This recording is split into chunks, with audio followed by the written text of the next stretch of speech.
Hi, everybody. This is Allison from Alley Cat Creations. How are you? Hi, Charlene. Hi, Scott. Please don't forget to like, share, and subscribe to my channel if you haven't done so already. And if you get anything from Hi, everybody. This is Allison from Alley Cat Creations. How are you? Woo! Sorry about that echo. I have it playing in the background because there is a delay. A Connectodon, an epiphany, a mind explosion, a new book to read, a new author to explore, artwork to discover. Please support my work. The links will be in the description after this live is over. And if you would like to check out my art portfolio, alleycatcreations211.com is where you can see a portfolio. If you see something you like, please email me. It may or may not be available. I have candles that are available. I have lots of pyramids behind me. Hi, Ash, Maya, Charlene, Scott, Bob. What's up? I got a lot going on today to talk about. Yay! We're gonna do the raffle when more people are in. I'm really excited. Super excited for that. I have what is in the pyramid. I know people have asked what the meanings of things are, so I'm gonna go over that once, maybe around 6. We'll do the raffle. I know the suspense, but I want to get more people in. It's no point in doing a fun raffle and no one's on, besides just you guys. Um,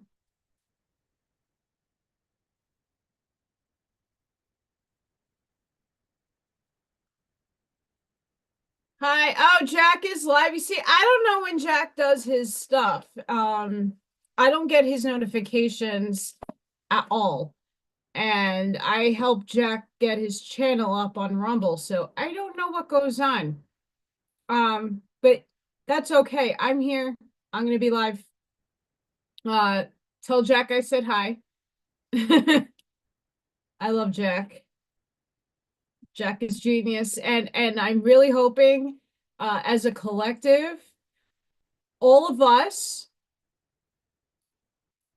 can write the Trump organization, the new White House peoples, and I would say let's get Jason's library.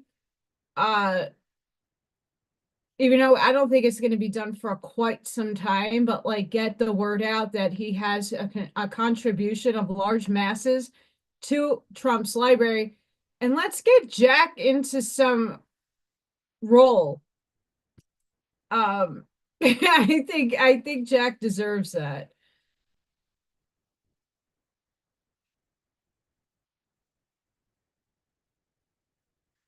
Hi, legit. So, hi, Debbie. What's up? I'm gonna do the raffle in, I would say 5:45. I said 6 o'clock, but I'm gonna retract that, like 5:45. So there's more people that want in. I just saw that Jack is live. So there might be people from there that might come over here. So we'll give it some time. Um, I'm gonna post it in the community tab who wins anyway. And for those of you, whoever does win, I'm gonna need your info.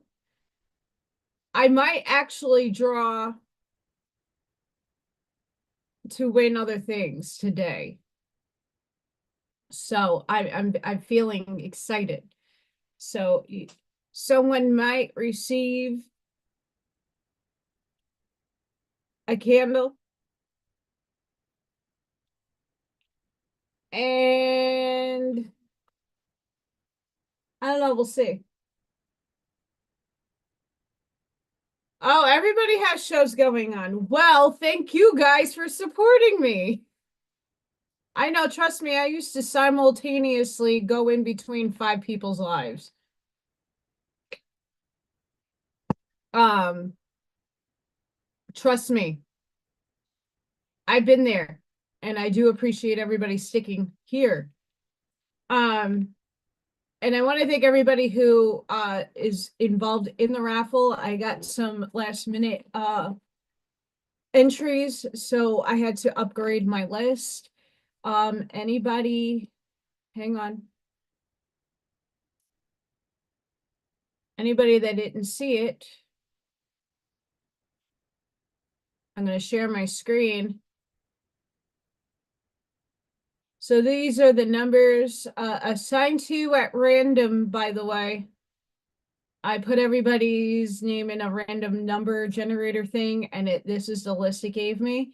Because I'm not here to have anybody say, "Oh, Allison, you just gave me the shittiest number. It's not my favorite." No, I put it. I try. AI works for its advantages. It does what it does.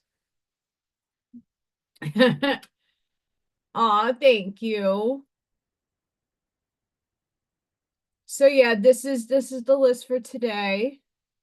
Hey, Buckshot. So if you see your name, all my channel members, there's 8 of you, got a free entry, and then I got some people that have put in for more. And there's some people who have kindly helped me out that are getting extra slots. So there's 30 numbers, and we're going to do a drawing, and I'm going to probably not only do the pyramid will be number 1, number 2 will probably be a candle, and I don't know. I'm thinking of something else. So there's 3 giveaways. I just have to figure out what the third one is. Maybe a business card holder. And a heart holder. We'll do that. So yeah, we have that. I'll do the drawing at 5:45 for those of you who are swapping in between Lewis, Jack, and anybody else going live today.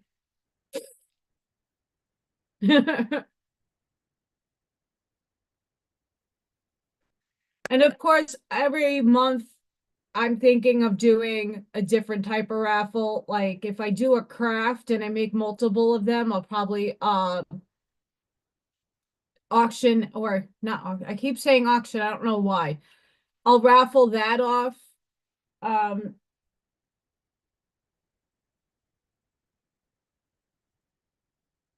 I don't know, some of these I wouldn't want to raffle off. This is not the best. But yeah, Oracle readings I'm gonna do for members. That's gonna income. So everybody's gonna get something fun. Oh, the chat thing is so annoying. Hi, Roger. Hi, Catherine. Hi, El Sunray. Anybody else did I miss? I hope I didn't. Besides Buckshot. What's up, boy? I was very tempted to make my own vodka sauce today, but I it's just me, and oh boy. So for a lot of us in the Midwest, there is an oncoming snowstorm. See, for me, that's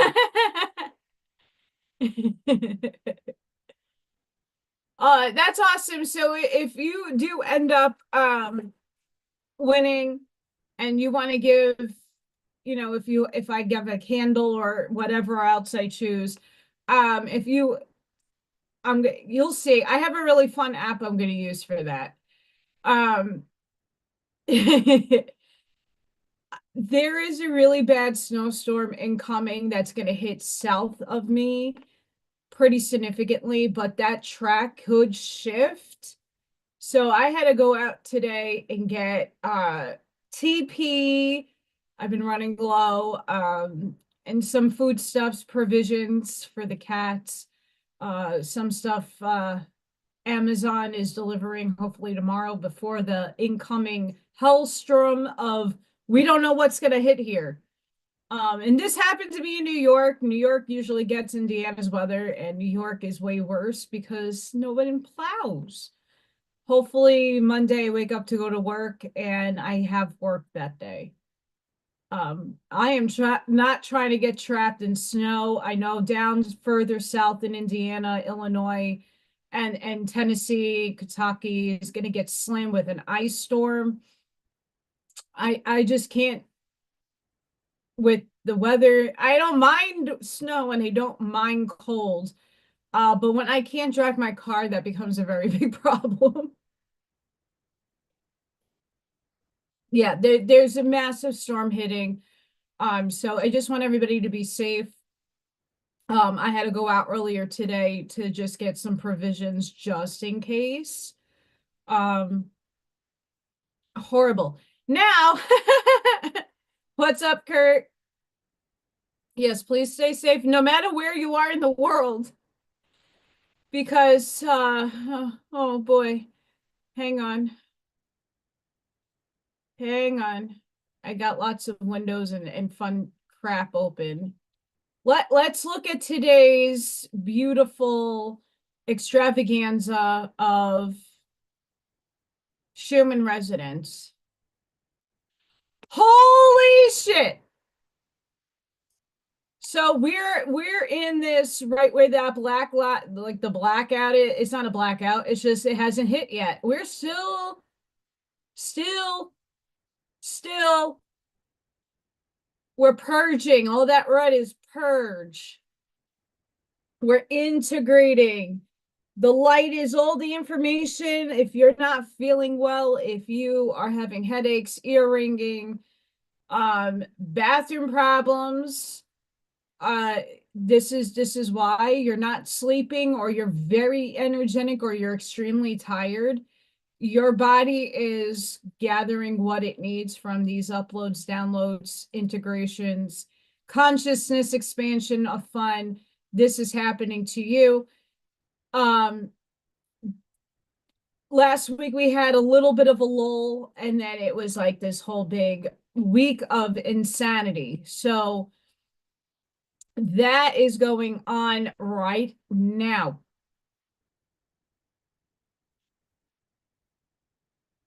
Yeah, the weather is going to be cray cray. So just make sure you have your supplies.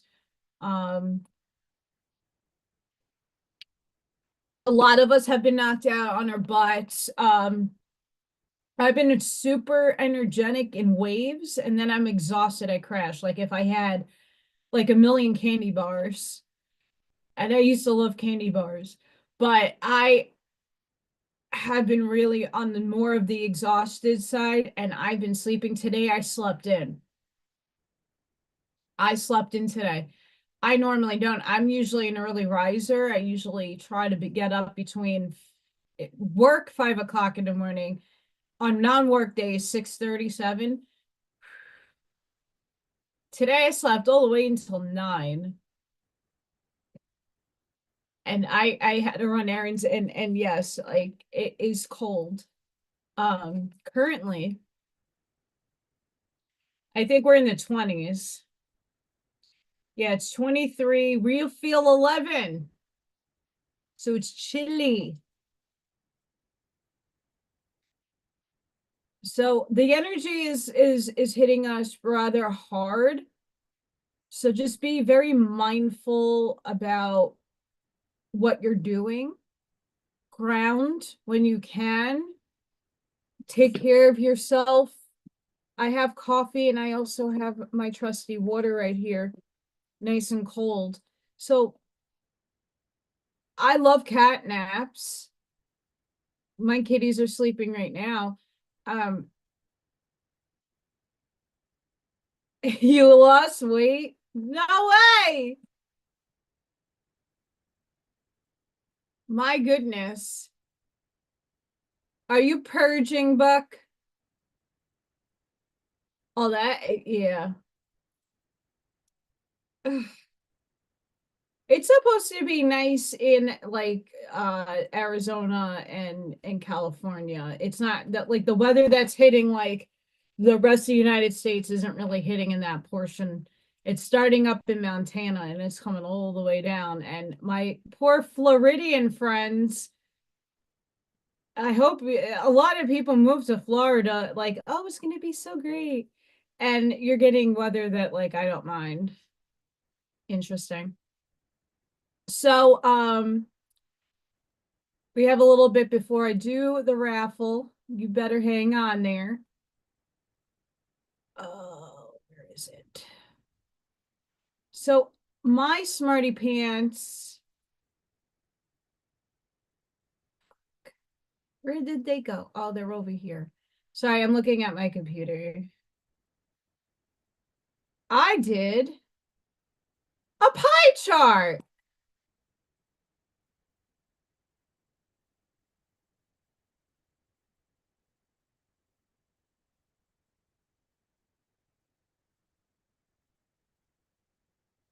Um, I watched yesterday's Weed on Me. It was really good. I just wasn't in the chat after the first maybe half hour. Like I want to say hi to everybody, but with all the hate that goes on, I can't do it. I support Jason, and he even said last night when Strack was going over the Matrix stuff, which is Ashiana Dean's work, um, that he's not there yet. He's admitted to it. Like he needs to get through all this stuff. So, but the chat, I'm gonna read. I found okay. So I'm gonna show the pie chart, but before I do that, I spirit, higher self, scrolling through Facebook earlier, finds this group, Non Duality. It's a Facebook group. The things that they have put on there is everything that I follow in divine neutrality. It's the same thing.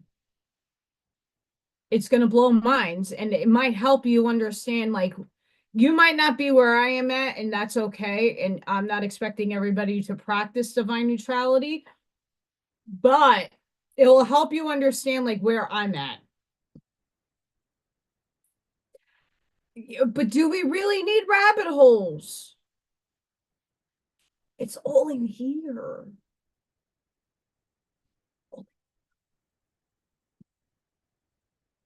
So I'm going to share my pie chart. I made this last night.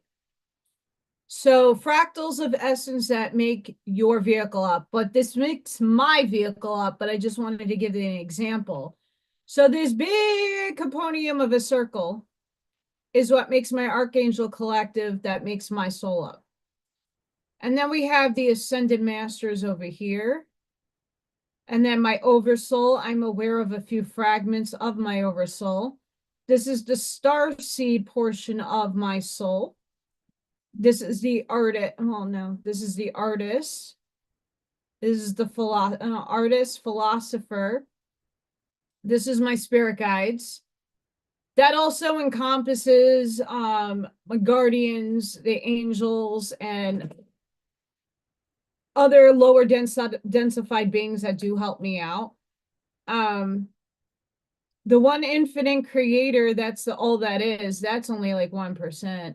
Then we have my soul tribe, and then the other selves. And then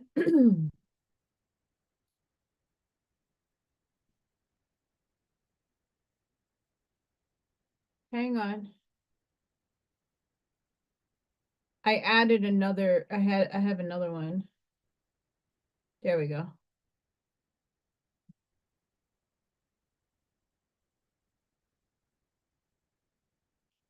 So this is the same, this is almost the same stuff, but then I then upstairs said, nope, hang on.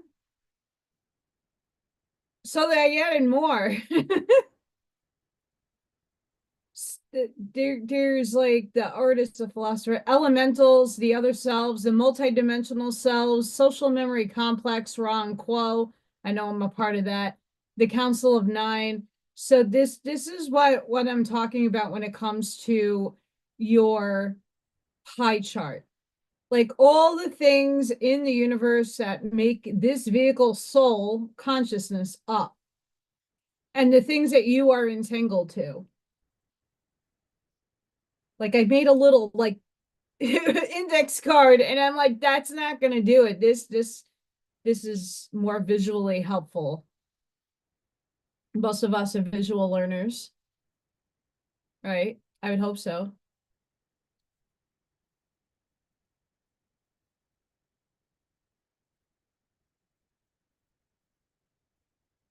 So just put this in a perspective for yourself of what your pie chart might look like. If you even recollect anything, it's okay if you don't. It doesn't necessarily matter. The one thing that does matter is the one infinite creator, the all that is, God, whatever you want to give a label to, that's really the crux of what is needed in order to move forward. All of this extra stuff is just being in awareness that that's what's, it doesn't do anything more than you're getting information from higher densities and you know where that information's coming from. That's all. And it's not that important. So that was my fun yesterday doing those pie charts. I hope you enjoy them.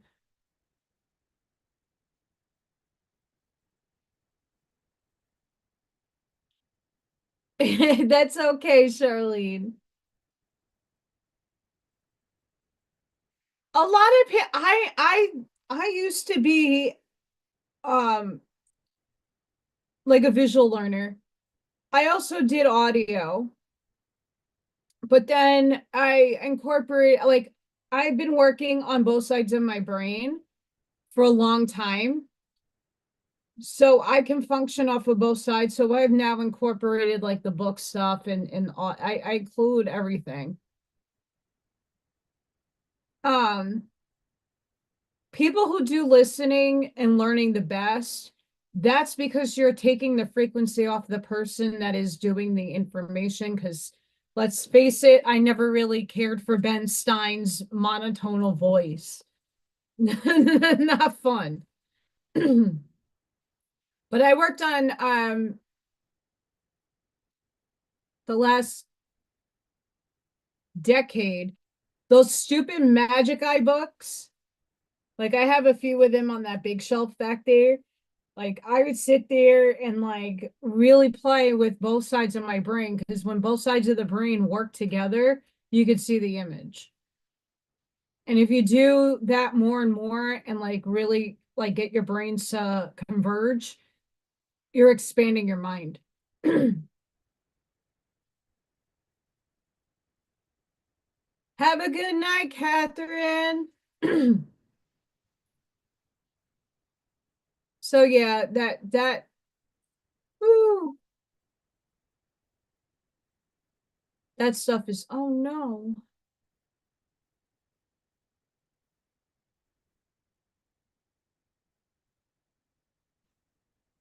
I was gonna find that page and read off of it. Oh, here we go.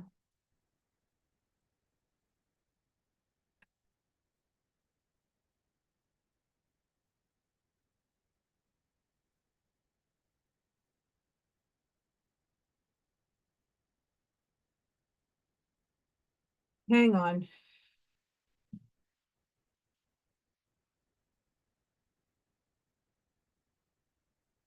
All right. This is I'm on their page on Facebook.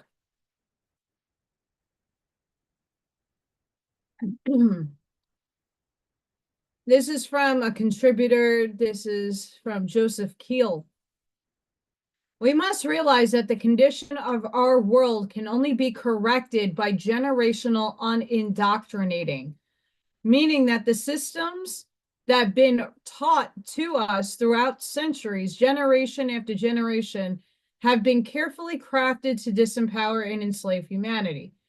When we realize that these systems only work if imposed on a person that hasn't had enough experience to develop their intuition and discernment, meaning our children, we can break the cycle by raising them with eyes to see through the illusions and truths that empower them by teaching them that true power lies in believing in self and knowing thyself. It took centuries and generations to build the illusions, but as a collective, we can dismantle them in a blink of an eye.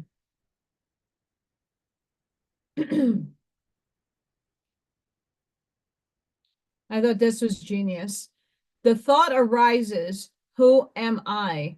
The answer cannot be a thought, for the witness of thought is not its content.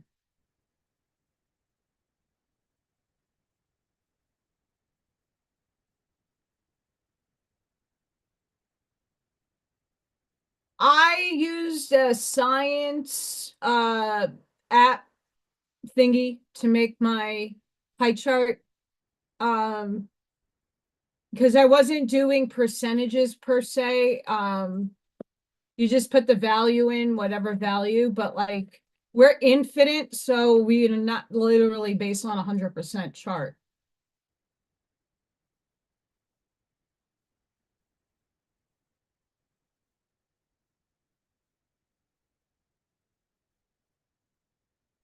Um, Reality is non-dual and sentient. There is no way around it. Even neural activity correlation is part of this non-dual sentient reality.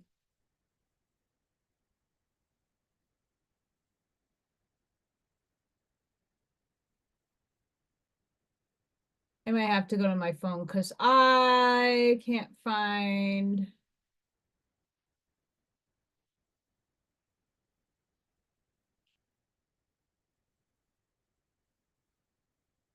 All right, this is a good one over here.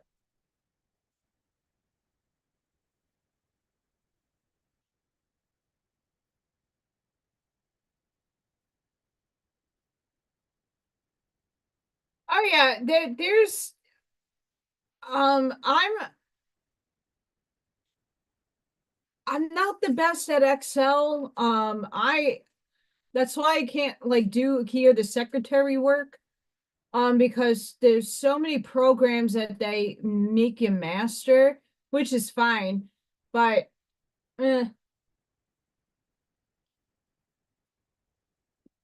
have fun with dinner.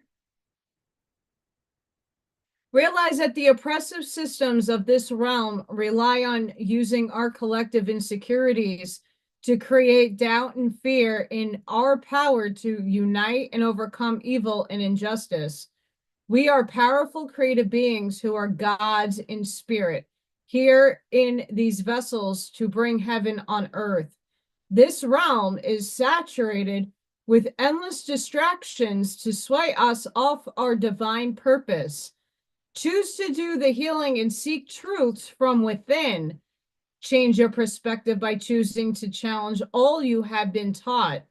Question everything and clear your conscious and subconscious space and reprogram your mind using intuition and discernment. Intuition and discernment are available only if you do the inner work to find balance between your ego and the conscious being that is your soul. The self that you think you are, the worldly self, is what stands it the way of you being an authentic expression of the God consciousness that is guiding you to be the true you. Cultivate love, kindness, compassion, joy, peace, and authenticity, because these things are who we are, who we truly are. When we were children, before we were corrupted by earthly ways, these were the things we were made of. Find your inner child and be who you came into this realm as. Hi, Mickey Michelle.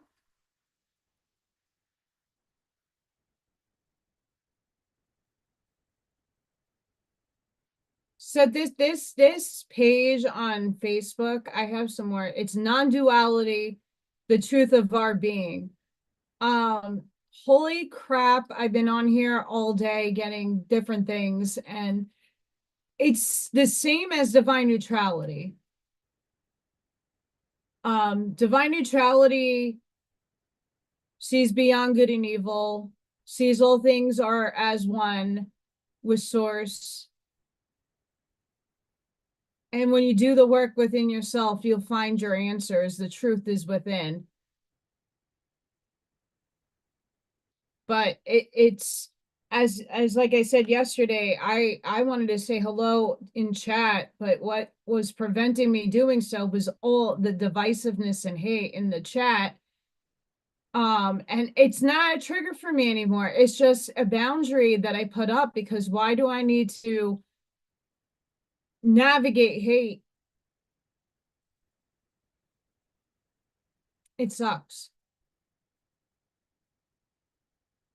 Absolutely sucks.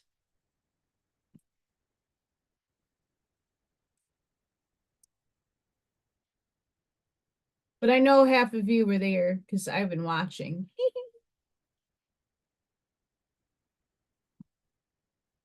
So yeah, the Schumann is going banana nuts.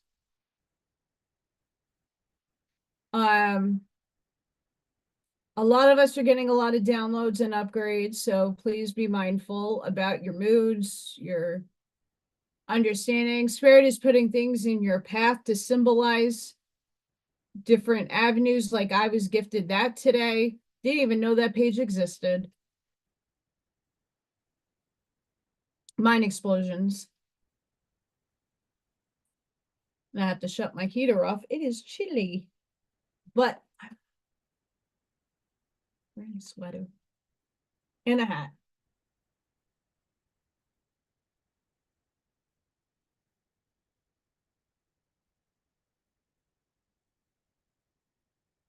All right. Hmm.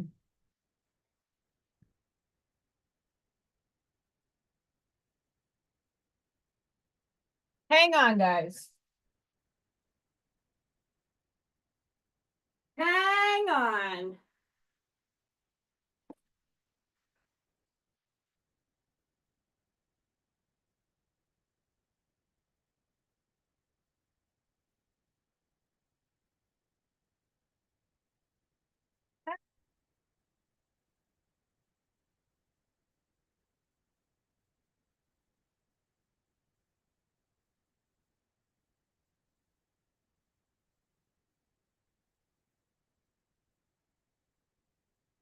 All right. All right.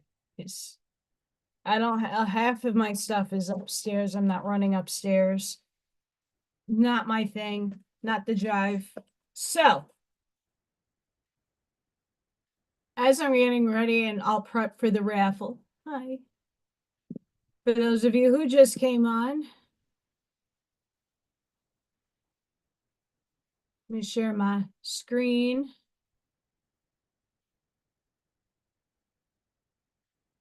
So this is for all the people who are channel members. You got a free entry.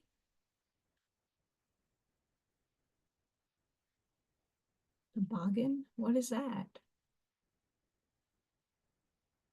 So those of you who are joining me. Okay, it's sharing. Good. This is your numbers. Oh, that's exciting, Mickey. That's really exciting. I can't just within me. I can't just give just a pyramid. So the first place person will get the pyramid. And then second place, I have a coaster filled with gems. And then I have hearts. I have masculine hearts. And then this is like a business card holder. My lawyer friend says this is a paperweight for her desk because they're heavy. But I also have these. And then third place will win a candle. So we'll do 3 drawings.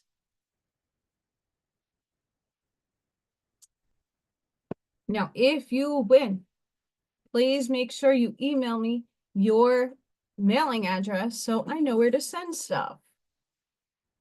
And hopefully, if it doesn't snow tomorrow, I can get stuff out tomorrow. Yay. Let's hope it doesn't, because my car does not go far in snow at all. And even though the post office is rather close, it is still far. It's a drive. Like everything in the Midwest.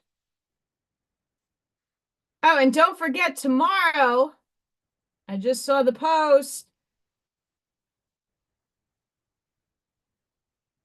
We Not Me with Mr. Buckshot. I'm looking for a time on here. What time, Buckshot? Oh, hey, I see it. Um, 2 p.m. Eastern, 1 Central. I see it. I'm blind, I need glasses, and I haven't been over to Dina's. My hat's not silly. It keeps my head warm. I have one with the little dually ball on top, and I got a lot of Devils hockey hats because I love the hockey. I love hockey. Love, love, love hockey. And Devils are my favorite team. It used to be the Rangers. I wasn't about the New York thing. Don't get me wrong. But I like the Pittsburgh Penguins when Jaromir Jagr and Lemieux were on the same team. Holy shit, I watched that since I was a little kid. And then I watched the Rangers because they had some really good players on it. I like to watch for players, not necessarily for teams. And then it's Carhartt. And then I got upset with the Rangers because they traded everybody to the Florida Lightning, and not to just didn't like the Lightning at the time. So I moved on to the New Jersey Devils because actually they were like 10 minutes away from me in Newark, and I was in Staten Island. So it was easier for me to get to the Prudential Center than MSG. So I became a humongous New Jersey Devil fan. And fun fact, I actually had dinner with an NHL star from Staten Island, Zach Ashton Reese, a long time ago. Had dinner at his parents' house. So, fun facts. I love native music. Love, love, love. All right. My intuition. I am silly. I'm supposed to be silly. That keeps me young.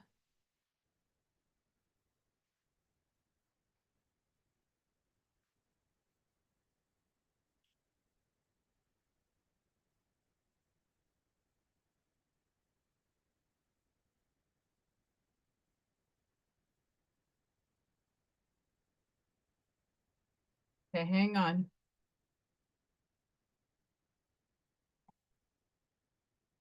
All right. Are you guys ready to raffle?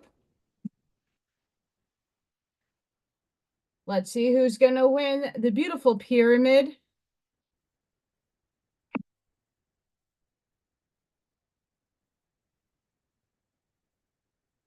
Number 19.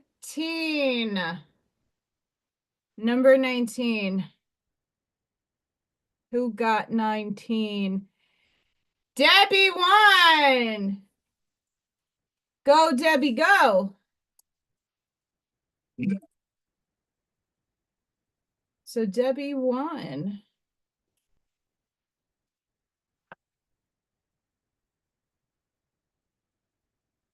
Hang on.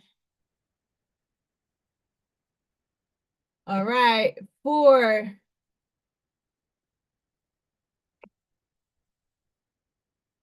the business card holder, number 22, Missbea Won. And for a candle,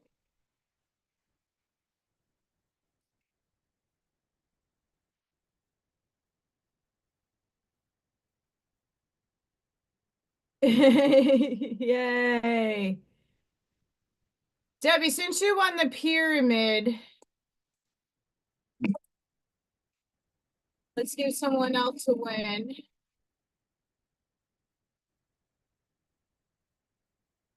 And Miss Amy won a candle. Yay!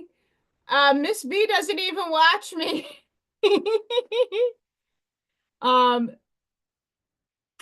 yay! Miss B doesn't even watch me, but she helped me out the other day, so I figured I'd add her. If she doesn't want it, I will redraw for somebody who will get it. She's an amazing person. So yes. Debbie won. And thank you all who joined in. I like that little wheel. It's fun. You can eliminate numbers. So Debbie definitely had it within you to win.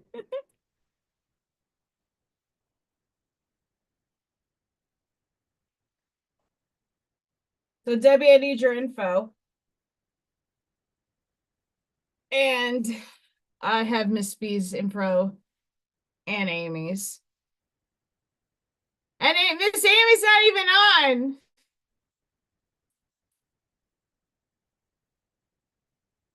Amy's going to be really excited. She's going to be pissed that she didn't watch. For those of you who don't know Amy, I made her an official auntie of Little Thor. Because she's like, yay. So don't worry, next month I'm gonna have more stuff to give away in raffling. Unfortunately, I'm keeping this one because this is Freya and Odin, but I will be doing a lot of giveaways for the paintings, which will be a little separate, but I'm going to give those away. Whatever I paint for the paint and sifts and even the crafts, I'm gonna give those away as well. I love Amy, and a lot of people have questioned why I put so much shit on my channel, like different things.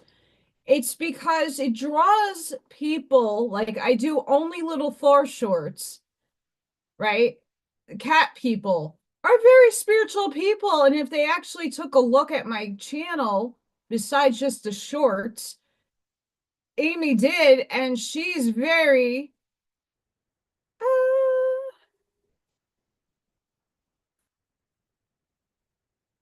oh yes, I will. I have that up next. Hang on. Okay, so what's in the pyramid? Clear quartz is at the top. Um, I have my big screen in the way, so hang on so I can see it. So in here is a crystal quartz wrapped with copper, and it's known as the master healer. Oh, I have to restart this. Chicken. Okay. It helps keep balance of all the chakras. Clear quartz is known to be connected to the crown chakra, which means it helps to clear and open the mind to higher potential and infinite cosmic possibility. It also draws off negative energy, neutralizes background radiation, stimulate the immune system, and bring the entire body back into balance. What also crystal quartz does is it amplifies all the other gems in the pyramid. So it amplifies all the properties and all the stuff here.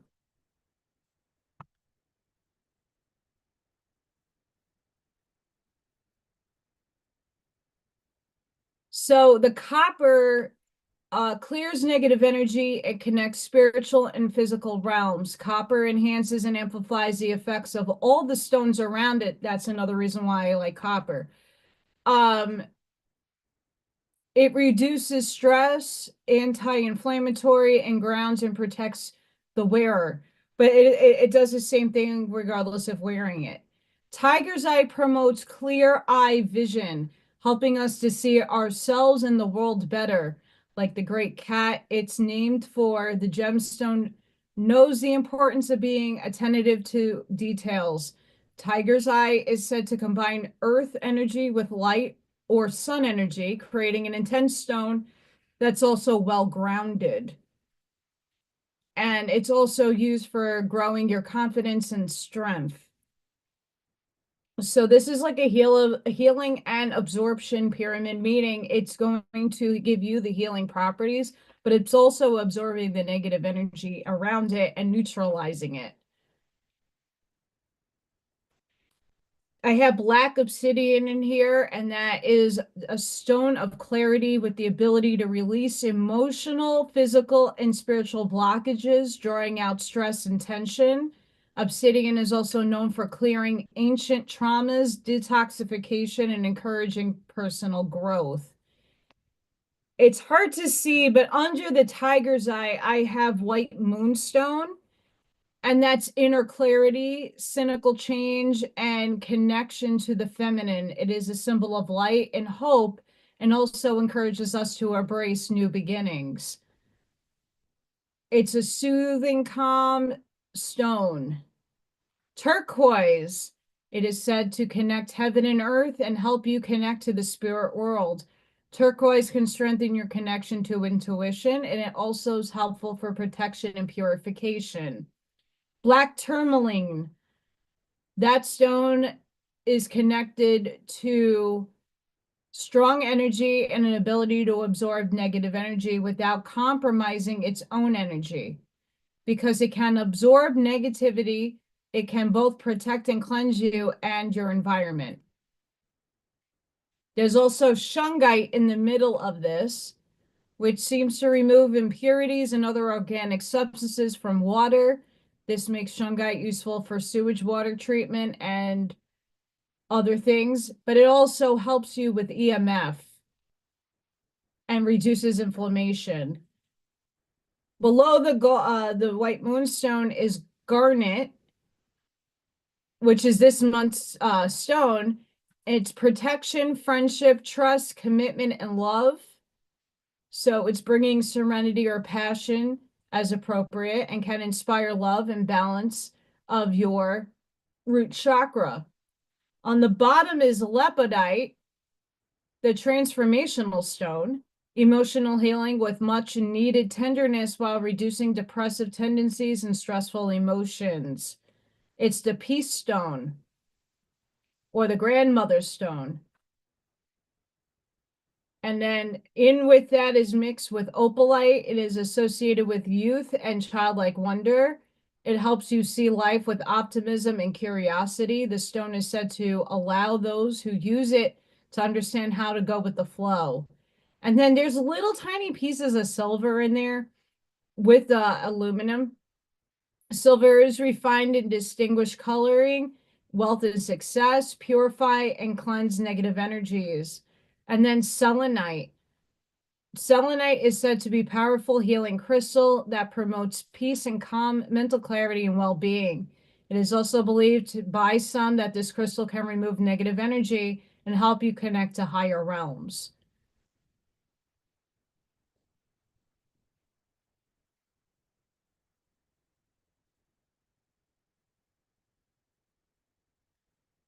Mickey, I'm not everybody's cup of tea or coffee or sippy sips. Um, I can only attest, and I hope that when you do get my pyramids, you will get this printed out for you. That comes with your pyramid to tell you what is the properties of your pyramid. If you would like to order or look at my portfolio, which has a ton of pyramids on my website, it's alleycatcreations211.com. So that will be printed out for you.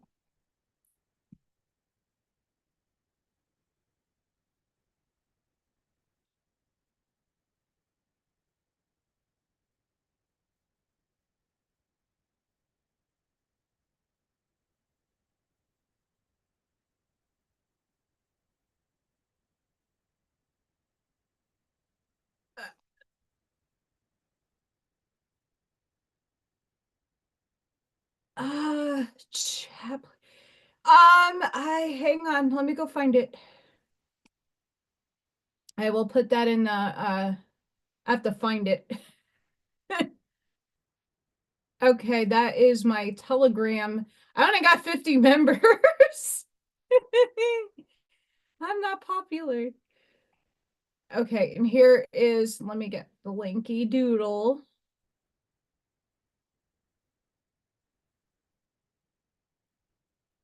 Okay, linky doodle is done.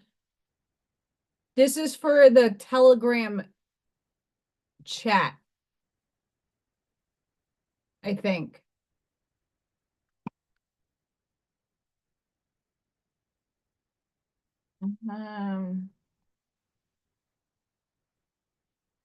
I think so. Hang on. No,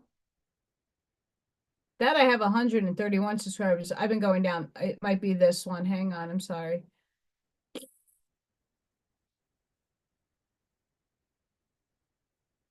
All right. Here's the chit chat, and it says it on the bottom. That's the chit chat. Um,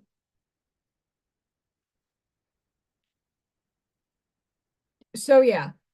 If you didn't win, don't worry. I have a lot of stuff behind me, and I'm making more stuff as you know, right now I'm in a financial fucking hellhole of I don't know what's going on if I'm getting paid. We can find that. I can find that out right now. I think today was payday. But I didn't work for 2 weeks, so when you don't work, you don't get paid.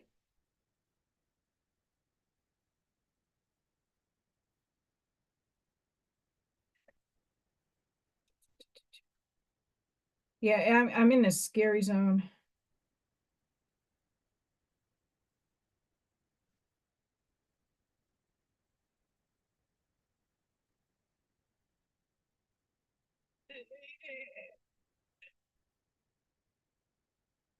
I don't know. I did get paid, but really bad. That's this is some scary shit right there. Um, that's why I've been doing the raffles and doing the channel memberships and stuff of that nature because when I don't work, I don't get paid.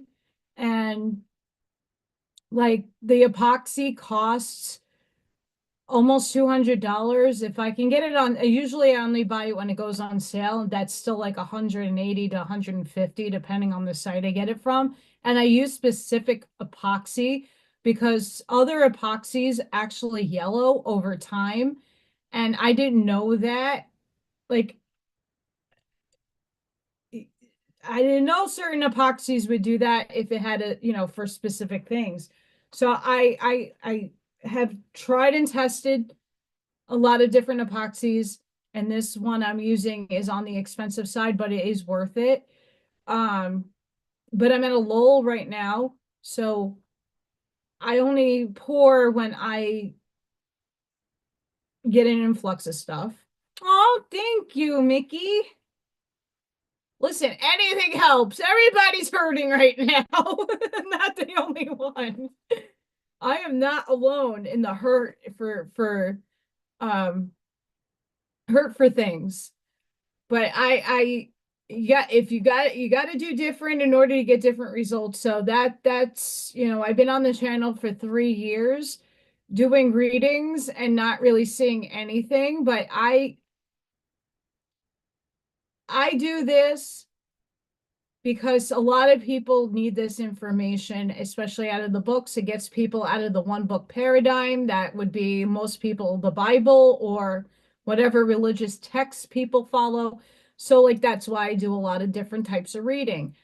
But upstairs is like, well, you can't feed yourself on making nothing. Energy exchange needs to happen somehow. So I figured doing paint and sips, craft and sips, going live, doing oracle cards and all this stuff will help me out in the long run for just side income.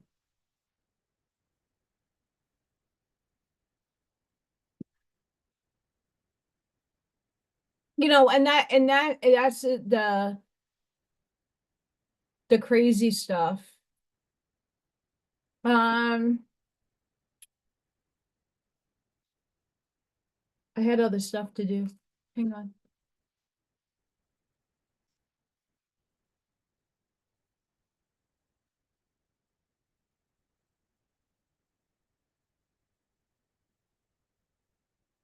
Hi, Christina. I could say Ashmaya for my whole life, but let's just say my adult life. Um, I've always been a giver. I'm not much of a receiver, right? And when I lost everything in New York, that it was really when Spirit had to teach me a freaking lesson, and I had to start learning how to receive. I'm still not a fan of it because I'm more of a doer and giver than I am a receiver.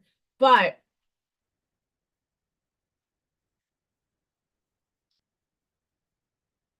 absolutely, Mickey.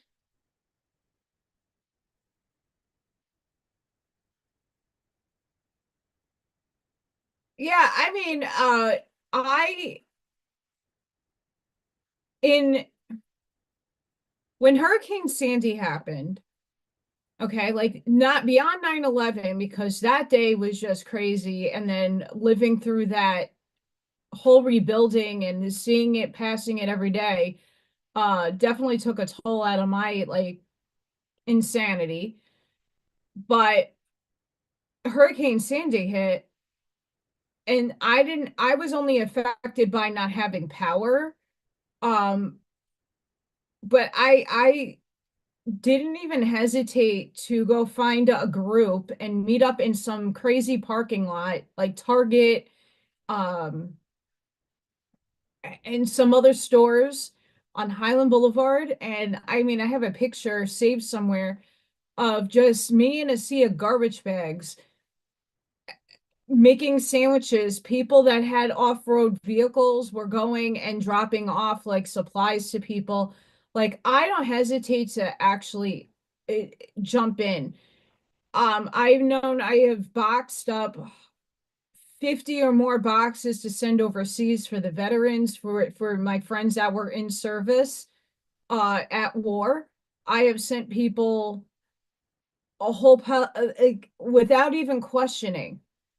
Anytime there's a disaster, like I know a lot of people like Ryan Holyo. I have contributed to his fund so that people can get, from massive tornadoes and everything, people can get help. Because a lot of the times I got stuff that no one will be able to physically drop off. I know when Dina and Michelle went to North Carolina, I donated a bunch of stuff that I have random in my house. I boxed stuff to Doug and Gina for Florida. There's like, I'm all about it. I jump in, I'm a helper, I'm a doer. Um, so I just, that's just my character. That's my personality. I'm a doer and a helper. Um, for sure. No lie, Buckshot. Okay. If I'm upset because I really wanted chicken parm.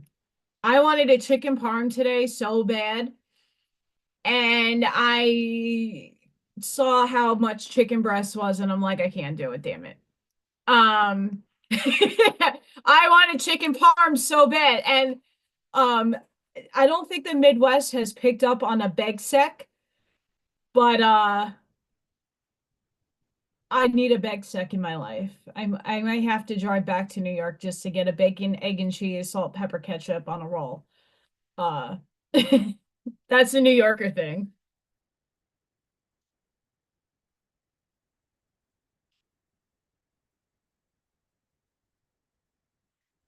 You know,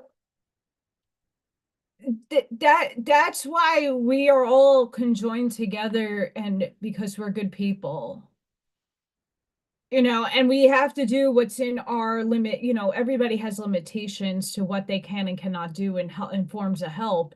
But this is where, like 3 years ago, watching what's his name? He got a lot more popular in the last couple of years. He has a YouTube channel. This guy goes around and interviews different cultural, like the Amish. And I don't know why Spirit made me watch it. And what came out of it was Amish mindset. It's not following the Amish religion, and it's not going to bare bones, because most of us will not be able to survive on that. They can. But the idea is they uphold their community. So somebody breaks an arm or gets sick, there are other people that hold up their household or their farm. They go in and help. There is no questions. They do it because they love their people. And for me, Amish mindset doesn't need to be financial. It's a click of a like button. It's sending and sharing out on your social media. It's, maybe I don't have a friend, but I might know somebody that might know somebody in a Rolodex somewhere that could help you. So that's the concept of Amish mindset. We have to uplift each other and hold each other as a family unit, like they do. Like 300 Amishmen one day show up in the middle of a field to move a freaking shed, like some freaking couple of yards away. They're all doing it. There's no questions asked.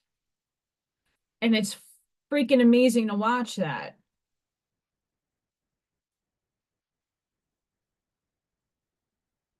Oh, let me tell you what, you go to New York, you got to get a Begsec. It's bacon, egg, and cheese, salt, pepper, ketchup on a roll.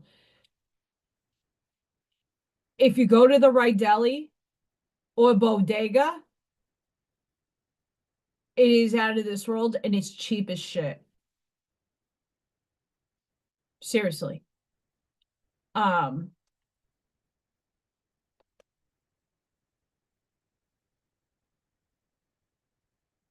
that's right, Ashmaya. We're all one. We are all one. And like Mickey said earlier, like, she's not everybody's cup of coffee. I'm not either. I know, I'm hungry. I had what's it call it? I got hamburger. Uh I get like ground beef chucks that you can take and pull apart. I made sliders with those. That's just, I could take like a little package and make that last for like 5 days. So I make that. I need protein. Um, but I'm not everybody's cup of coffee. I know a lot of people in the We Not Me chat uh don't support. Thank you, Roger. My gosh. Roger, you rock. I'm gonna send you something, Mr. Roger, for all your contributions to my channel. I appreciate you. Um, I speak, and I know a couple of you can even attest to this. I speak a truth that a lot of people aren't there yet. Like I was talking a little earlier about the divine neutrality and the non-duality. A lot of people can't handle that just yet, because you have to give up your illusion of good and evil. Because the very illusion of hating the other self, the other side, is something that a lot of people just can't put down because, well, they did this to me. Okay, alchemize it. Hi, Thomas.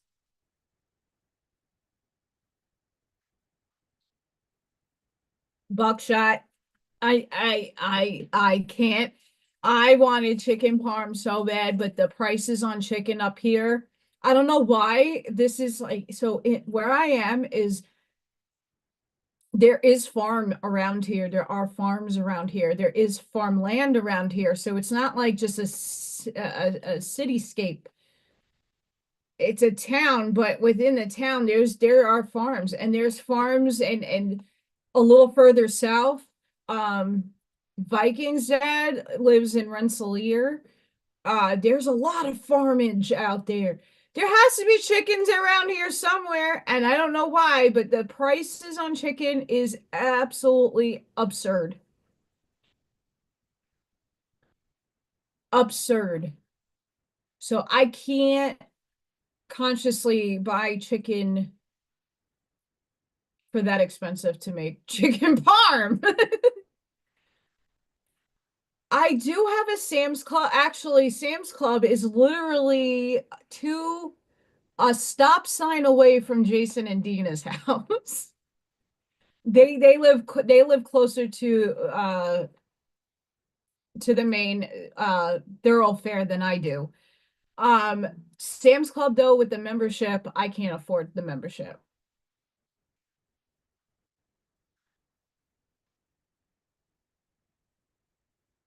El Sunray, exactly. The beef that I get is not organic. It's close, it's like grass fed.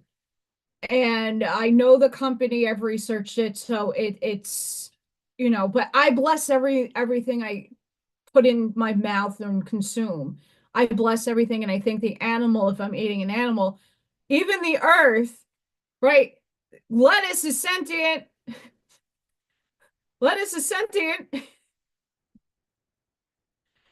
Um, the price of food, and this is really what got me.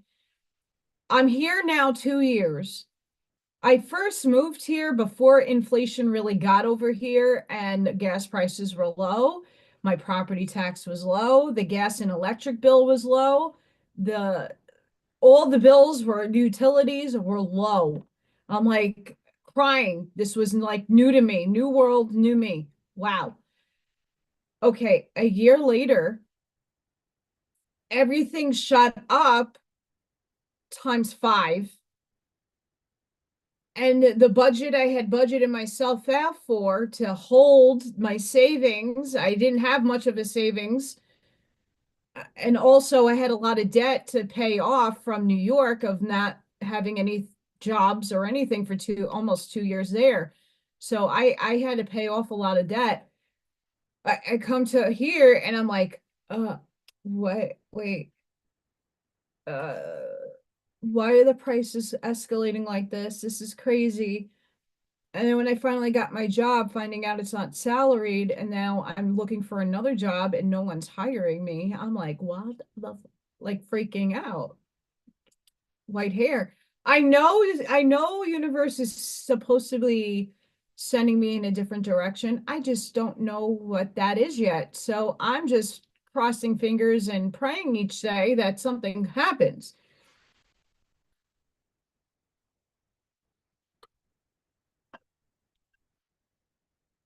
Um,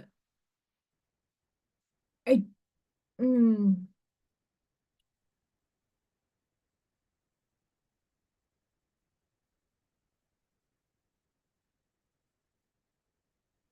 it's okay, El Sunray. It's just see some of the things that I type. So the other day on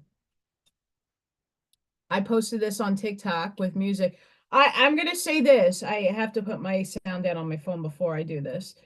I'm not trying to get a strike here. I am shocked that one of my TikToks got 1,885 views. That's a lot. And it's what is quantum physics telling us? Physicists are exploring the potential of quantum science to transform our view of gravity and its connection to space and time. Quantum science may even reveal how everything in the universe or in multiple universes is connected to everything else through higher dimensions that our senses cannot comprehend.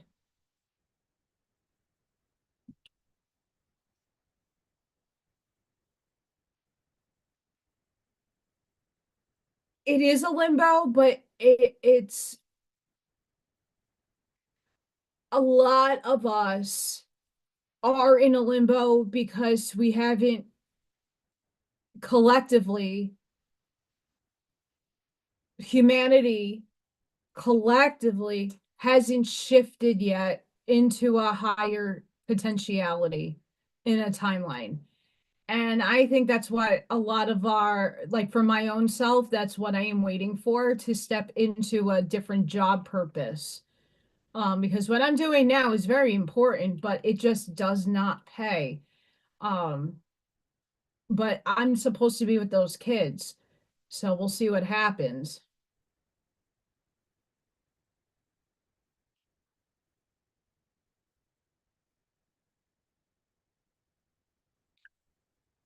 Thank you, Mickey. Yeah, the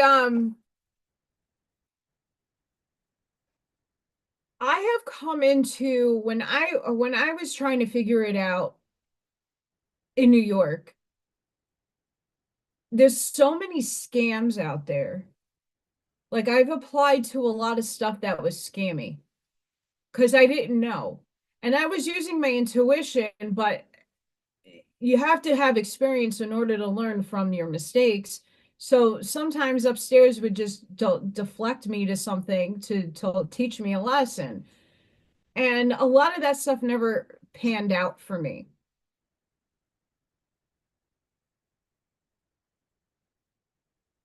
So what's interesting, Charlene, about that is Quo from the Law of One. Quo is a social memory complex of Ra. So it just gives itself its name. Quo. Q U O. Quo. Quo said in a recent channeling, maybe 2 years ago, they're still channeling, not Ra, but they're channeling Quo. Quo said that all things are sentient, all things are dimensionality. So the vegetable kingdom also has sentience and consciousness. It breathes, it grows, it has a function, it lives.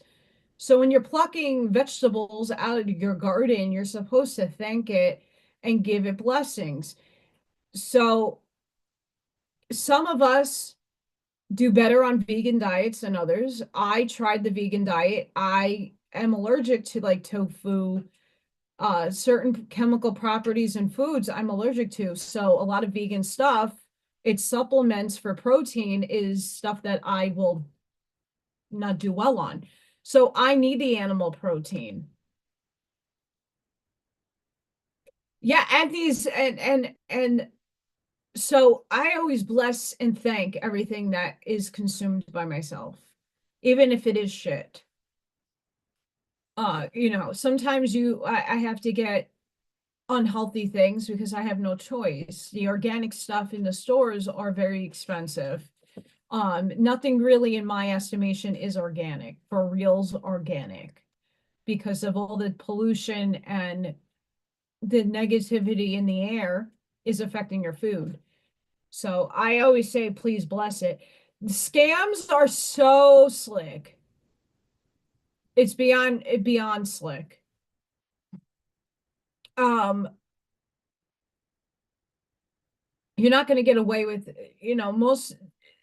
That's why when certain people are on Telegram, that's why We Not Me's Telegram is controlled by me and Dina and Buckshot for the most part, because I don't even allow too many people in. I do a wave of it, and then I'll see if those people pan out.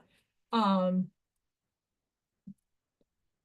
there's a lot of harmful people that just want to gain off of you. And there's some people like me that just don't have it. And then, the pyramid stuff,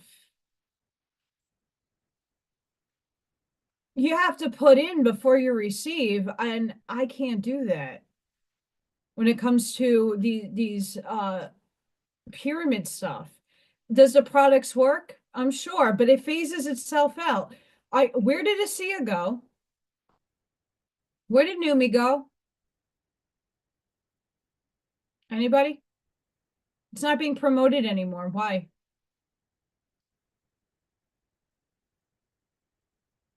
Anybody have a good answer for that? Because I have my own assessment of it. But why isn't anybody preaching that stuff anymore? It's the liquid of the gods. It's just false words. And if you have taken it and it has helped you, that's wonderful. I'm not bashing it in that aspect. If it helps you, that's great. But what happened to everybody? It was a bandwagon thing on everybody's channel for such a long time, and now it's like radio silence. What happened to it? What happened to Numi? These things phase out. I can't be a part of something that phases out. I need something that long lasts, right? Yeah, legit, that's true.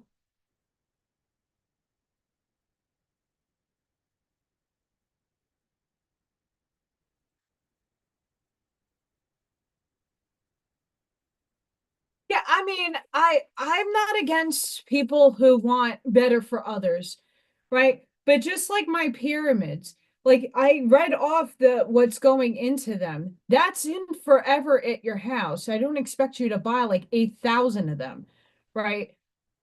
And I don't sell these things for for what other people sell them for.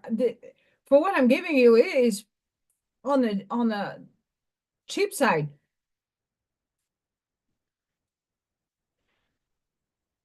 It is a never ending bill. Unless you're consuming that and you're seeing results, that's fantastic. But I think water that's ionized a specific way that I can do that with sea salt in my house and get a similar result.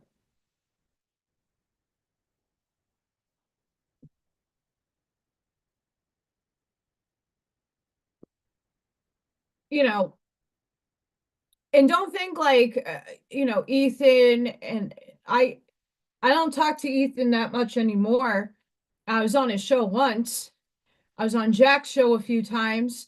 I faded out.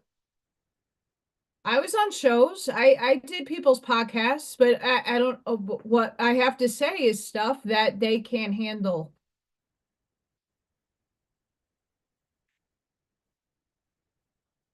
They're business savvy people. I love them. Like Ethan's way more spiritual. Like Ethan stayed at my house. Ethan's way more spiritual than anybody could ever imagine. But he doesn't talk that way and he doesn't promote that out of himself. But like behind the scenes, Ethan is a really good person. Um, I just can't with all the product stuff because there's a lot of people that are in my circumstances that can't afford it. And this is my whole thing. This puts a caste system into living healthy and being a healthy living soul, right? You shouldn't have to spend an exorbitant amount of money to be healthy. It's a state of being, it's a state of mind.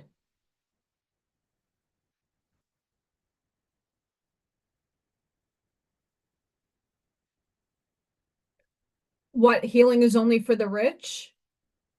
So we're back again in the liberal land of where there's power over others because financially people can't afford 150, $180 a month for a product to do better for themselves. It's no different from pharmaceuticals in the way it's marketed, in the way it's dealt with. That's just my personal opinion. Does it help certain people? Absolutely. So does pharmaceuticals. If I'm just taking, if my cousin, who's a type 1 diabetic, didn't have his insulin, he'd be dead. That's pharmaceuticals. until someone figures out how to make insulin a different way, that's he has no choice, right? There's things for everybody. But I always say, if you can't deliver for all, then it shouldn't be for any. That's unity consciousness. That's saying, okay, why is the poor people always being left out? Are the people that can't afford it, people on fixed incomes, especially the elderly or people that are on Social Security and retired? They're on budgets. They don't have an access, money draw tree to put into these crazy things. So they should suffer.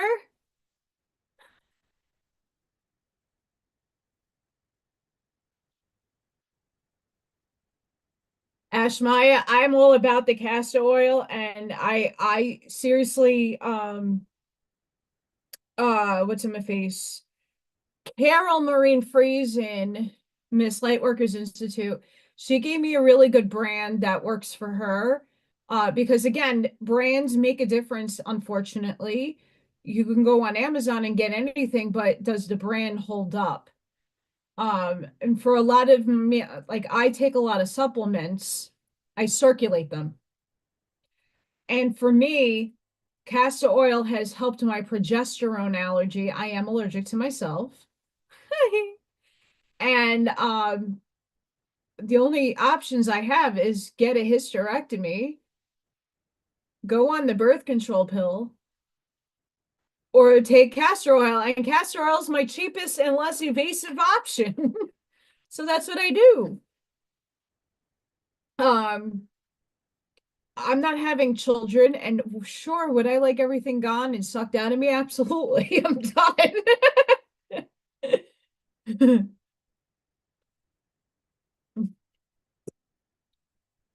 Oh man, I mean, okay. So when I worked at West 66th, Central Park. I forgot what the address was, but I worked at a YMCA that was down the block from Trump Tower. And before all the insanity happened, I was on a mission. I went in there just to see what was going on. I wanted to find a golden toilet. I wanted to see if the building had golden toilets. I was so obsessed with it. It was funny. I never found one in there. You're really now there's too much security, but back when I was working up in that area, you could walk in and there's like stores and stuff for everybody on the first floor.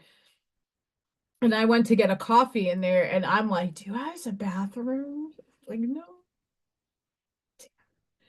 Uh oh, we are. I'm so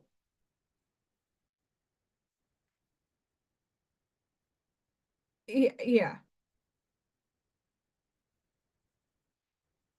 More and more people, this is what makes me excited.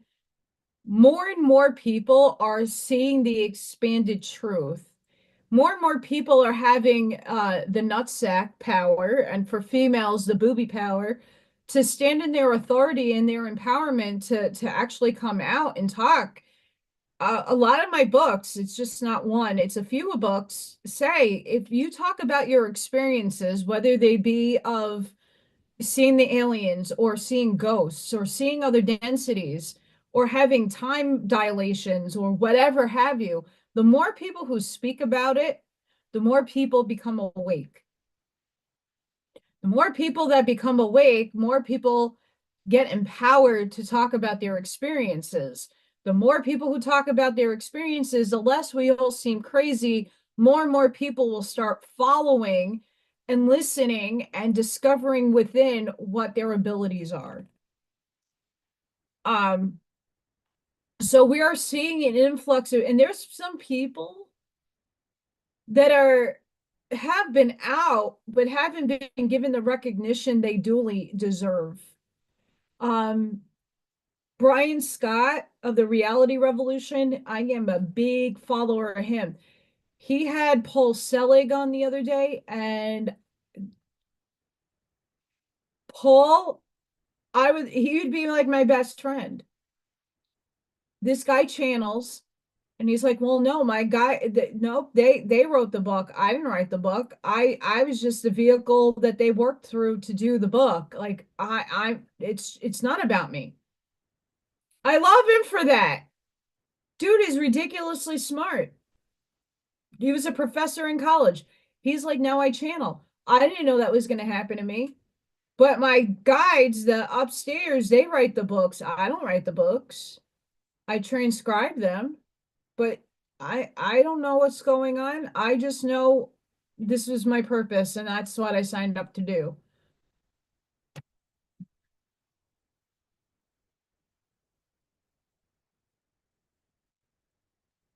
I love Brian too. And this is where a lot of people kind of got, and I know Scott Pace watched the same one that I did.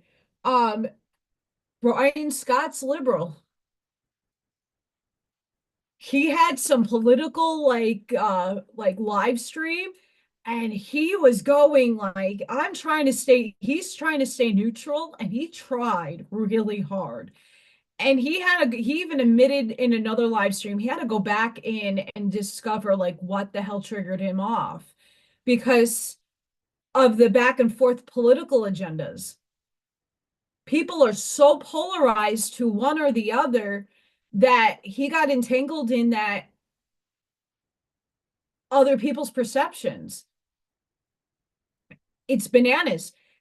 And he's like, but it's not about my political affiliations. Like, I'm here to wake you up. It doesn't matter what my personal acknowledgments are. He, it does, but that's the thing. It doesn't matter, right? What he is associates himself with. He's putting out content for others to reach to open up your awareness. Does it matter if it's on the political spectrum? No. This is why we have to stop judging that other side, because there are good people on all sides. There are healers and like most of the people when I go to spirit, like I've been doing these vending events, 90% of these people, unless it's a gun show and they haven't done an event at a gun show yet, okay, they're liberal. The spiritual community at large is liberal.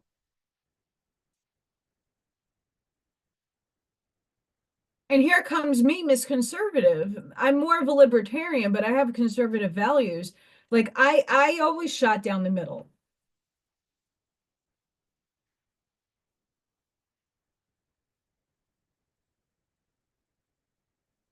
And I'm going to tell you what, Thomas, Daniel Scranton, I'm going to write to Brian and to Daniel because I believe I'm also channeling from that council as well. Because his work, when Brian reads Daniel Scranton's work with the Acturian Council, I start crying, like tear welling up crying, because that's how much it hits here. It hits home. And when I look at what I've been putting out on spiritual soul advices, it's the same verbiage, a little different here and there. The verbiage is very similar to the things that I've been saying. Dolores Cannon, good and bad aren't real. Lessons and experiences, those are real. You are one who chooses these every time you come into a life. And that's from Dolores Cannon.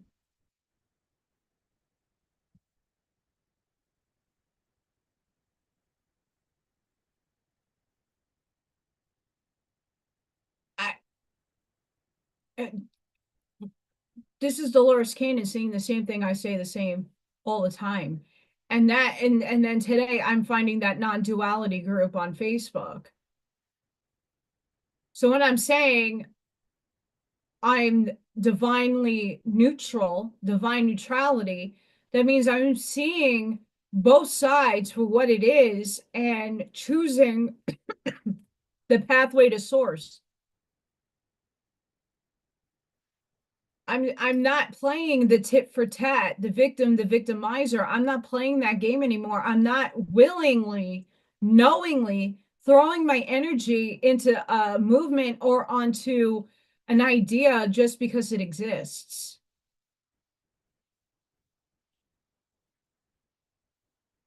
Like I said the other day during the craft and sip, I'm a test from source itself, and I know that I am. I am testing people on different stereotypes and things. I had purple hair and I'm gothic. That would be classified in some circles as being a liberal. Does it matter? I'm a human being with ideas and thoughts in my head. So when you're looking at that other side from this side, why do you hate them? Not all of them feed into the narrative and the programming. And I would say the same thing for that side, projecting onto this side. It's a back and forth, it's equal in its craziness.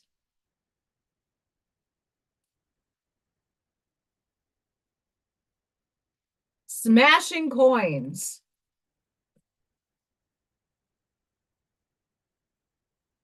That sounds fun.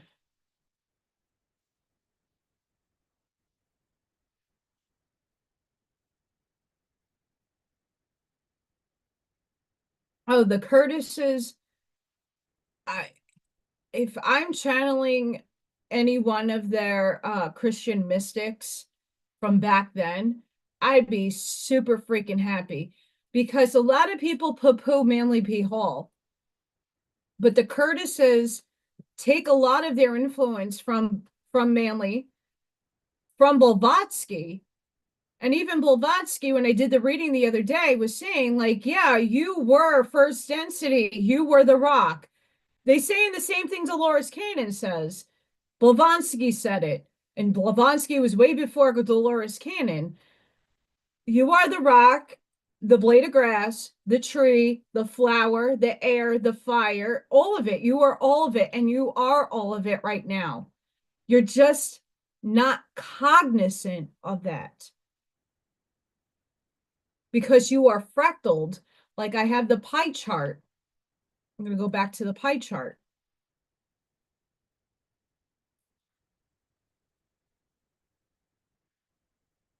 Hang on.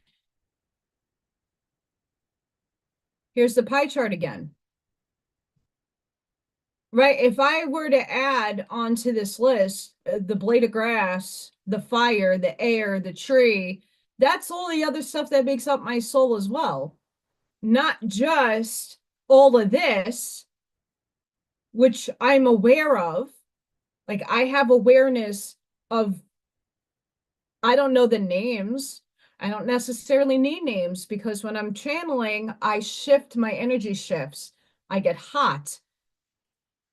I don't have a name for the Archangel Collective. They just come through me, but it's a different information from the star seeds. So if the Arcturians are coming down and flowing through me, I don't know if it's the Arcturians or the Pleiadians, the Syrians, the Antarians, the Mantoids. I don't know which one, but they're flowing through me and I feel a difference in frequency. I know when my spirit guides are around because that also composes my parents, and I know the frequency that they're with is different from the ascended masters and the archangels. It's all different frequencies. And this is just a small slither of things that I'm aware of. But you also have all of those things flowing through you. It's just a matter of what the percentages are. A lot of people, oh, he's a Mason. They're all evil. I'm not a Charlie freak, and I am not going to say they're all good. But they know things. A lot of their information is spot on. The problem is a lot of it is inversed. They know the secrets and they inverse it and put it out. So Manly P. Hall, there's some inversions in his work, but there's a lot. You got to pluck out the truth from what is in his work. I'm not a fan of Dolores Cannon's Julia Cannon. I'm not a fan of her. Not a fan. Not that she's not a lovely person, but I was doing some readings on Dolores Cannon on this channel, but not readings as in terms of I was doing my insights. And I quoted way too much apparently on one of my videos. And I had lawyers involved in saying they were going to take down my whole channel and everything because I quoted her too much. So she's all about the money. I have yet to have any one of the other publishers come after me. And I do read books that are fair use. So there's a lot of books I cannot, that are behind me that I cannot read and I won't read, that I won't get sued or have my channel taken down. But you want people to be awakened and you want people to buy your book. You got a quote from it, like the Law of One. There's no way I could put into words anything other than a quote from Ra. I can't do it. Ra has a specific way of expressing in language that I just can't put it into words.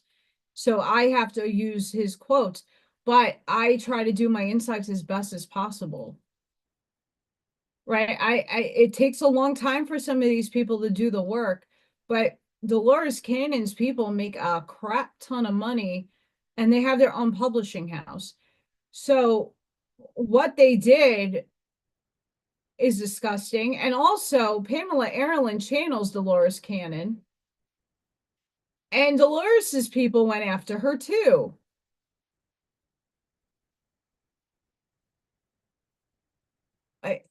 It's all about for her money. I'm for the wisdom that comes out of the teachings, and it's just my perspective. That's why I recommend everybody reading the books that I've read if you're interested in them, like the Curtis books. They're freaking genius.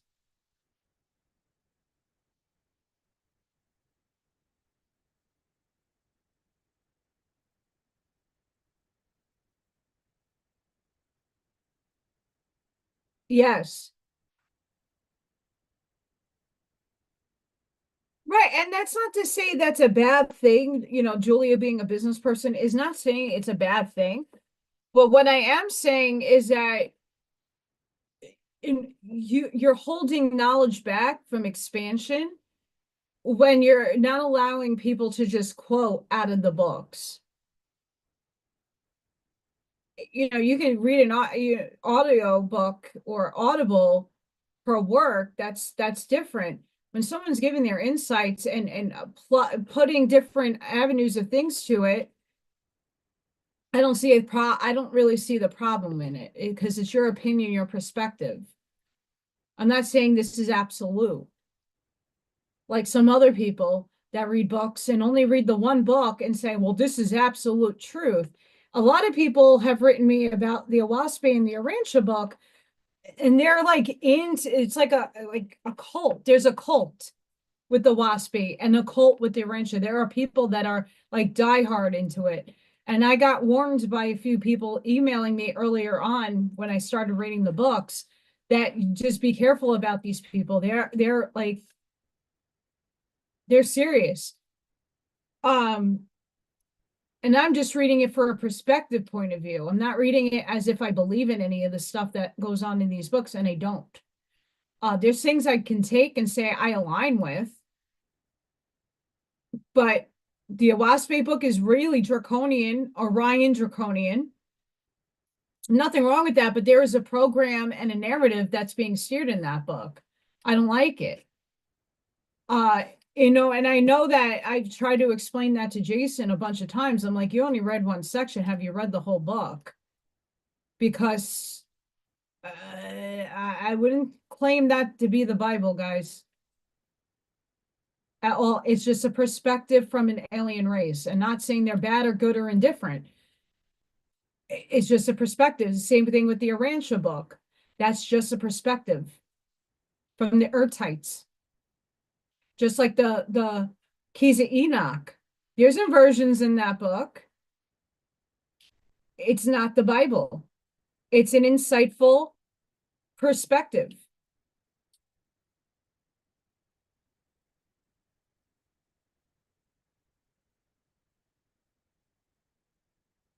And yeah, we do have a positive and a negative pole within us.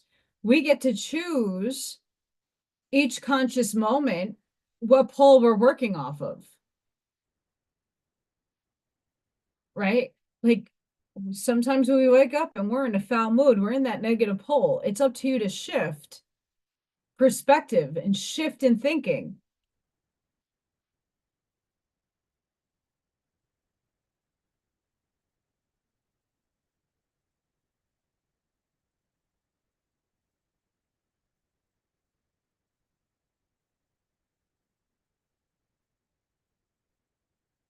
All right, hang on. Oh, I have to share this with my self. Boom. And then I'm going to show you guys this one picture. Okay, hang on.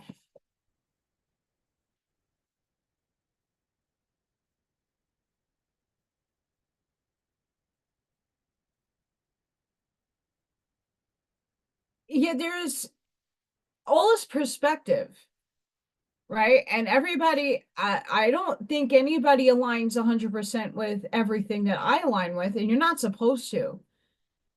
Source is working through me very uniquely, just like it is working through you. It's just energy. But we're all a cog in the bigger scheme of things in the wheel of life. We're all stringed and entangled to each other. We all bring a piece of the puzzle together to make the bigger picture.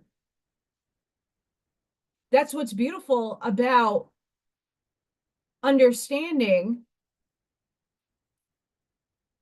All this behind me is just perspective. All the documents that are written and put on scribed are mostly just opinion pieces.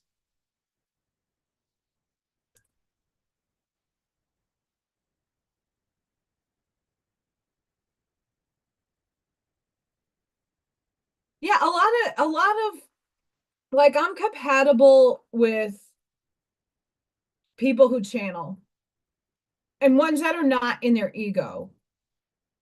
Ones who are doing purely the work to help expansion. The Curtises in one of the I think it's the Voice of Isis or it was the Message of Aquaria, one of those two, was saying that there's a lot of people like us that are going to be walking in Yeshua's path to help awaken other people and not awaken to like wake up, red pill or blue pill. It's hi. Did you think of it this way? Are you seeing this from another viewpoint? Getting people out of the narrow mind or the blinders that people put on to live their lives.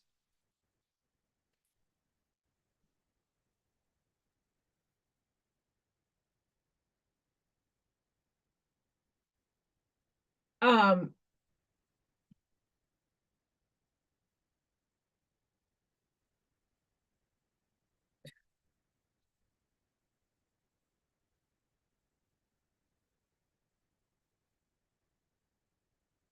I'm going to share this. This is off my Facebook. Solid. This is matter.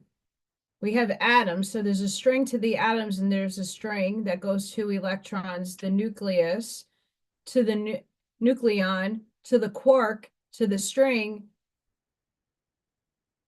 particles. So string theory states that if you zoom into the space itself at the maximum level, you can find out other dimensions in which ring-shaped strings are there vibrating at different frequencies.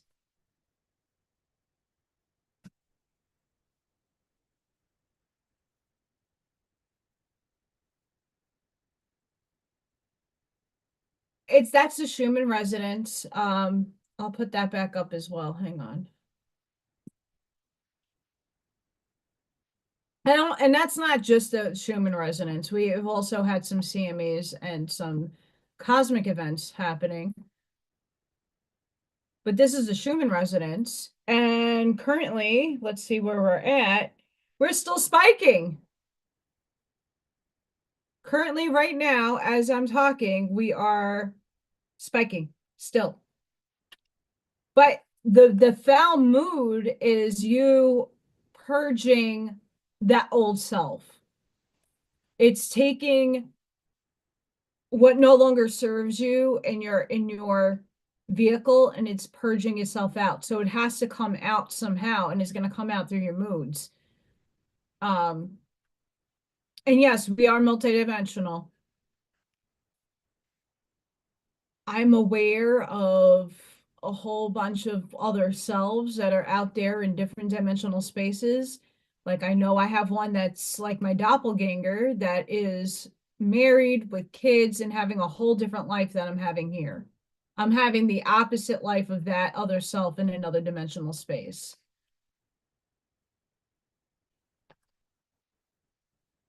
And she's gaining experiences that I am going to integrate into this vehicle for more knowing and openness. This is where my consciousness is at its peak.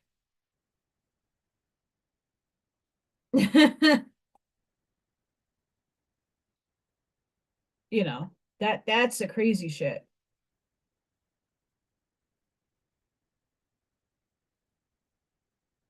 Thank I see Zumba. That's so cute.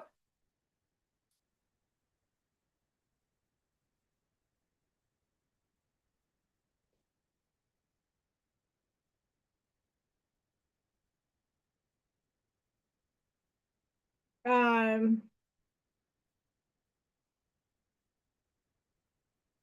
Being must be felt. It can't be thought. And that's Eckhart Tolle. And I feel like Eckhart Tolle and a lot of his work is only giving you the example of divine neutrality, the non-dual separation of other selves. When you could see that you're not separate from anything else, like a lot of things start making sense on a higher scale, you start then seeing that it's just a game being played. You're on the stage of God and you're watching the show instead of being a participant in it. And that's for me the bigger crux of all the shit show going on. I am now an active observer. I'm not participating in the hate, shame, and blame. I'm participating in, I am going to take the paradigm that I want for all of us, which is abundance and prosperity and beauty, and create the new world and help merge that with all of our energies collectively. Yeah, we all are being purged out in different ways because a lot of people have not done the work in the shadow regard, and it's just coming out in a different way.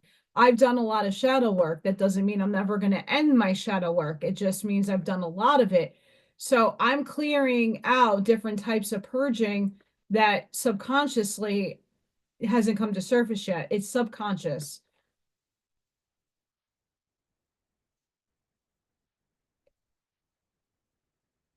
This is the other conversation that came up yesterday that I wanted to get on my soapbox for, and I couldn't do it because of the peoples that I love very much and I'm holding compassion for. So I held myself back. But Elon Musk came up into topic yesterday in chat.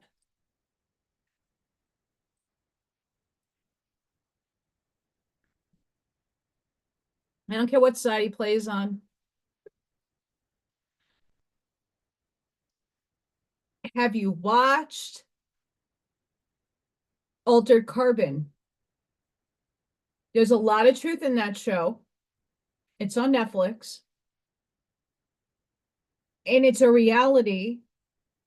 It's like predictive programming, let's just say, but if you watch it objectively, not giving your emotional state to it, and you watch it, you'll start seeing that it's an Elon Musk reality. I don't want to be there.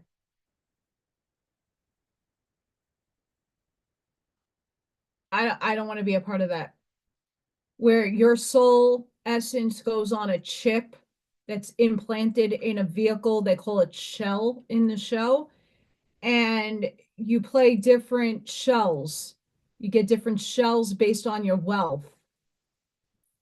So you can have the hot, sexy, babylicious body, or you can have the militaristic, hot guy, muscles paradigm, or you could be like the freak. That you don't get to pick, depend on how much money you have, you get to pick and choose what you want. And then you get upgrades onto your said shell. This is a paradigm that Elon Musk is trying to create with his other stuff called Neuralink. I don't buy it and I don't want to.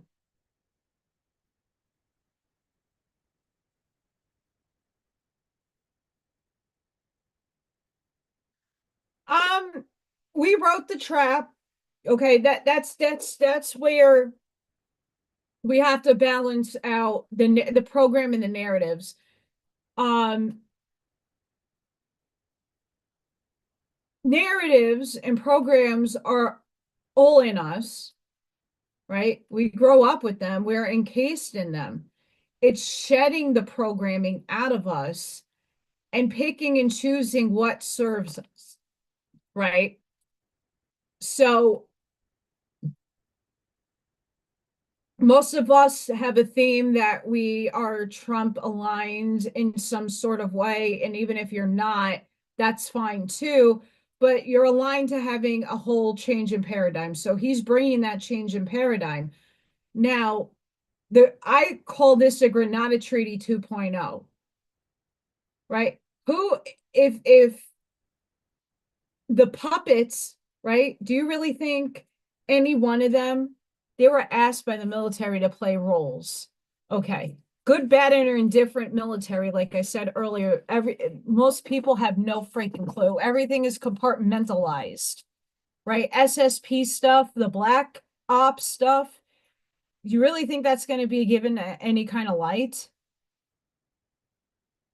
Who are they actually talking to? What frequency beings are coming down and uh on oddly enough, okay, Dan Bongino today, on one of the I mean, like, spirits plucking good shit and showing me on Facebook. Dan Bongino today was talking about the simulation, and he actually clipped the Y files. It was absurd.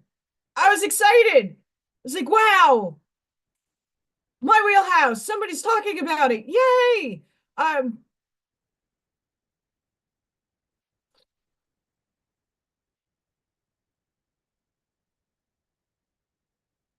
yeah, I'm neutral about Elon too, because here's the thing. He he's back and forth in polarity. I believe he's a double agent. I believe that there are good things that will come out of his work. I'm not saying that it all is out of bad intentions and the worst will and projected onto humanity. I don't think that. But just like anybody, like, Tesla's stuff was very heavily suppressed. And I think a lot of his Elon's work that is for the good is going to be suppressed or inverted to use for the negative polarity. It's a matter of perspective, but it's also a matter of being realistic. I don't want to be implanted I mean, obviously, some of us already have alien upgrade implants within us. Etherically, we don't even know about it. Um, that's a thing. I know a lot of people back in the day used to tell me, "Oh, I can get rid of all the implants in you." Like, I what? What are you talking about? Implants. Well, you're abducted by aliens. I'm sure I was. I don't know. I don't really have those recalls yet. But it all serves a purpose. I don't recall it doesn't mean it didn't happen. Like the one thing I can recall is going to Asgard with two neutral beings. They didn't have a side. They were neutral. They were working for God, source, all that is. Took me to Asgard to have an experience. They were indifferent beings. Those exist. The draconian I showed the other day on the live probably showing me something for, I don't know, it looked nefarious, but I not everything like me, people take me the wrong way because of how I look and how I do my makeup, but it could have been the best light being ever. I wouldn't know. It looked evil, you know?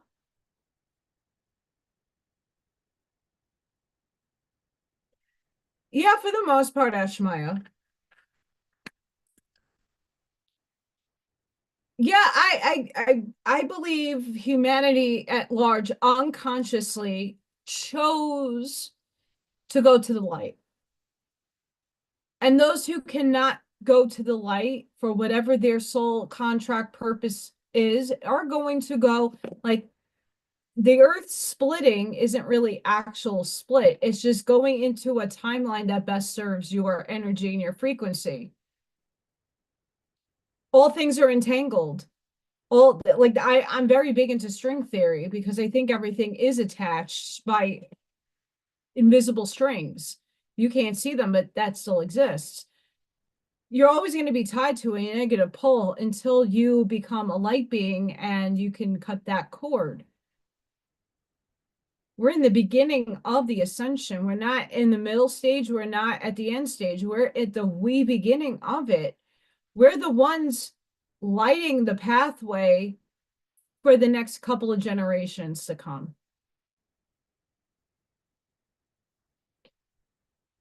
Too many people projected that this was all going to happen within our lifetimes, and I am not giving false hope. I think a lot of things will come to light as we evolve, but I don't really feel, in my estimation and what I've been feeling and what I receive cosmically, that it's going to happen anytime soon. We're stair stepping, and everybody right now is holding higher frequency, but that's only to stair step to the next step, next step, and the next step. To say that a flash of light is going to happen and that everybody's going to like turn on is a delusional thing. I don't believe that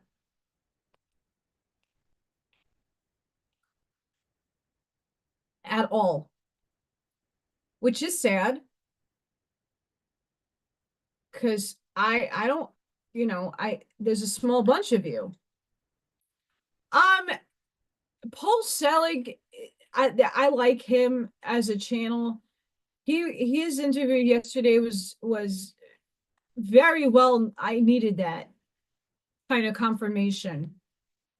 He said 4 lifetimes from now,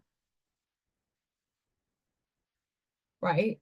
There's still going to be humans on Earth. There's still going to be people and entities seeding and creating the timeline that we all chose to go jump on.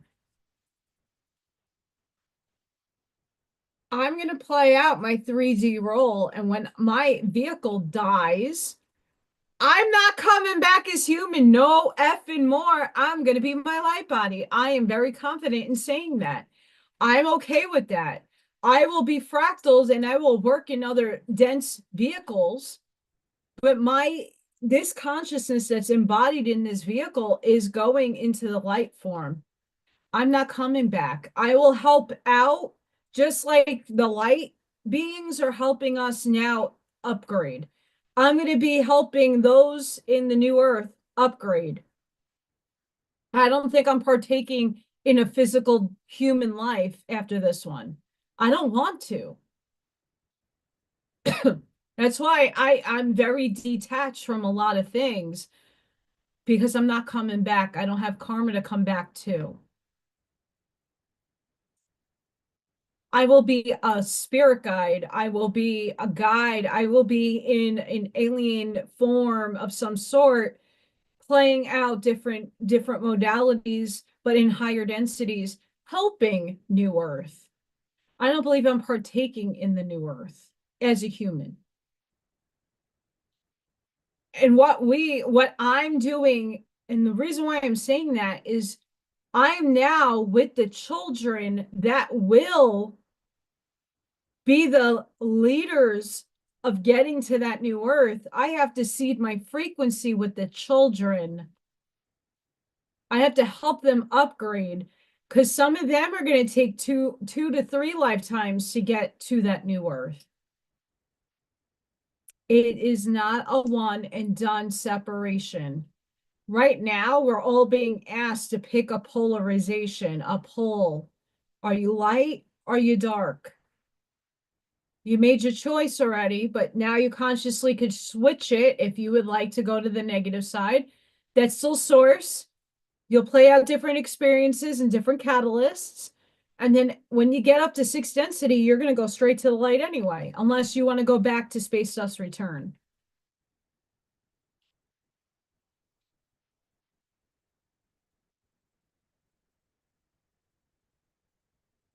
Yes,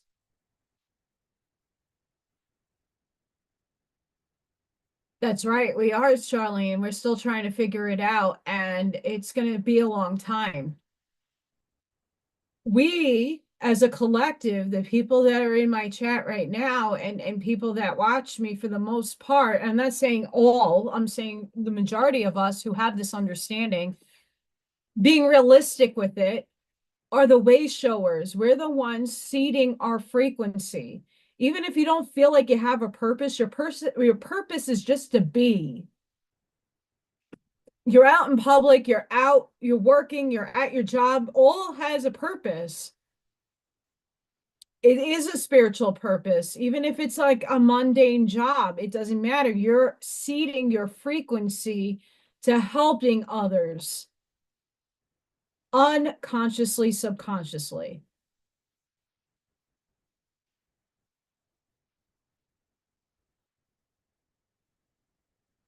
Yes, we are here to wake ourselves up. We chose that route. What we're doing is helping other people find the course of action to do it for themselves. I cannot help anybody awaken themselves. I can give you pathways of discovering yourself. That have a good night, Charlene. That's really what the importance are.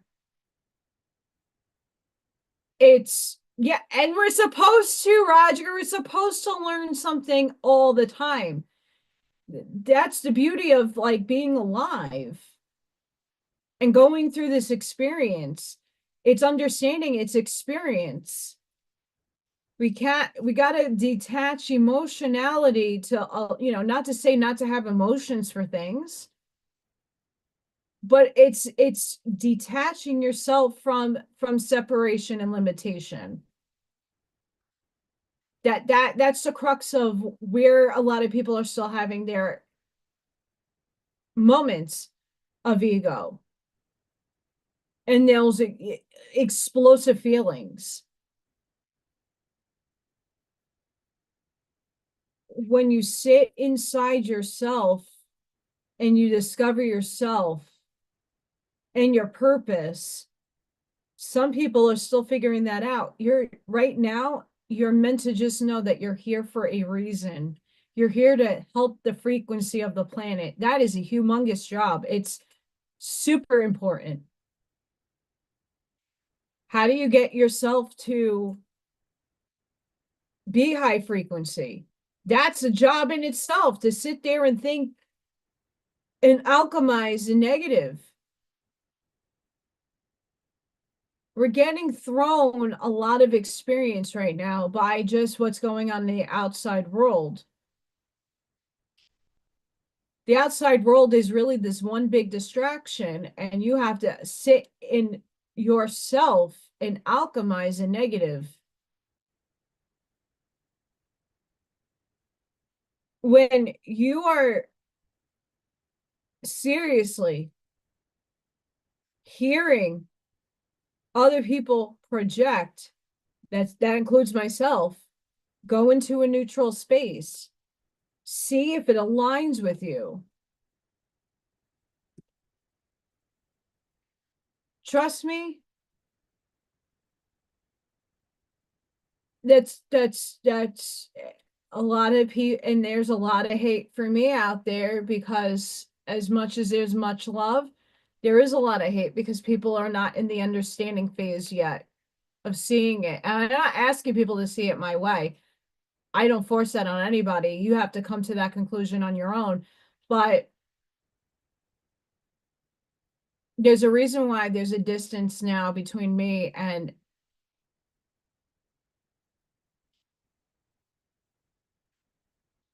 are we not me?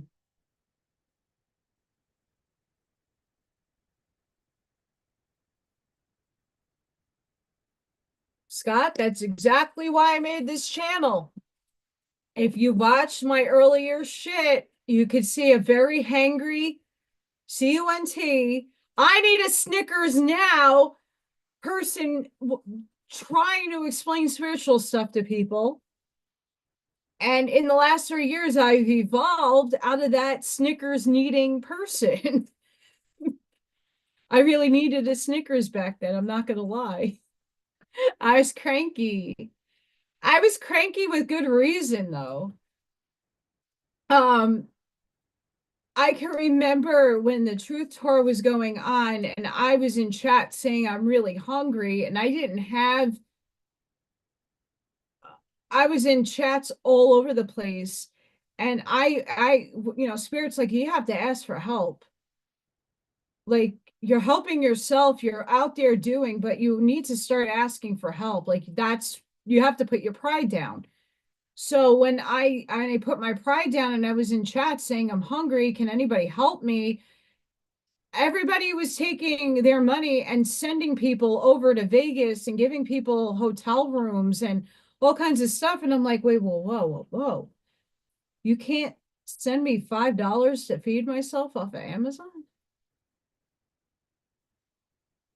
The Patriot community. You all like honored me that I didn't do this and I lost everything in New York, but then no one was there to uplift me, to help me. I wasn't even looking for money at that time. I was looking for a job. Hey, anybody know of a job that would hire me, or one of these podcasters, you want to hire me? I'll be your moderator.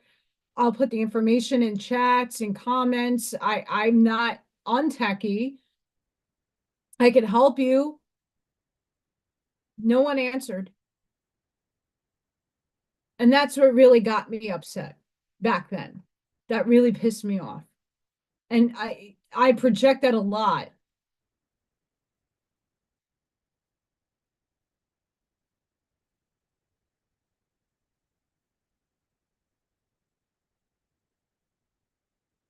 Yeah, and Scott, yeah, I know you've been watching. So like you could see my vibration back 2 years ago, 3 years ago was very still high, but on the lower bandwidth, because I was in that survival mode. Whereas now I'm not, yeah, I'm there again, but I'm not focusing on shaming or blaming anybody else. Right? I have to ask, I've asked, I'm not getting the answers yet. I'm being patient, asking universe, like, why do I have to experience this again? What am I missing? I'm giving gratitude all the time. Every morning, I'm in gratitude. I am in meditation, trying to heal people directly. I am doing a lot for others without them even knowing it. And at the same time, like there's the energy exchange is like not there. What's going on? Why can't I find a job? I applied for a whole plethora of stuff. Why hasn't anybody come through to me? Right?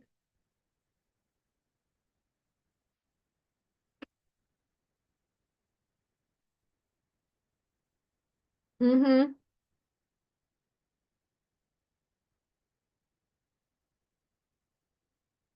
Yeah, I was in chats, a lot of different people's channels and stuff, and there's a lot of people hurting. I wasn't alone back then in 2020. I wasn't not alone, but I was just looking for a job. I like to work for what I earn. I'm not a lazy person at all. I'm always creating, I'm always doing something. I can't just sit. The only time I sit to relax is to meditate. Um like I have to work. And the 2 years that I was out of work, I was still working, just differently.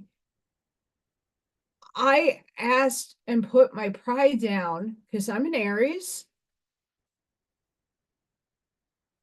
Hi, Sparky! I'm an Aries.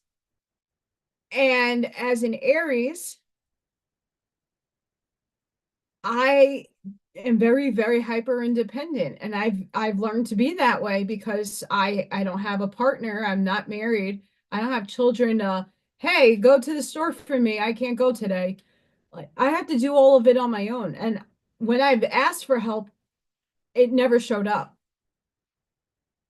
But it just the universe showing me I have to persevere through this shit.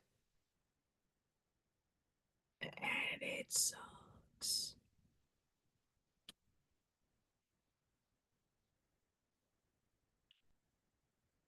So as the universe, well, I mean, we're all upgrading right now, which is fantastic. We're all shedding the old selves, right? It's for me, it's alchemizing my limited beliefs about myself. Um, they're just stories. So I have to stop limiting myself by what I represent as a story. That's just not a portion of me anymore. Right? Like we all have a purpose in this world and we all have to find it. The 3D version of that is finding the things that are going to sustain you because we're I'm still waiting on money flows. I'm still waiting. Still waiting. That debt clot every week comes out. I stopped caring about it. Why? Because I can go to the jewelry store to sell some gold or silver and it ain't what it projects itself on that debt clot.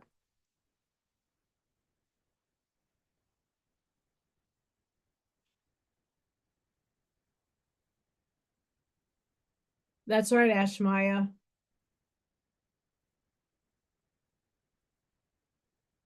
I mean, all the other people are your other selves. It's just a matter of vibration and a lot of unfortunately people who are on our bandwidth, there's not a lot of us. Um, there is a lot, but they're still bound by their political association. They're still bound by certain programs that are not being able to be shed right at this moment.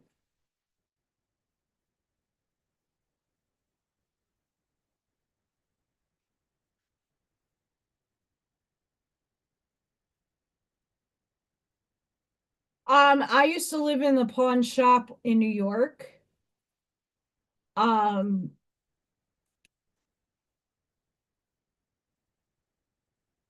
And I had to, damn straight, Buckshot, you're eating that damn carrot cake too.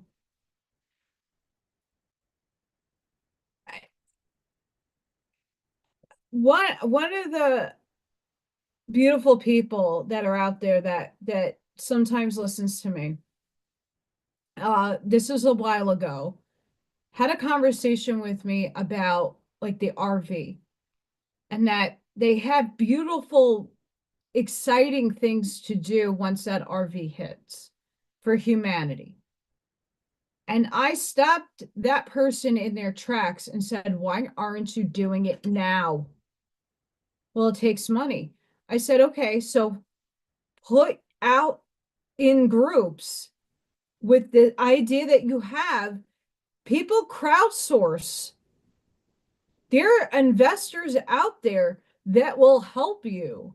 If you need, and what this person was doing was stuff to do with animals. And have a great day, Thomas. It had to do with animals. And I'm like, why aren't you doing this information? Like put a PowerPoint together or put a message board together, like do something because what your idea is brilliant. And there are going to be people out there with a similar idea to yours that you can do it now. Why are we waiting for something that may or may not happen or take place?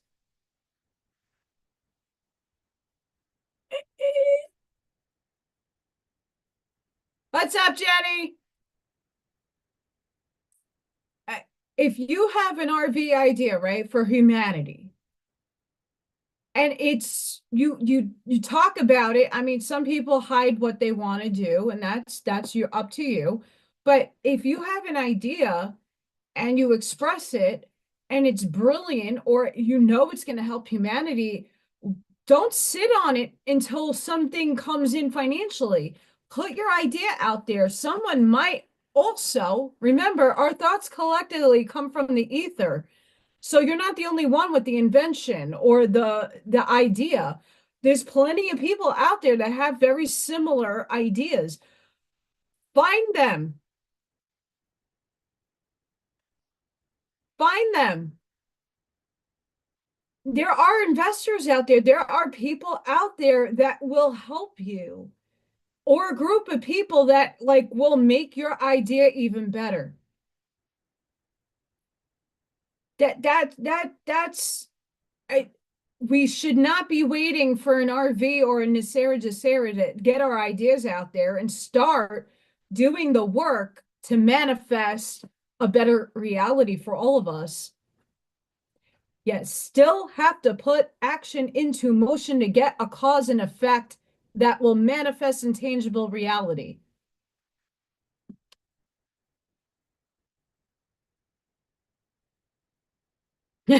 Sparky, yes.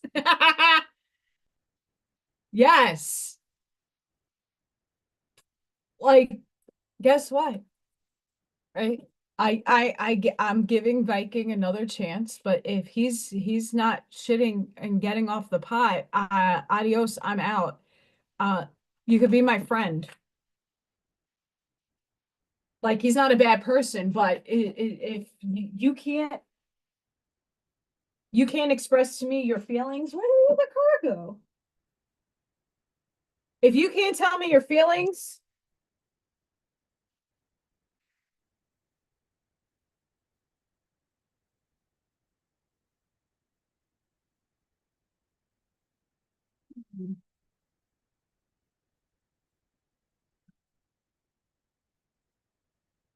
I have one card. Where is the other one?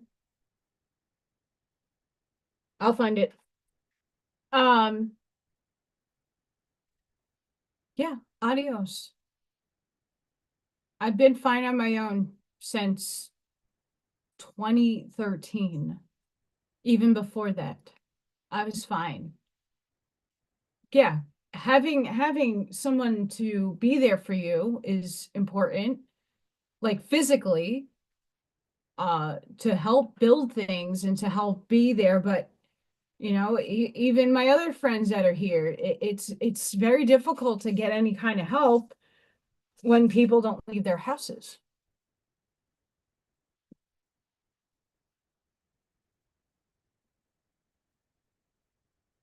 Holy crap, that car just like disappeared into the ether. I'm serious. No, that wasn't it. It flipped. Am I sitting on it? Wow.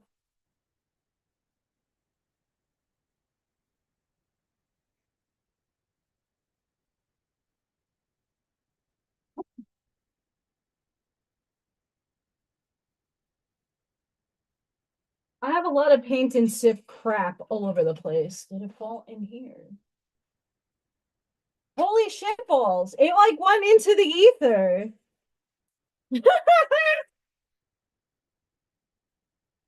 Wow. That's crazy. How the car disappeared.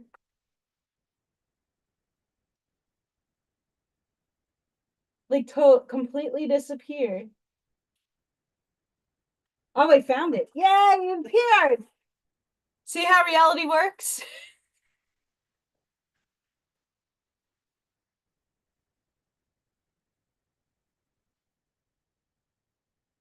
Oh, Jenny, I had that was my last like I was the empath.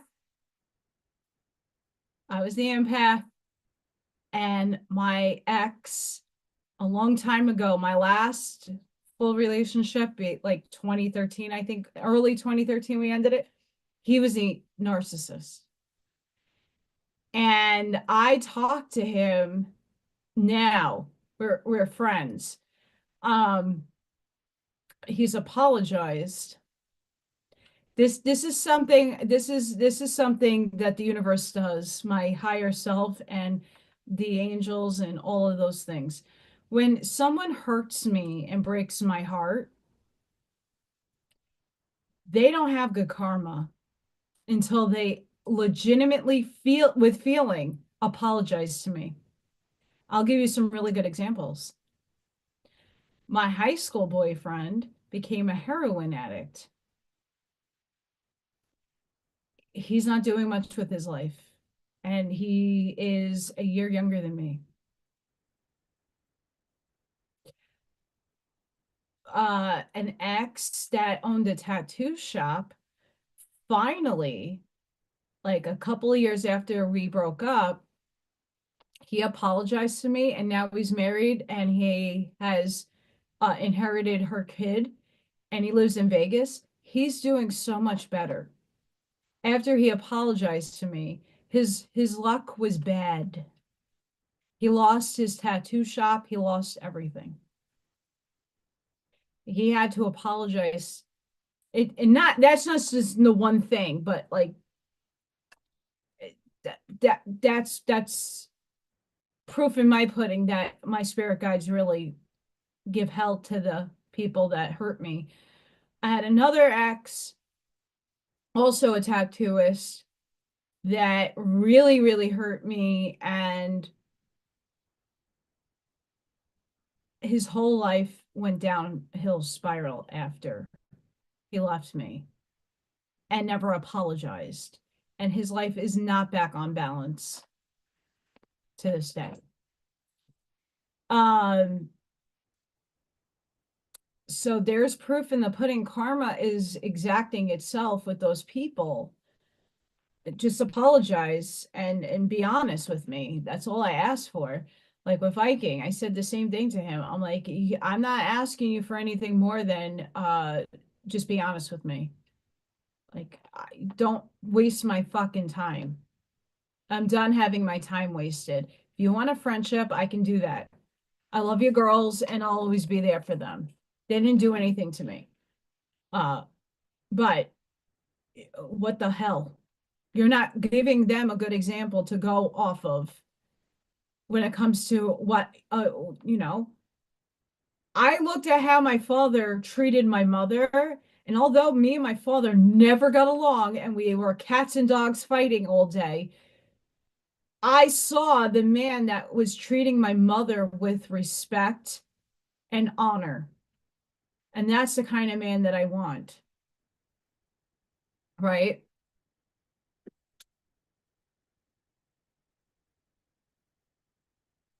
Unfortunately, for people that mess with me, I hate that's the ego talking, but that I have evidence. Like it's sad, but I make that a cautionary thing when anybody enters a relationship with me. Like just be aware that hellfire will come down on you if you are not going to apologize. The last relationship with Mr. Said Narcissist was karmic. He put me on my spiritual path. At the time, I had no freaking clue. He broke me and shattered me into a million pieces. He's an iron worker, and now he's also amazing. He apologized to me. He never put stock into me. But he didn't understand once he detached, once we detached and detangled and cut the cords of energy, he did not realize what I was. He knew I had abilities, and he's also having abilities. He didn't understand. He wasn't there yet. And now that he's there and now he understands what my role is, he respects me a hell of a lot more. And now we talk. But he's amazing. And he's a culty. Now, is he a bad person? Absolutely not. Yeah, is he a narcissist? Sure. He has body dysphoric disorder, but uh, he is a giver. He does things out of the kindness of his heart and purity. He's a good person. Does he do sacrificial shit? No. Not all of them that join know. And even if they do know, do really, it's a choice at that matter of they're going to go past 33 or not.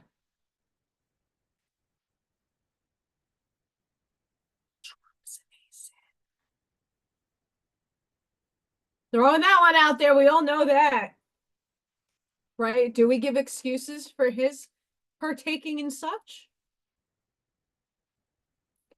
Remember, detach the emotional state to things. We're all placed where we need to be for a bigger, better, greater time. So there are infiltrators, just like anybody in any job. There's people that come in that are holding frequency for the time as when it's supposed to happen for exposure. You never know why someone's where they're at. And you can't assume and generalize just because an organization is bad. I mean, I've worked for the YMCA. Did I ever hear of any child nonsensory going on? No. Before I knew what the YMCA was doing, and I don't think that's all of them, they're a good organization. I only know the good side of it. I don't like I know the corrupt side of it, but not in the doing horrible things to kids aspect. I don't know of any of that. A lot of people that watch me are bankers or in the finance world. I don't think they're bad. I don't think half of my family are nurses. I don't think they're bad either. We're all where we're supposed to be, and we have to keep that respect and a knowledge point of, okay, cool. You choose where you feed your energy to. All of us serve a purpose. So pointing fingers and going, well, that's evil. Okay, so components of it might be, but not the component I'm attributing it to, like putting myself in and working for. Right.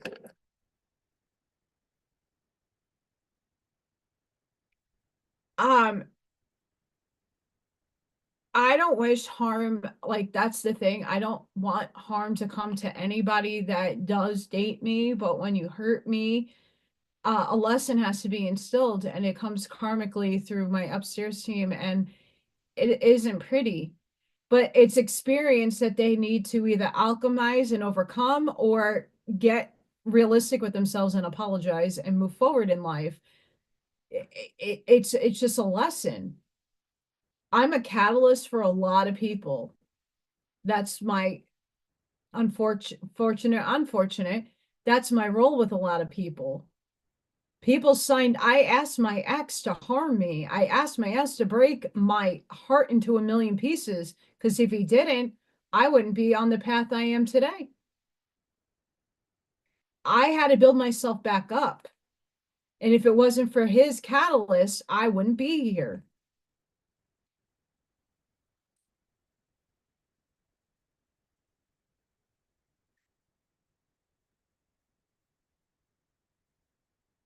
A lot of people's relationships, whether it be marriage, friendships, or whatever have you, they're there, they wrote them in to have an experience. And 90% of the time, when you didn't do anything, well, you don't know that you did anything or not, it's you giving them the lesson. You're the catalyst for them. They signed up for an experience and you were the one that dealt it. Or they the one that dealt it to you. You needed to know something. You needed to learn from something or overcome something for growth of your soul. That's the hard part is determining, were you the lesson? Are you the lesson giver? Or are you alchemizing the negative components of that relationship? We all orchestrate our relationships before we come here. We all sit at a round table and go, okay, you're going to be my dad. You're going to be my mom. You're going to be the boyfriend. You're going to be the husband. You're going to be the kid. You're going to be this. You're going to be that. And through all of this, what do we need as a soul group? What do we need as an individual? What do we need as lessons? And each of us orchestrate roles for each other to play out. We have a veil, so we forget, but unconsciously, subconsciously, those are there and a catalyst will happen and you play it out. That is a hard concept for people to recognize and to realize. Once you have realized that, yeah, once I knew in here, I asked my ex to dump me and hurt me. And then I learned about the narcissistic empathic relationship component. What did I learn? I am not matched for somebody like that. That's my lesson. And that all these years later, I can be friends and talk with this person with no problem because we've matured ourselves and our spirituality to the point where I'm like, yeah, I know what I asked you to do that, and I'm supposed to put you on your path. Here, maybe it was not supposed to be in that moment, but now I can put you on your path for exploration. That's why polarity and duality is important. And that's, like I said in that quote earlier from Dolores Cannon.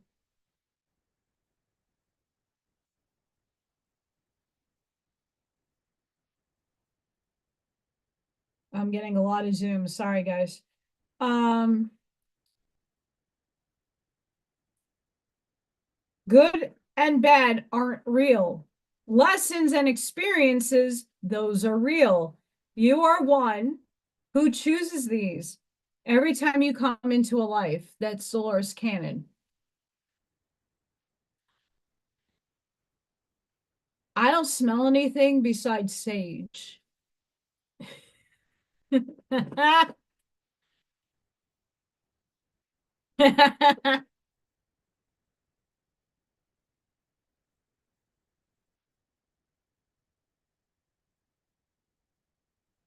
As I already had dropped these cards,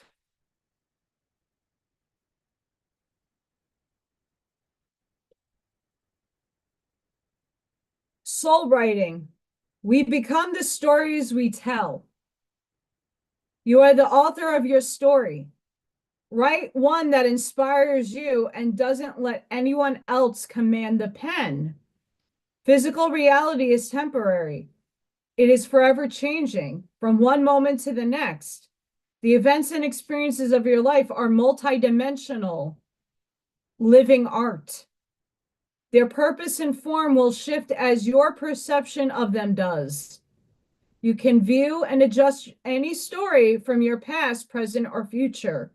Let go of justifying or analyzing the events that become your stories. And lift yourself into a new way of seeing them, the eagle eye view, seeing it from above. See, if you look at the top of the pyramid, you're seeing an expanded viewpoint.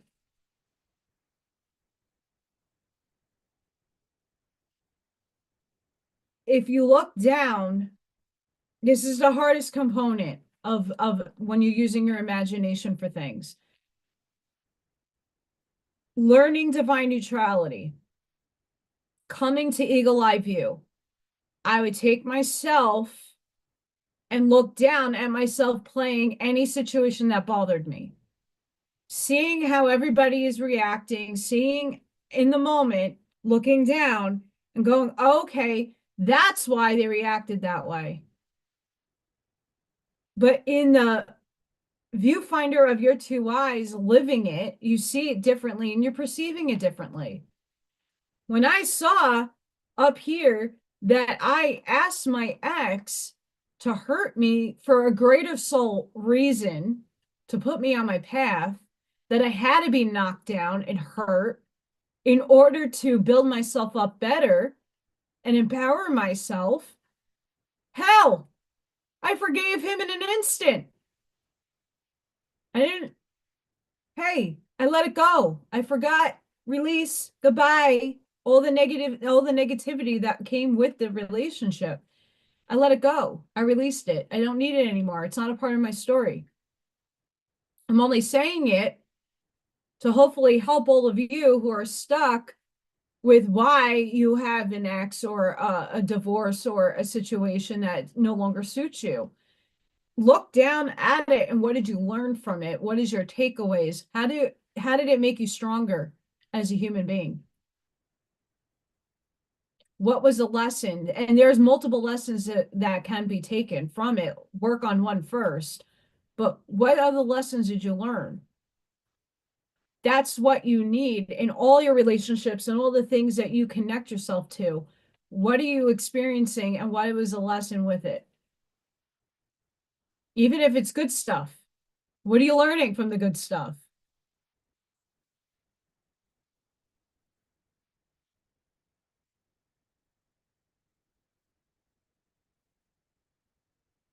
So the card also goes on to saying that these stories are shaking loose. That's what it's indicating. It's shaking loose and healing is occurring. You are doing so well. You are worthy and you are loved. So take those ideas of what those stories are and rewrite your story. Carlos Castaneda and Neville Garter talk about recapitulating your day. So if you had a shit day, recapitulate it before you go to sleep. Like think about what you did during the day and how you could change something that triggered you or bothered you and rewrite it and imagine it differently. That's how you get into mastery. All the occulty people talk about mastery and the adepts and all of that. To become a master is becoming the understanding of how to manipulate your own mind to see something for a benefit and not a negative. All my relationships had a purpose and they all served me very well. Did I see it in the moment? No, because I didn't know how to stop myself and look on a higher viewpoint. Now I do. And I'm separating myself from people, places, and things that no longer serve me a purpose. I'm fading away because I have boundaries. You got to put your boundaries up. I can no longer feed a narrative that is perpetually keeping up the world that I don't want. So I'm distancing myself. Still supportive, but I am not no longer perpetuating their reality. I'm perpetuating my own.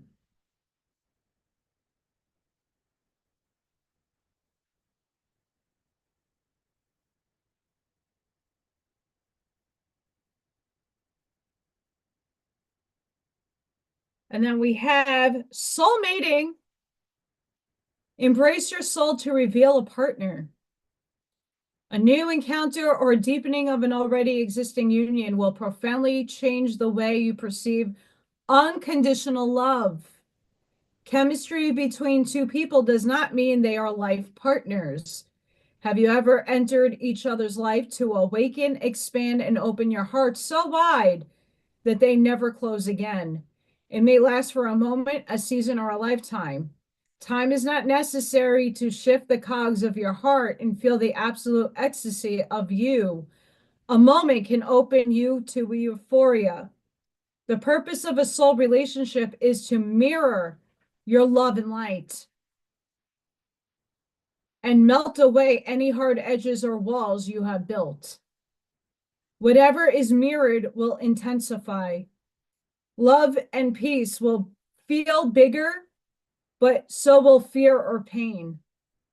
This reveals any wounds that hold us away from love so we can heal them as we embrace more of love we already recognize.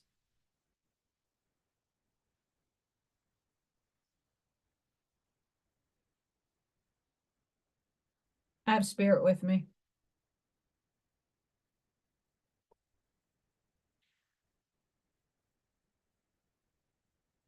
So here's tangible evidence for anybody who doesn't know.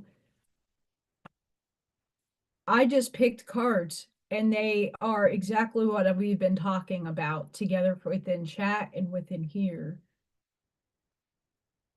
I got some high-ended spirits here. Woo!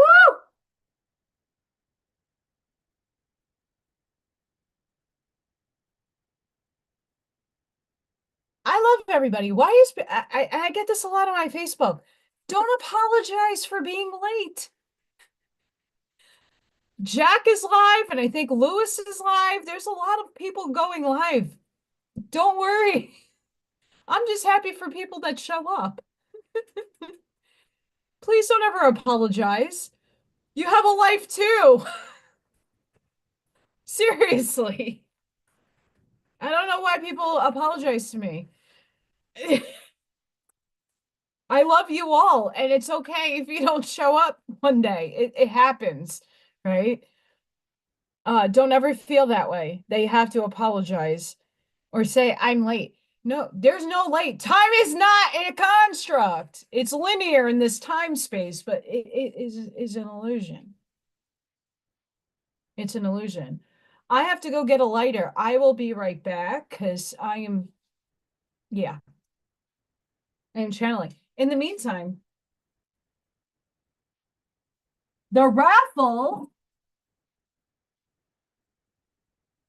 damn it, next, I don't want to say next month because let's not do that. I'll pick a date. We'll raffle this off. And I also will find another pyramid to raffle off. Give me a second.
Okay, I thought my lighter was by my Oracle decks and it was not.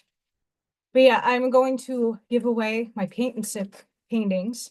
Unfortunately, I'm keeping the one with Odin and Freya. But I hope you guys are painting or crafting with me. Doesn't necessarily need to be what I'm doing, but I like to get creativity flowing in all of you. I know Mickey Michelle's a painter. Yeah, this one was the Nordic Lights, Aurora Borealis, and the cats looking up in the forest. That was the latest one. Um,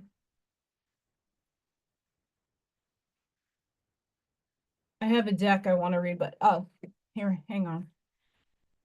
Let's hope this lighter works.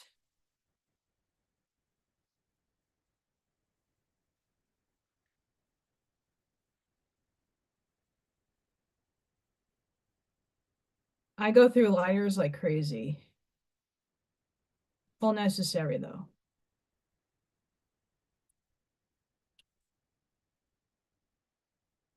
You know, it's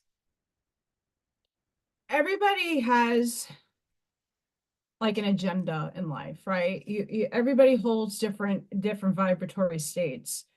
And there's some people, like I read intentions off of people. Some people don't have the best intentions, but they're still very nice. And, I just keep my distance from them.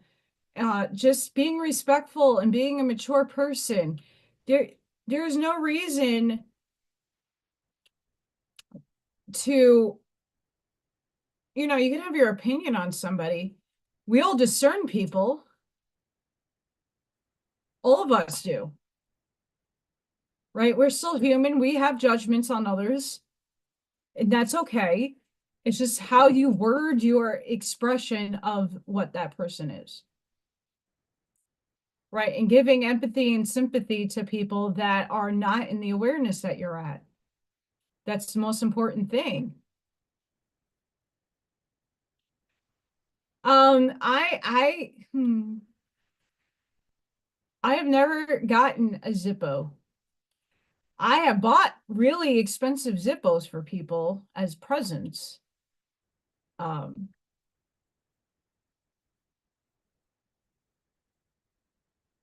but I have not had an actual my own Zippo, as I have ashes all over me. Now you all can get sage via Zoom. I have it like right in front of me. I don't necessarily light as much sage anymore. But when I get hit like this, and not because I'm wearing a hat, I have hat head too. It's cold here. Um, I need to make sure it's good stuff coming in.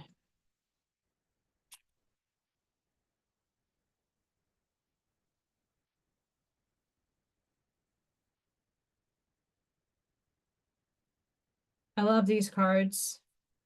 And as I was looking for my lighter over by my Oracle spread, like I have it on the floor. I have to fix it up. You can go in the corner right there. You are bright energy. Color uplifts you. You are unlimited. What you can create is unlimited.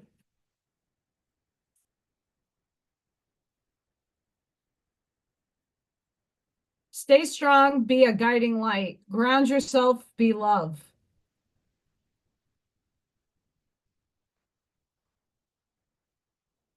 That's the message a lot of us are needing. Stay strong, be a guiding light, because we are all guiding everybody.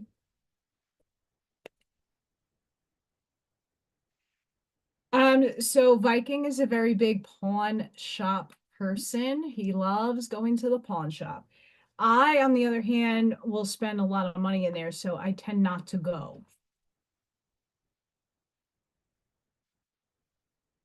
Um,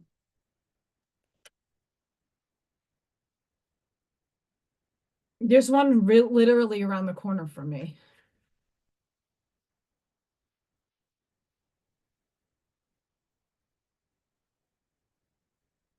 It's a big thing around here in Indiana.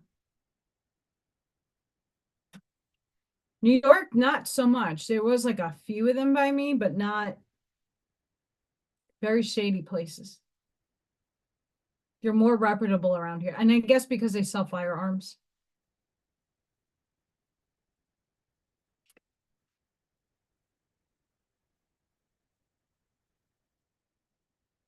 That card has a lot of energy. Holy shit. Huh. No wonder.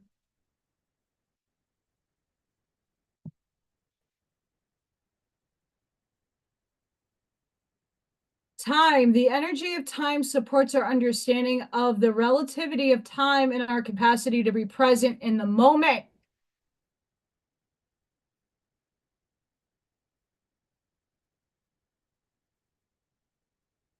Reflection. The energy of reflection supports our growth through the insights we get from the contemplations of self and others. This is a big one. I reflect a lot. That's what a lot of my pondering videos are. It's just me reflecting on different things. I have not found thrift shops around here. There are like consignment stores and stuff, but they're like more mid-central Indiana. Um, I'm still discovering around here. Like my first year here, I was basically putting this house together. I painted everything, I put all the furniture together. Um, I haven't really ventured out much. And now, like year two, I did a little bit more exploring, but not that much. Like I still have yet to get to Michael Jackson's childhood home. Like I want to get there, but I have to be armed. Not safe in that area.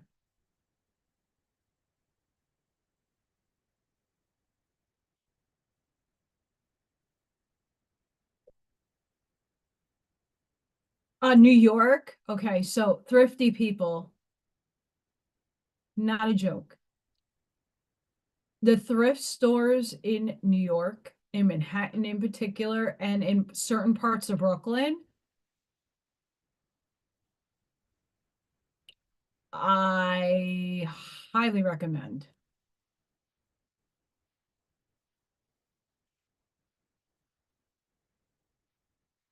No joke. Thrifting in New York is exciting.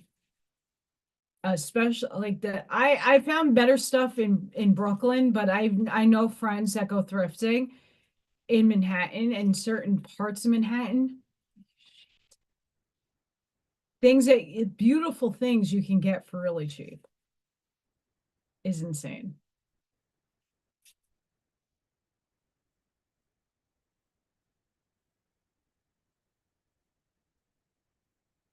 Yeah, I still have to like get more exposure of the different towns around here because my little area is like more commercial. Like I have like right by Jason and Dina is like Sam's Club and Walmart, and then the same block is like Best Buy, Dick's Sporting Goods, and then Michael's, and then like the whole row of like things that's just stores and restaurants. And then across from them is a mall with Home Depot and like PetSmart and like a whole nother row of stores and like the whole like it's US 30 right by them, right? Like the whole plethora of everything is there. But there isn't much in the thrifty stuff, and there's not much in the consignment stuff in this area. I'd have to go out of town and go to different towns to find that stuff. And that's not always easy.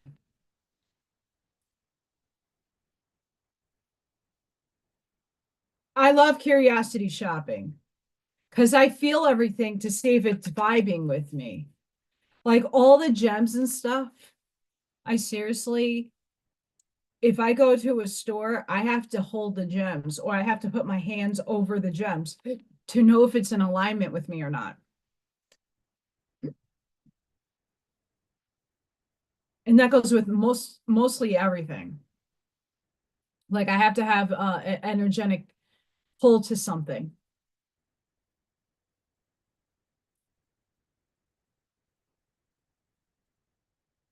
There's a Salvation Army down the block for me. It isn't the nicest stuff. Viking goes in them.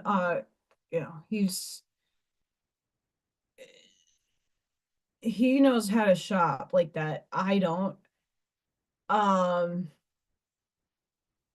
the consignment shops down in where farmland is, they have some really good stuff. It's just like physically getting there.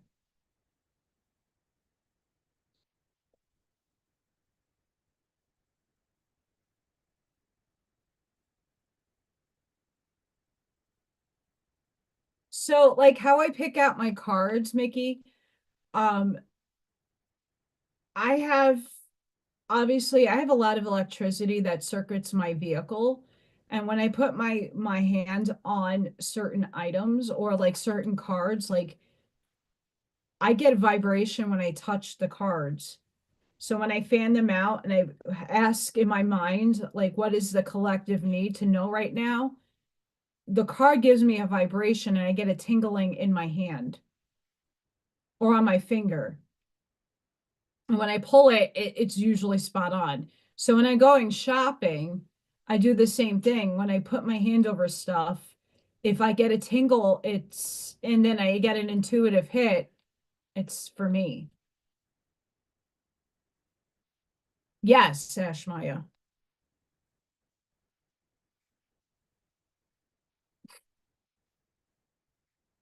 Okay. So the archangel that runs through me is here. Maybe that's why I was getting all hot and heated.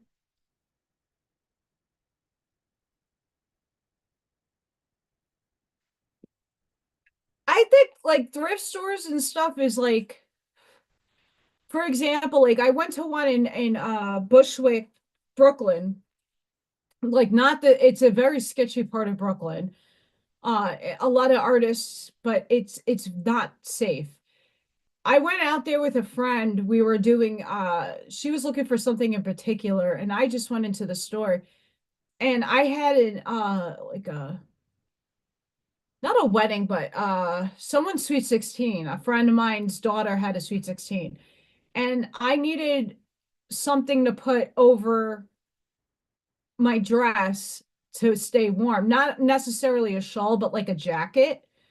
And I found this half jacket that was from the 1920s. Thing was $5. I looked online, that thing was over $250. I still have it. I love it. And I'll wear it, if I have an event and I get cold.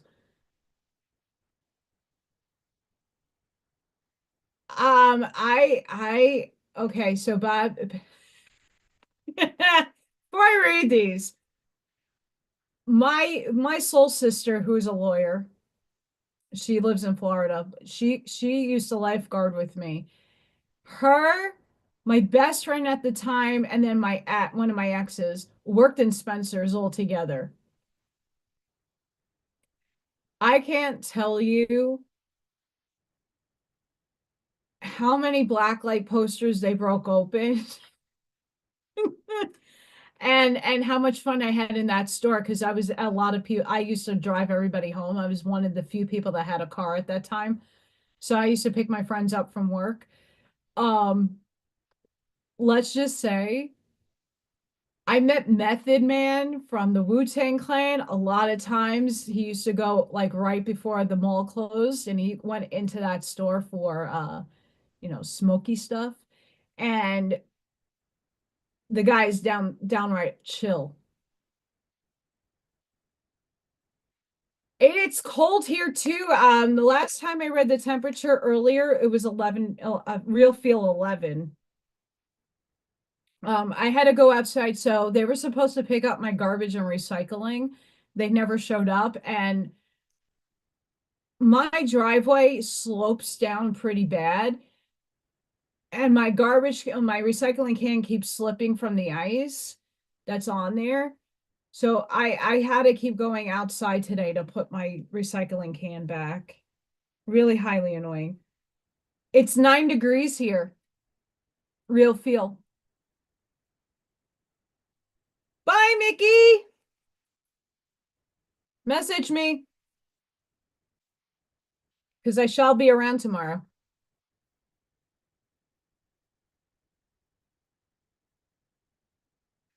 So the archangel who is working through this body and having an experience through me is Archangel Gabriel. And here Gabriel is. You are blessed to receive this Archangel card, and your guidance is to invoke Archangel Gabriel, who works on the white ray for grace and purification. It is time to release all memories, ingrained habits, mental patterns, which lower your vibrations. Archangel Gabriel will bring order and discipline into your life so that everything runs smoothly. You are reminded that you are a beautiful light and wise spirit, and that only the material mantle disguises your true self. So envision yourself surrounded by pure white light. Let your pure spirit emerge and fly. I am pure and light.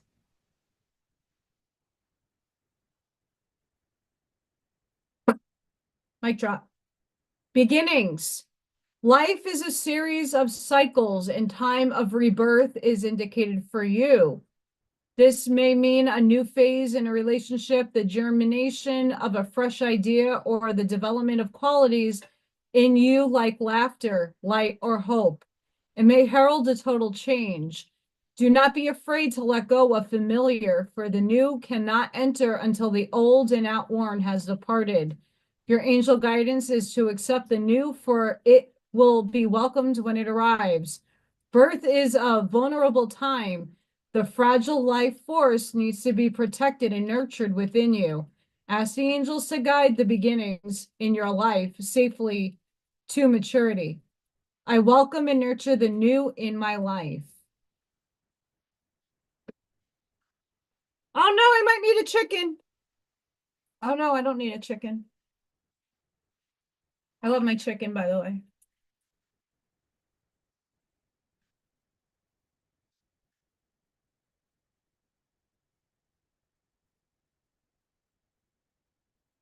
Yes, don't forget tomorrow on Zoom. The link is out on Telegram and on We Not Me's Facebook, We Not Me's Telegram. There will be a Zoom tomorrow hosted with some lovely Buckshot and Christina, and a lot of other people join in. So please tune in if you're available for tomorrow, even if it's just a pop in. I've been there because my Saturdays have been because I've been off. I start back to work on Monday if I'm not snowed in. Um, Many of you might be snowed in. It's gonna suck. Sunday is supposed to be really, really bad for a large chunk of us in the United States.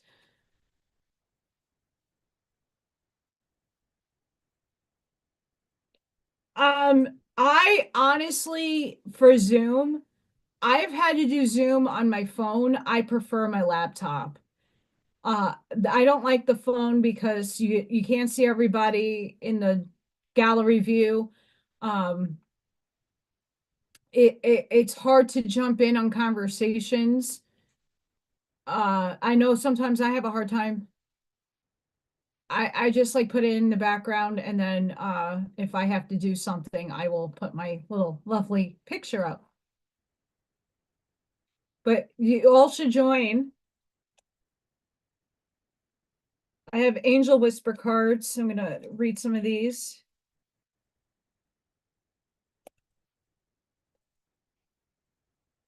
And I want to thank you, Buckshot, for taking on because me and Dina tried doing that a long time ago. And I mean, we still have those little things, he spats here and there with people coming in and dominating. That happened the first two times me and Dina tried to do the Zoom thing. It was not. And I love people, but you got to allow other people to jump into conversation, and you can't hijack the fucking thing for an hour and a half. It's okay, but a lot of people tend on having their stories overkill.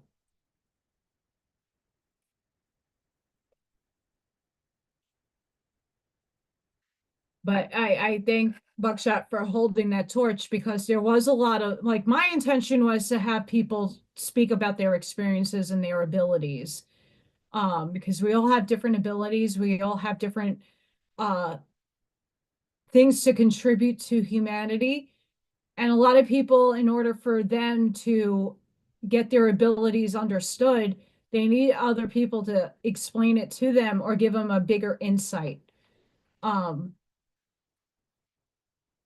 and that was the intention that I had. Didn't seem that way, but I am here to give advice. I do it freely. Every day is a new beginning. This is from the angels. The time is right. Have faith. Your desire is about to come to fruition. Let's manifest that bitch, baby. Life never ends. Spirit endures all. Your animals in spirit are safe and well and showering you with their love.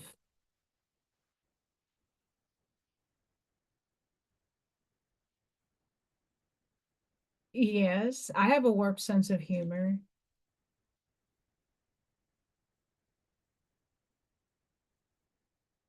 I do.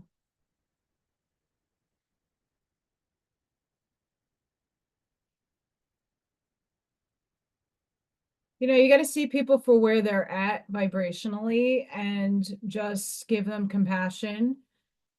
But that doesn't mean you let your boundaries down and you let people walk on you. Can't do that. That's a big one that a lot of people don't know how to release is the component of you're in this awareness and someone's over here and they might trigger you, but at the same time, like you can't let someone walk over you.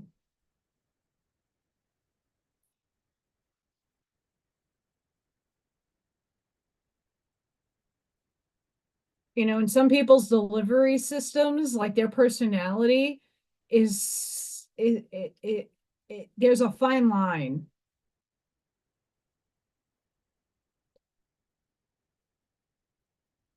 Choo choo. I have a train coming.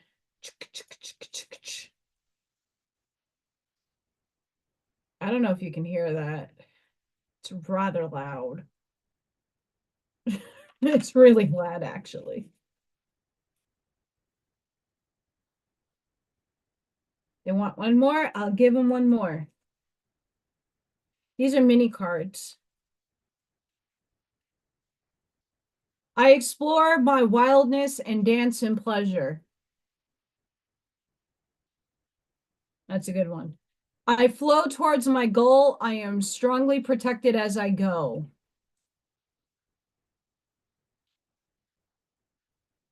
Wow, that's loud. I am courageous and powerful.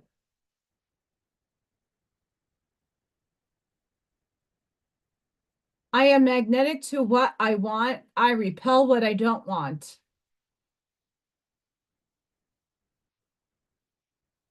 And this is why I did the TikTok about where's your energy at,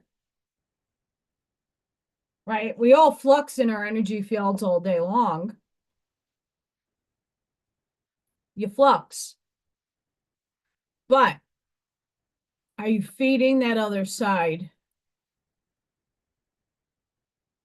Remember to objectively listen to people. Take the information and go here. If it hits, take it. If it doesn't hit, leave it.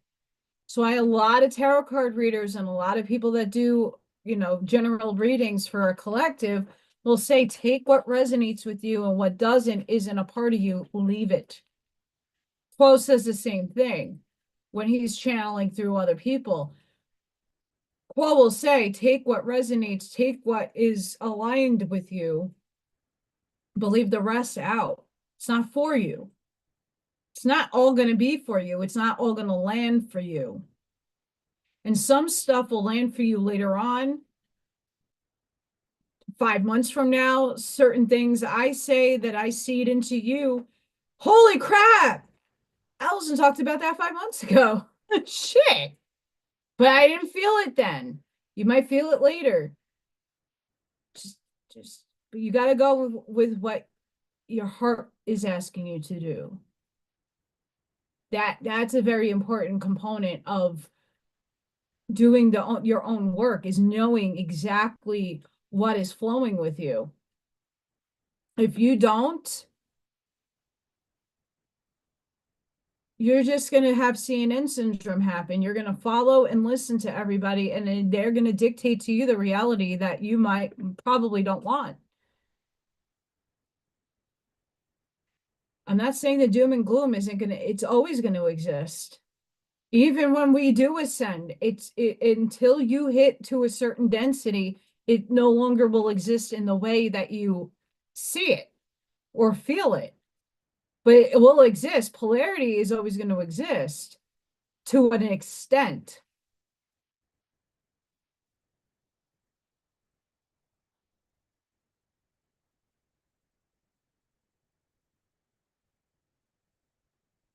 See, deplorable, you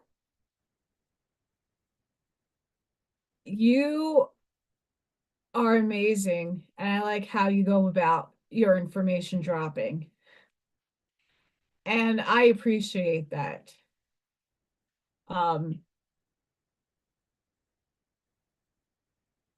It's important to do the work. Like I said earlier, I am a test from source itself, because I used to have purple hair. I'm gothic, and I don't conduct my life like a normal 40, almost 42-year-old. I'm not respected as an adult. I'm more looked at as a child in many eyes, not all, but in a lot of people's eyes. I've had a lot more incarnations in physical form than most people. I'm here on a mission, accept it or not. During my craft and sips, I showed the Stargate map book. I showed my evidence that I lived on a Stargate. As Christina was saying, I am the Stargate. And I believe that to be so. But a lot of people need to tangibly see still things in the manifested world that a lot of us see in the different paradigms and different densities and different frequencies. Exactly, Buckshot. I don't like my graduating class. Like, there's some very amazing people that I graduated with that I still talk to, but they're lame. I love them, and I'm not trying to harshly talk about them in that way, but their life is like stale. I like having fun. I like being a kid. I like dancing and singing and being silly. That's just how I raise my frequency.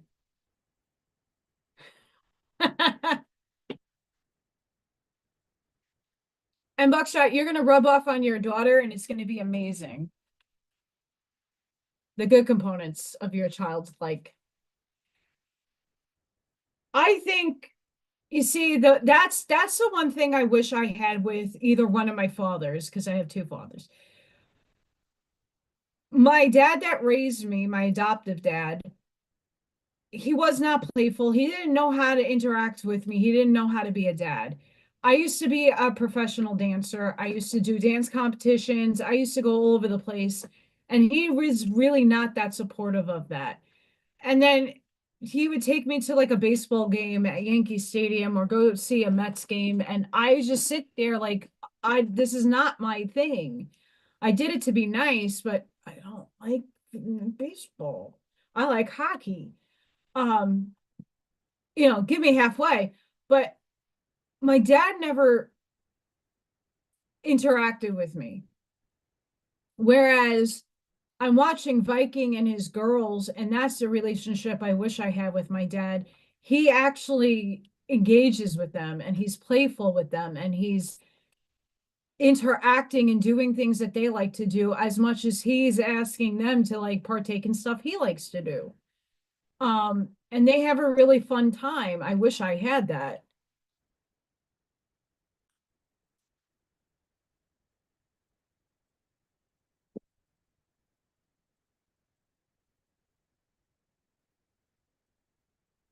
Trust me, deplorable. I my mm, one of my exes is a heroin addict. Still, I think still to this day. I'm not sure how he's alive. I hope he's sober. Um, Everybody told me I was going to marry him. He's in my prom picture.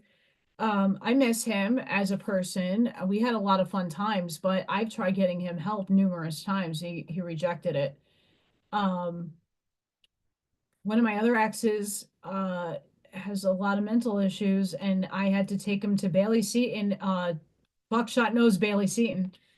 I had to go to the emergency psych ward a couple of times for him. Um, and I've always just been a pillar for people to um, lean on. That's why that's why I leave all my like be someone's shoulder. It's just some people need a shoulder to lean on and an ear to hear them. They don't need your advice. They don't need anything. They just need somebody to be there for them. And when I know the dark night of the soul, I said, like, sometimes a mountain needs a little pillar to lean on once in a while.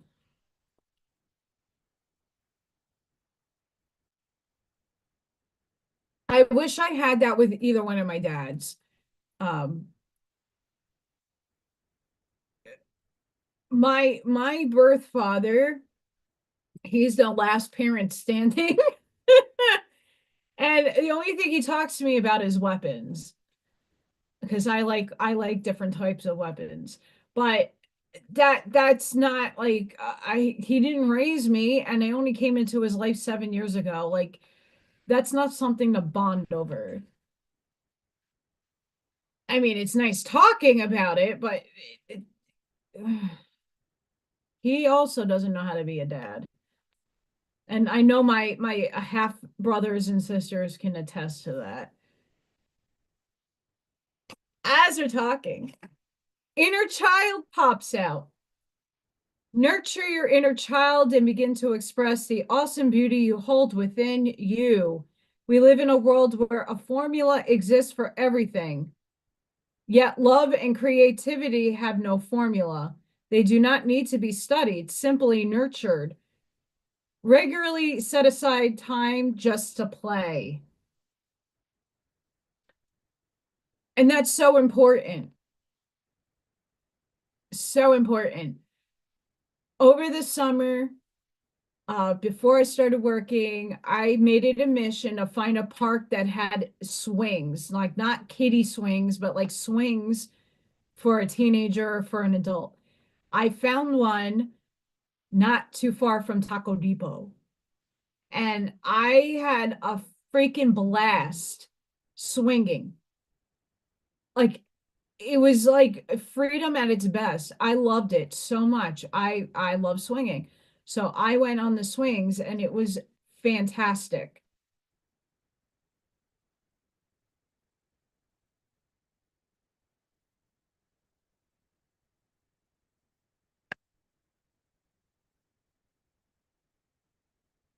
That's amazing, deplorable. My both my brother and my sister are also on that same pathway. I know when I was financially stable, my sister reached out to me and she was in a rehab center and asked if I could send her some money so she can like instead of eating their food, like order food. And I had to ask her because I didn't know how legitimate her story was. So I had her get paperwork, send it to me that she was in a rehab, and then ask the people that were running it if she's allowed to have money and how much is the food if she can have outside food be brought in before I sent her anything.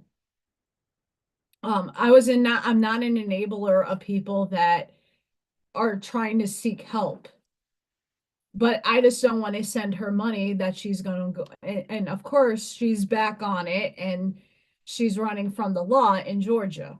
Another reason why I didn't want to move down south was because I didn't want to be too close to my family.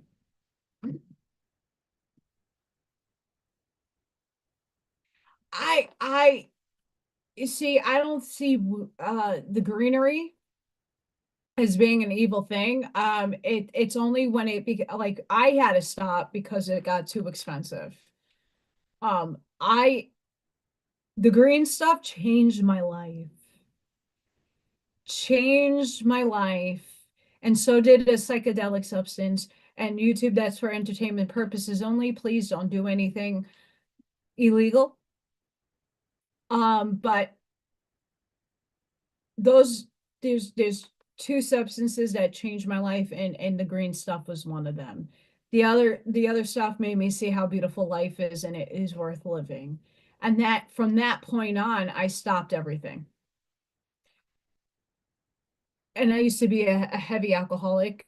My dubbed name is Living Dead Girl because I used to smoke embalming fluid. I did a lot of stupid shit, but all for experience purposes.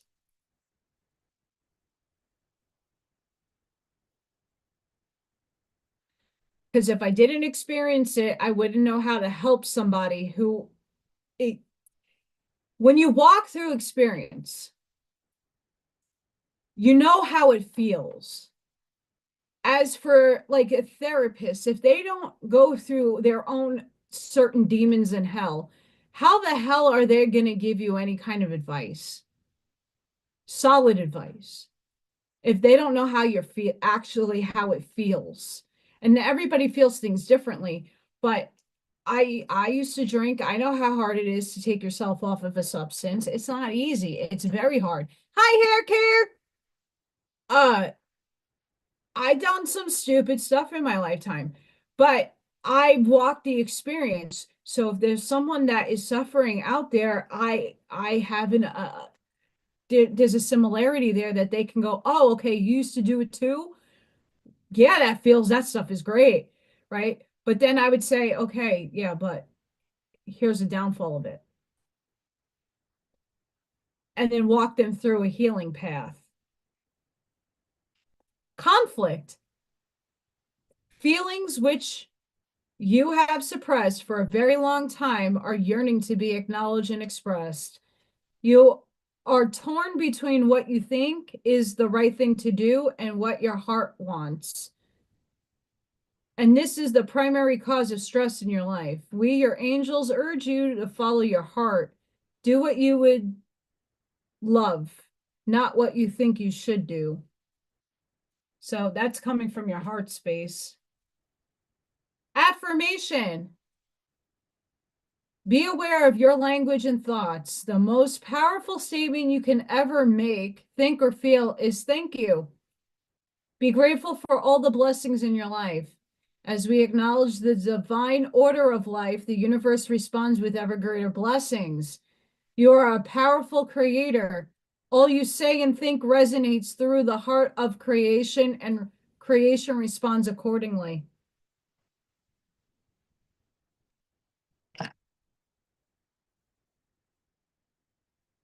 That last one, where are you placing your energy and your thoughts? Kill the blue button people, or I give them compassion for not knowing. They're a part of us as much as they're a part of me.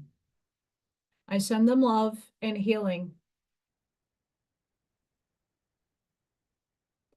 Like I said, I am a test. My family happens to be Ashkenazi Jews. I grew up in that family. My last name is why is my name Alley Cat? Because my last name is literally cats of the delicatessen sort. I wish I was associated with that delicatessen in New York, but I'm not. Um, but there's the test again. Should my family die and be put and hung up or sent away because they chose the experience of being Jewish? They don't get those nicety things that other people do. My mom had to pay interest. And that community didn't even see my mom as Jewish either. When I buried both my parents, it's in a reformed cemetery. It's not in a religious one. So we got to be careful whom we are wanting death and saying we want them dead. I'm playing in that because that's magnetizing evil shit to you. Your thoughts create things. So when you direct your energy to perpetuating what is being manifested through them, which is the negative polarized aspects of this reality, are you feeding that, or are you getting mature enough to say, nope, I'm objectively listening to the information. Okay, that's what happened. Now let's transmute it and bring it to the light.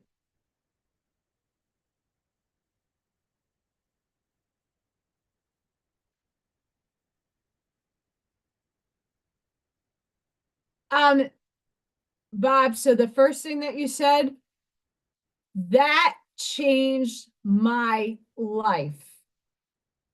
Changed my life. Doing that changed my life. And you missed my live the other day. I went on live on Wednesday.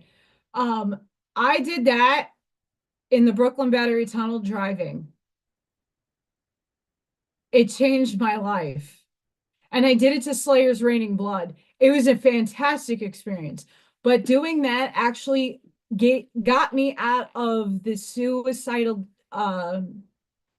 thinking that I was in because I didn't want to live. I did a lot of stuff out of going numb. I needed to numb myself out. Oh, I have like a half a stack of journals up there. I had a hard time as a child.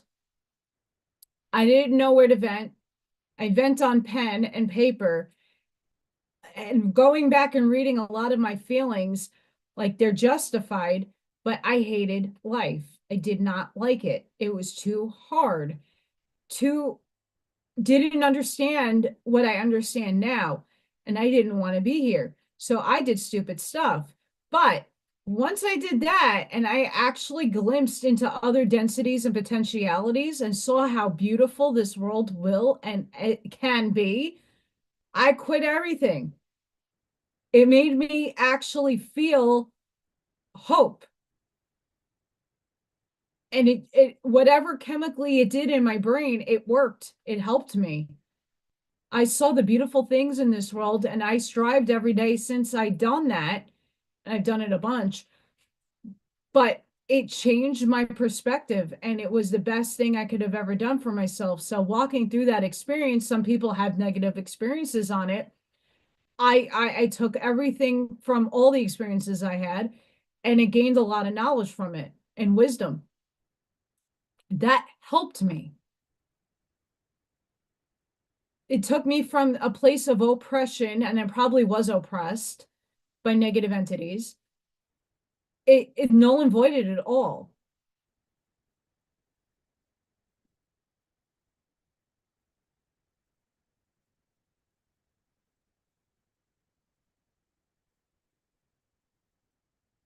you know.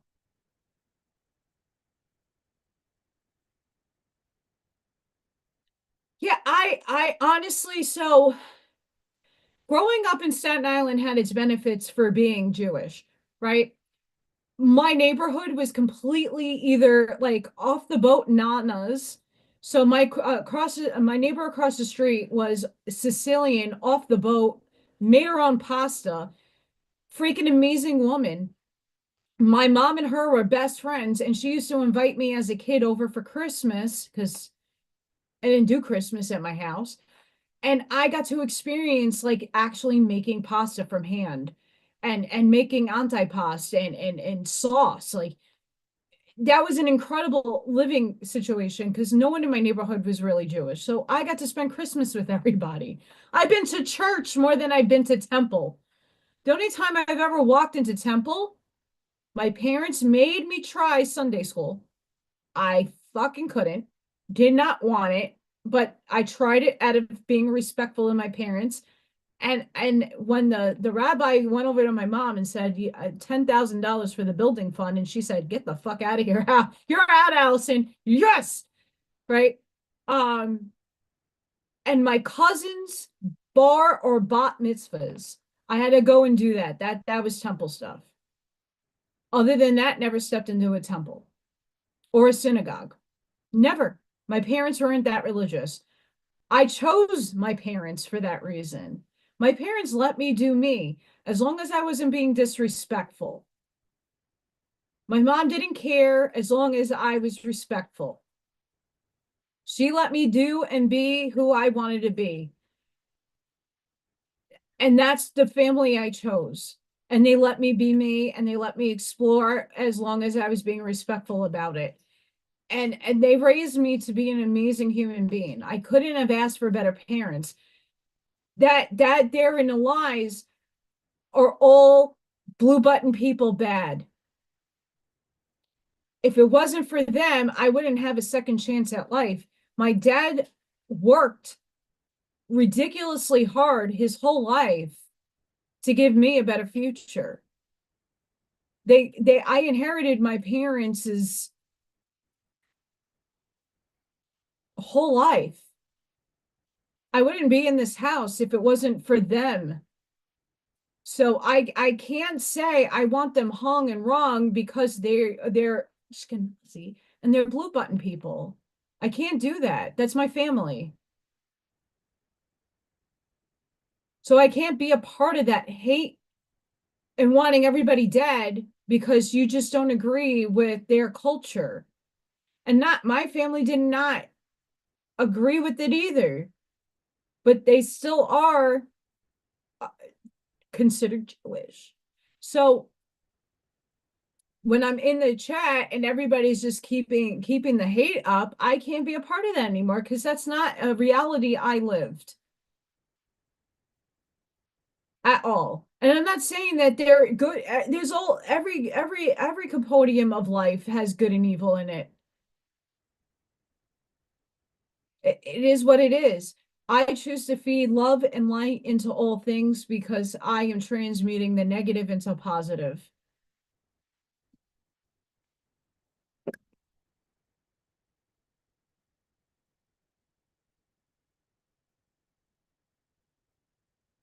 So the deplorable, like exactly, and that's something that when listening to my best friend, no, he knows my story, but it's an end all be all kind of thing, and I can't put that in my paradigm because it's not an end all be all. Those other people are us, them, us. It's our other selves. They're all having experience. God is orchestrating all of this. God is having an experience through each and every one of us, differentiated for different experiences because it needs all things to have acknowledgement of. All situationals, all circumstances need to be lived out so source can know itself better. The consciousness, the entanglement of all things needs to be experienced. If they didn't do the fuckery, we wouldn't be awake. We would be awake to certain truths and knowledge, but we wouldn't have a smackdown of a whole load of information if they didn't do their fucking and expose it. We have to be the model examples for what they should want for themselves.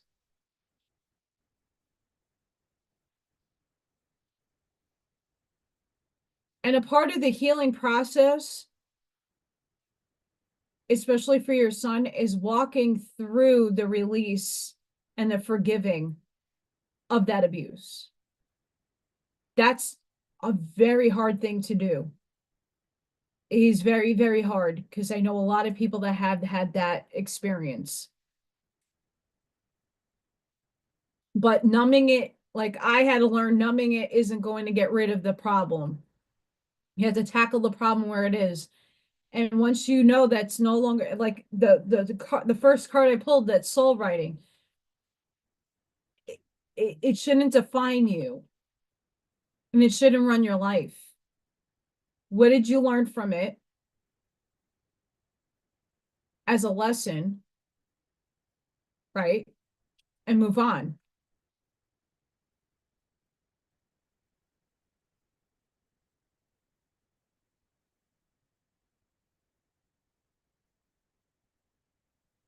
Hi, Scott, you're back. There are bad, there's bad everything. We live in duality. We also have like I am a see you next Tuesday person. I tell it how it is. It's a hard truth to swallow for a lot of people to know that all things are one. You're one with source, and everything else is one with source. Even the negative things are one with source. Satan, everybody projects this separation of Satan. Satan is of God's creation.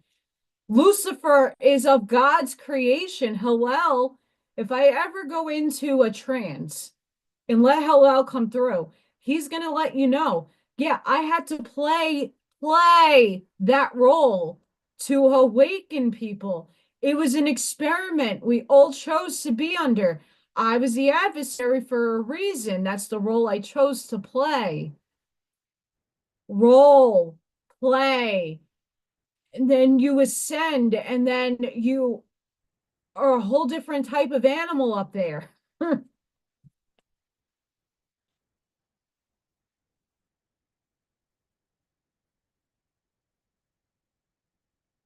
Yes, that is not easy. But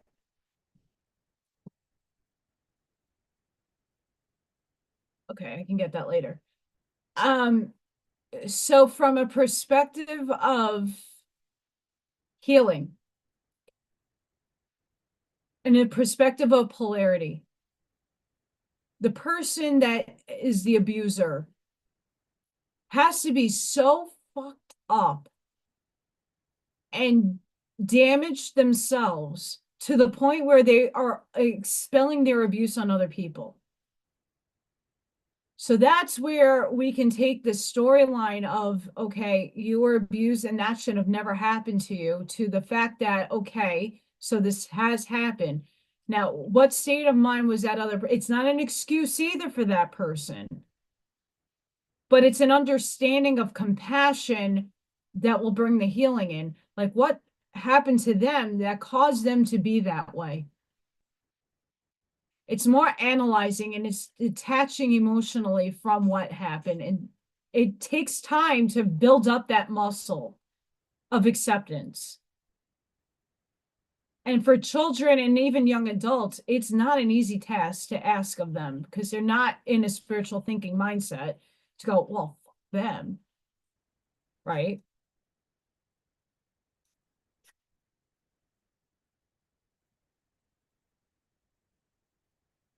Yeah, let's go check where the energy's at. You know, you have to ask yourself why are these people doing what they're doing to children in general? It's because what has happened to them to bring them to such a state that they're unconsciously being wavered, and some of them are not even in control of themselves.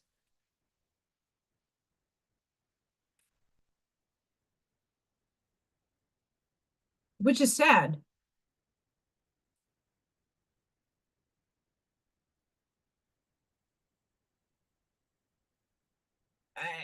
Scott, yeah, I get it. We are very heavily spiking, and there's major purge with that last half hour. Yeah. So it's a good thing you had to go outside on the cold grass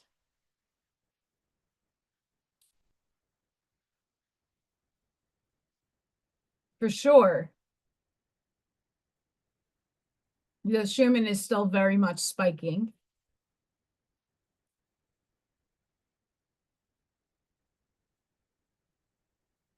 I bet. And you also have lessons to learn from that as well. And it's not something to judge yourself on, right? Things always, everything has a reason and a purpose. That's the harder thing to like conceive and to come into your own awareness with, right? Like my father not knowing how to be a father stems from my grandfather being a complete asshole. My grandfather came from Russia and not the good part of Russia.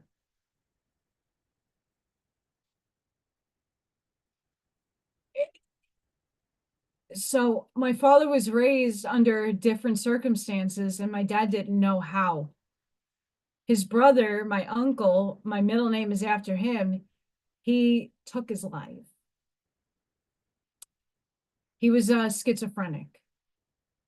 So we all have something, all of us.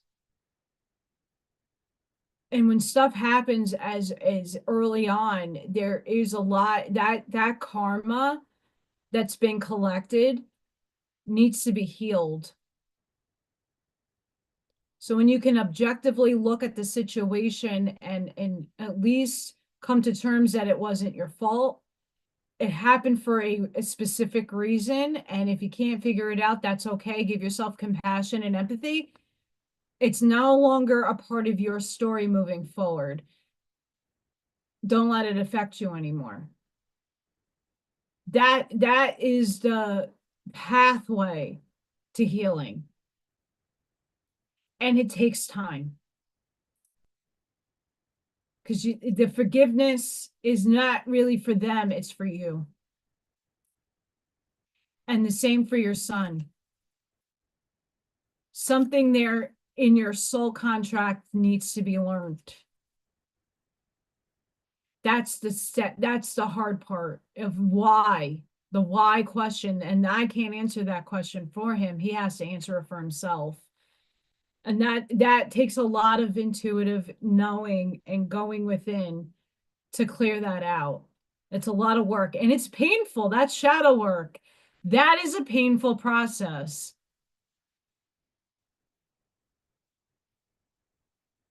Yeah, exactly. Yeah.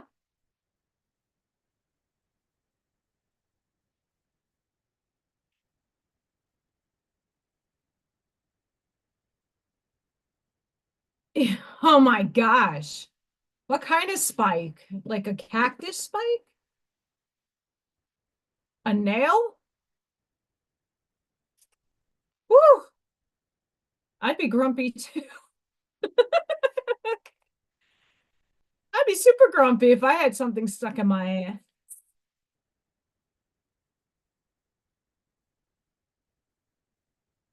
And you know, and you want to know deplorable, you're gonna get there because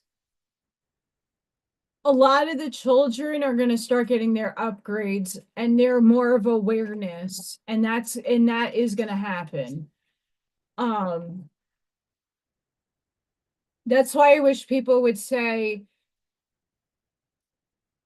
about education and about therapy and about certain things, like there is angels in all fields of study. You got to find the right people and the right circumstances to fall into your lap when you ask the universe for it, that your son will be led to somebody that will help him heal and thrive. because that shouldn't always only be on you, right?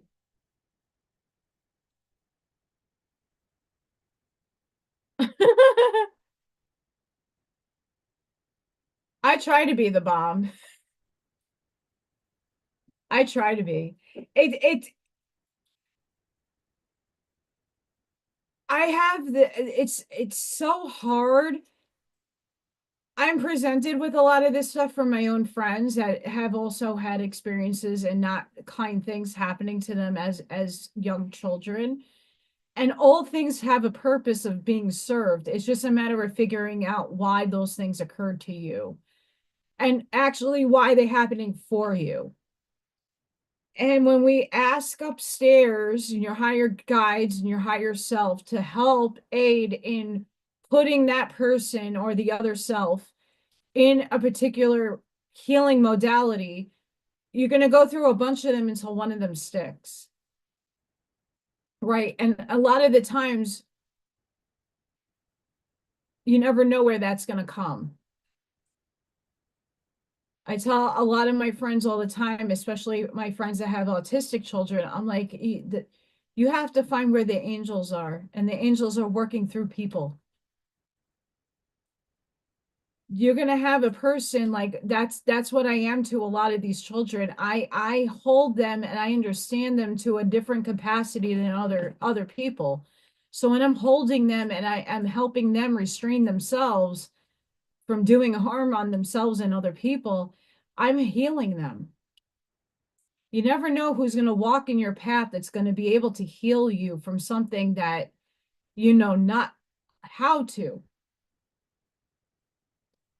And I'm really hoping that an angel steps forward for your son, Deplorable, to help steer him in a better direction. And I feel that has to be a masculine energy.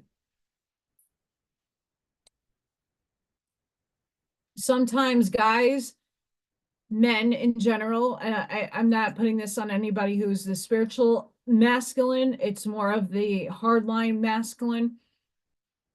When they're stubborn, they tend not to listen to women because they know best, right?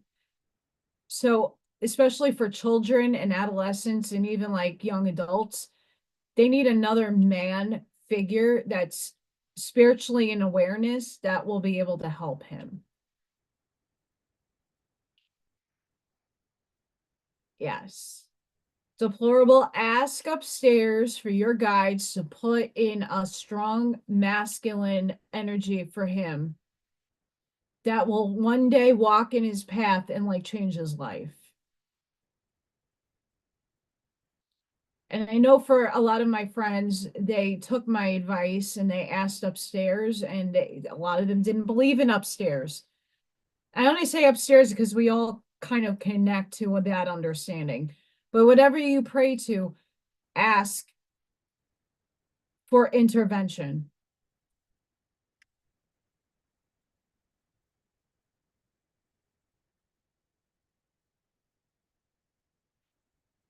That's why a masculine energy would be very helpful in transforming, like a mentor, someone who can come in and just give him guidance and affirmations and whatever he needs. Like, this person that you're going to pray for will intervene at some point in his life. I don't give a timeline because we're all shifting in different delineations at the moment, but that's something universe can deliver. And I've seen it happen with other people when they ask and pray for it, it comes. Especially masculine. A lot of men are in the hardcore masculine form and not in the spiritual masculine. There's differences, right? I could talk my ear off to all my male friends, and I have a lot of them. I'm more of a masculine than I am a feminine female. I talk to my guy friends and they don't respect anything I say until it happens. And it's like, I should have listened to her in the first place. No, you needed to have that experience the hard way.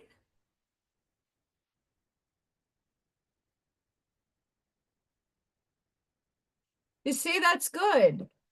And I mean, it could come from anybody, but I do believe when someone is in that recovery of not doing substances, they need a strong masculine, but also one that has the spiritual masculine in itself that will guide them more on a spiritual basis, but in a masculine sense than on a feminine sense. And then eventually the feminine will come in and his heart chakra will start opening up a little bit more and will start listening to you. And it's not that he's not listening to you. I mean, everybody subconsciously takes in the information. It's just a matter of divine timing and orchestration, which sucks. Raphael, clarity of vision. Be willing to see things differently to initiate healing and experience wholeness.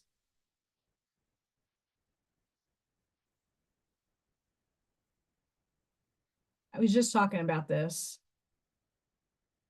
You have to see things differently. And some of those things that are different are very painful to confront. It sucks. But if we don't confront the pain, we can't heal it.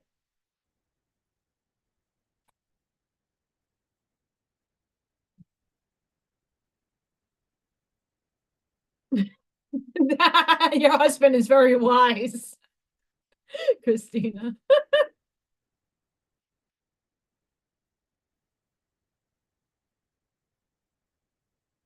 I don't know if I honestly don't know if men are slower in certain aspects. Um, I know from the male friends I have in my like physical male friends in my life, a lot of them are very stubborn, and the way they were raised was to be a strong male, like alpha male, that they have to be the provider. They have to not show emotion. They have to have certain qualities a man, typical, norm standard male have. And for them to tap into their intuition and go within to do healing in the first place, they have to unlayer that other self. And the spiritual masculine, which is most of the guys in the chat, they tap into both sides, their masculinity as a man, to the provider male, to the spiritual male, to the feminine aspects of them. They're all imbalanced. A masculine spiritual man is balanced because he's aware of the feminine and he'll take the aspects of the feminine he needs to do his healing. Us women, for me, I need to incorporate more of my feminine side of myself because I'm still in survival mode. I have no choice. I have to do it all for myself. No one's going to cook for me. No one's cleaning my house. No one's building me my shed. All these things I got to do on my own.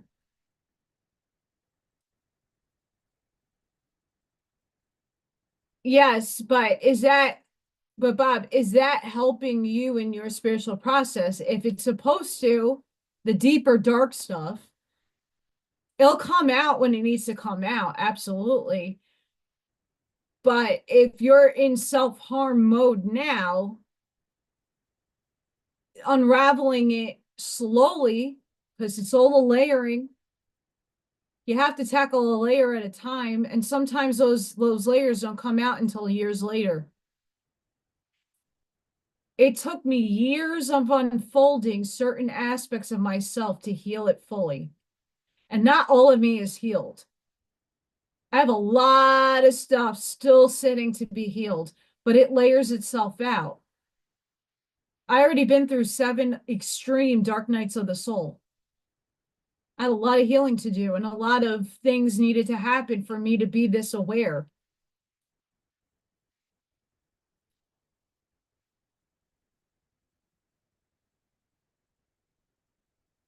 Oh, I love it. See,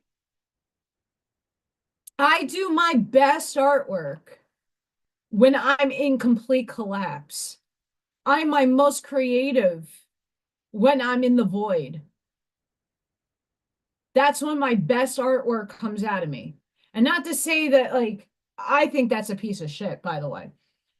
I know I can do better. But a lot of my creativity comes when I'm at my crazy breaking point. Um, that especially my painting.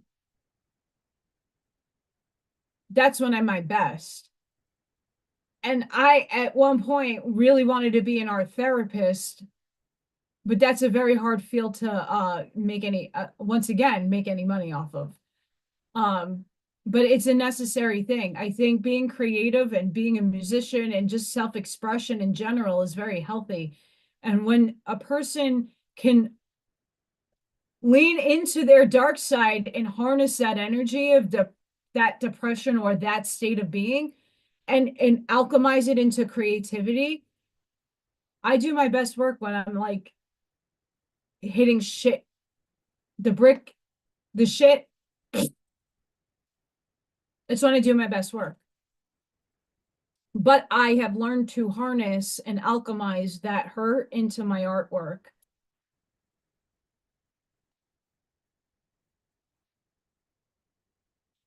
Bob, I am a very old soul. Doesn't matter about bodily experience. Let me tell you that. I live 28,628 lifetimes in density. Our souls are all the same age. When we talk about how much life experience one has, we all the same soul age. God said, let there be, and here we all are. I just been in density for a long time. Children are a lot older soul-wise than their parents for the most part.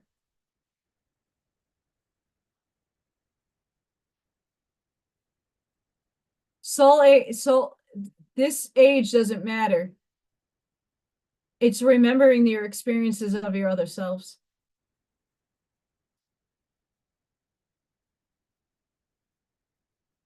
Yes, Carol gifted me her course, and I did a bunch of her courses. And yes, finding the diamonds in the dog shit, but it's not just finding the dog shit, it's letting the dog shit go and keeping the diamonds. So, what are you learning from your experiences? You have to face the darkness, you have to face the dog shit, you have to walk through the dog shit to find the diamonds. So, what are the diamonds you are keeping? And then you burn. She has a burning ceremony. You burn the dog shit, the stuff that weighs you down. Make it not a part of your story anymore. I tell my stories to I dropped a lot of that. I only say it because it's helping other people. Those aspects of me are no longer here. They don't rent space in my head anymore. Right? Me doing substances and doing stuff, I don't recommend. YouTube entertainment purposes only. Um, that stuff was a part of me and it's no longer my story. I'm not that person anymore. But I've gained a lot of wisdom and experience through that. So I kept the wisdom and experience and the lessons I learned, but I dropped that as a narrative for my life. That's the important aspect of doing the healing. Is yes, you did this stuff. Okay, what was the purpose of it? Okay, wisdom and experience gained, lesson learned. Here, I integrate that, but the rest of me is back there and it's not coming back. I'm not going back that way. I'm only looking forward. So it's not a part of my story no more.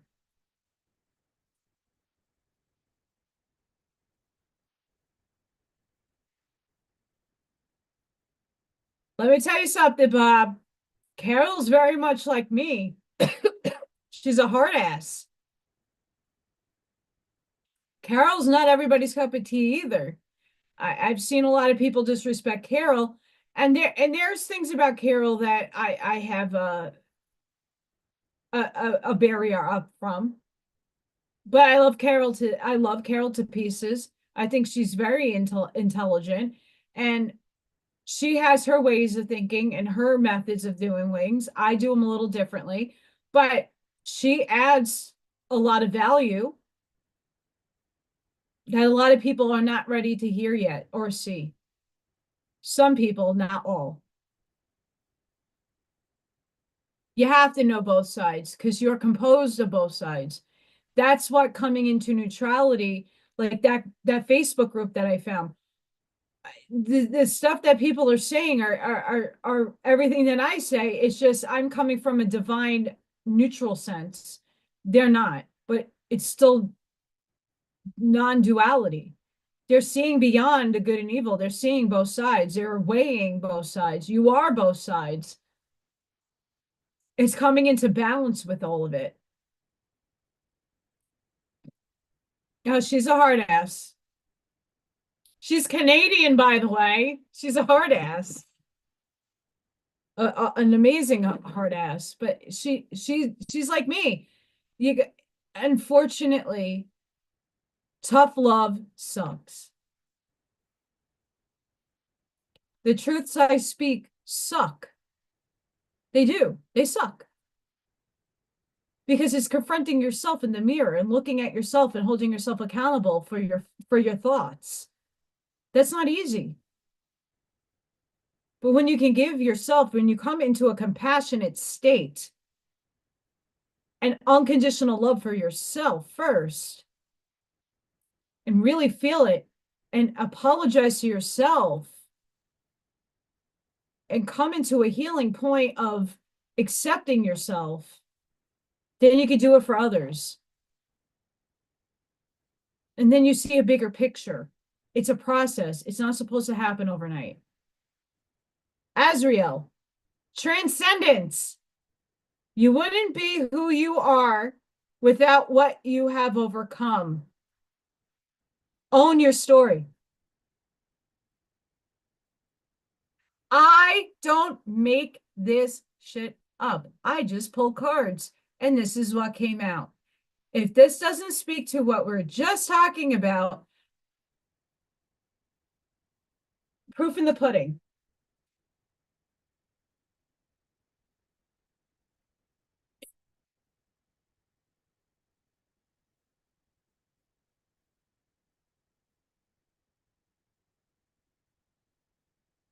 Amethyst came out again for the collective. Metamorphosis. You are in a vortex of deep transformation. Surrender to the process that's unfolding. That's all of us right now. We're all shedding. We're all purging. Scott had to go outside, poor guy, to put his feet in the cold ground because he's getting a lot of uploads and downloads right now. Please be compassionate with yourself. Ground yourself, please. We have Michael, spiritual acceleration. You are experiencing spiritual upgrades. Move forward. That's for you, Scott. I'm only laughing out of love.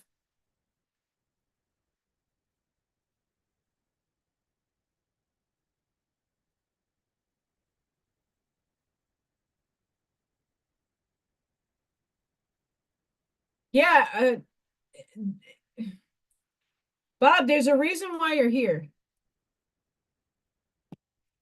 There's a reason for all things, right? Well, Scott Pace, that was for you. You got to move forward. We all do.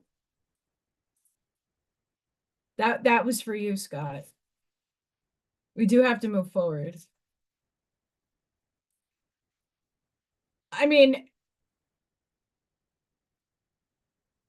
what I've been getting is that we need to start magnetizing and bringing into our fields what we want to project for the new earth, for the new paradigm, whatever you want to label it, right? That we can't merge. I said this the other day.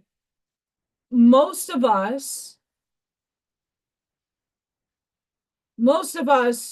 in our sleep state, in our downloads and stuff, we already created the timeline that we want to jump onto.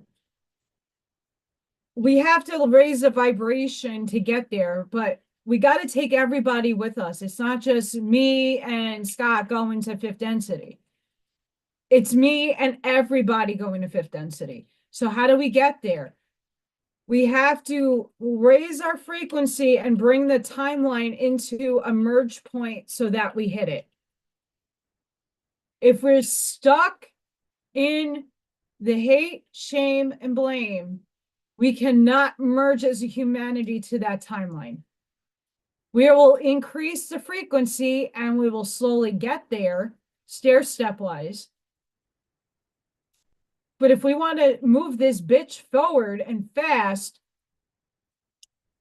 we have to help everybody else raise their frequency to get to this point and merge. And that's just an in-between merging to the next paradigm shift.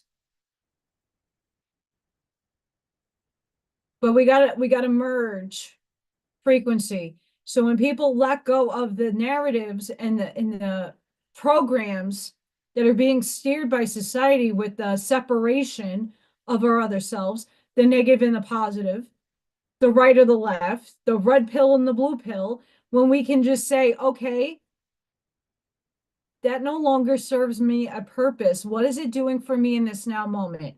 Nothing but aggravating me. What am I actually doing in my field to bring this merger together? And when more and more people can let go of duality and separation and limitation, the more our world outside of us will change. The change has to come within you first. Scott always calls me a smarty pants.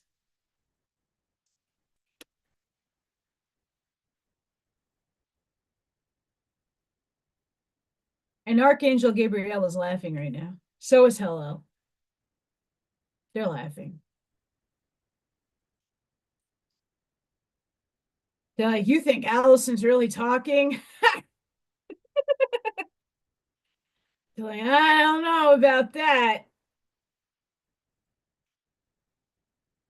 I'm not a Bashar, but I'm definitely talking otherworldly things are coming through me as we speak.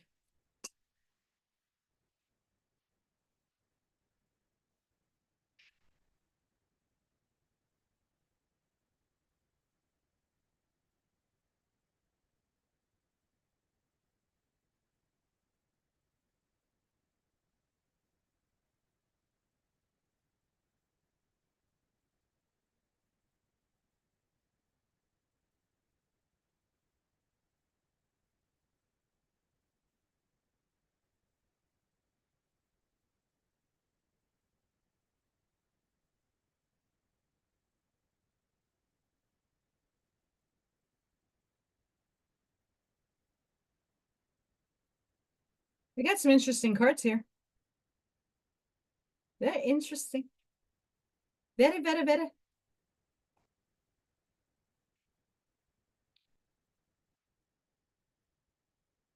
Paul the Venetian, the gifted one. Revealing hidden talents, opportunities to shine.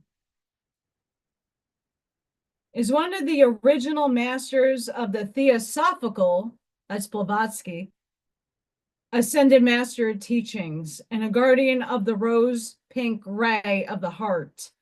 It is said that when he is ascended from Paolo Veronese, a famous artist of the Italian Renaissance, he had links with Venice, and when he was ready to pass in 1588, had the opportunity to ascend to help humanity as a spiritual guide. There is a chance that for a long time you have felt misunderstood or like an outsider, probably because somewhere along the way you were discouraged from shining because someone else projected their fears onto you. But hidden deep within, you have gifts that can help heal the world, and not only that, can help heal you. When this card comes to you, it is time to drop the shields that have protected your heart because you aren't going to hurt anyone. You are being given an opportunity to shine. Know that the inspiration that's streaming through you is divinely guided energy that helped you be the most authentic and aligned version of yourself. So reveal your talents. Let others see your abilities. Gifts aren't gifts unless they are shared. Share your gifts and serve, knowing you are being served in return.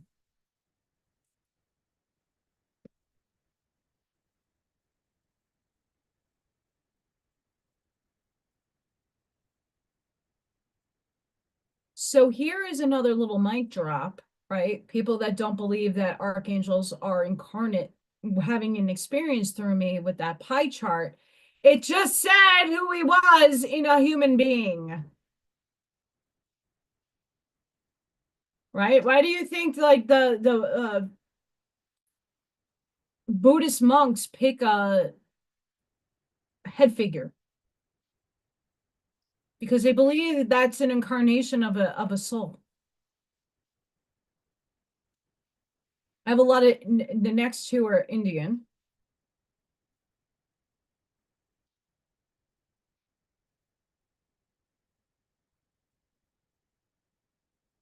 I'm gonna butcher this name like I do in a waspy.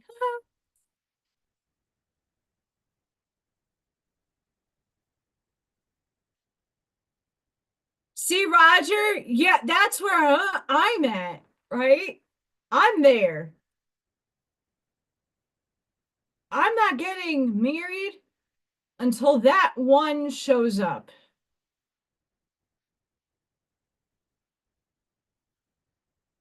And I have that vision in my head what that looks like.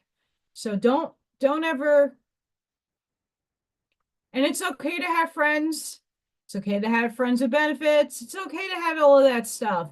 Just know where you're placing your energy at.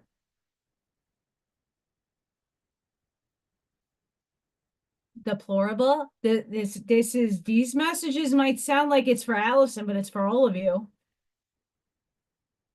I'm just gonna put this name to I'm not pronouncing this properly. So transcending fear, it's a yogini.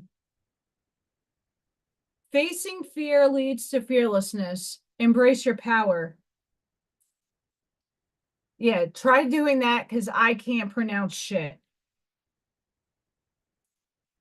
And this is a tantric deity acknowledged in Buddhism and Hinduism and represents the path to feminism. Her name means thunderbolt and female achieving the state of yoga. And that's a Dakini. Blavatsky talks a lot about that yogini stuff. You would never know what it is like to be fearless if you haven't encountered fear. This is a time when you are able to look fear in the eye and see it for what it is. Fear is just energy, and energy can be changed. This can be an intense experience because the human self is conditioned to be scared by the prospect of fear. And so when fear appears, it can send us running, when in fact, it is an invitation to arrive. Your fears are appearing now because you are on the verge of a miracle. You have a real opportunity to know yourself better than ever. When you finally face your fears, they will no longer have power over you. When you have left you, though, there's a good chance you may feel energetically drained or empty. This isn't because something is missing, but because your fears have been taking up too much space. This is an opportunity for you to call love, miracles, and anything else you need in this space. You are learning to use your power and are being given the courage to embrace who you truly are. Freedom is within sight.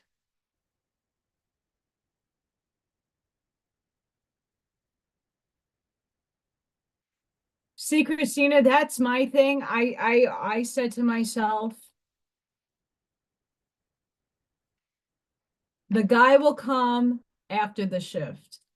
Now that the shift is going to take a very long time, it's when someone's in my vibrational state and staying there in that state and will uplift with me in that state. Not somebody I have to mommy and heal. I already did that. Too much.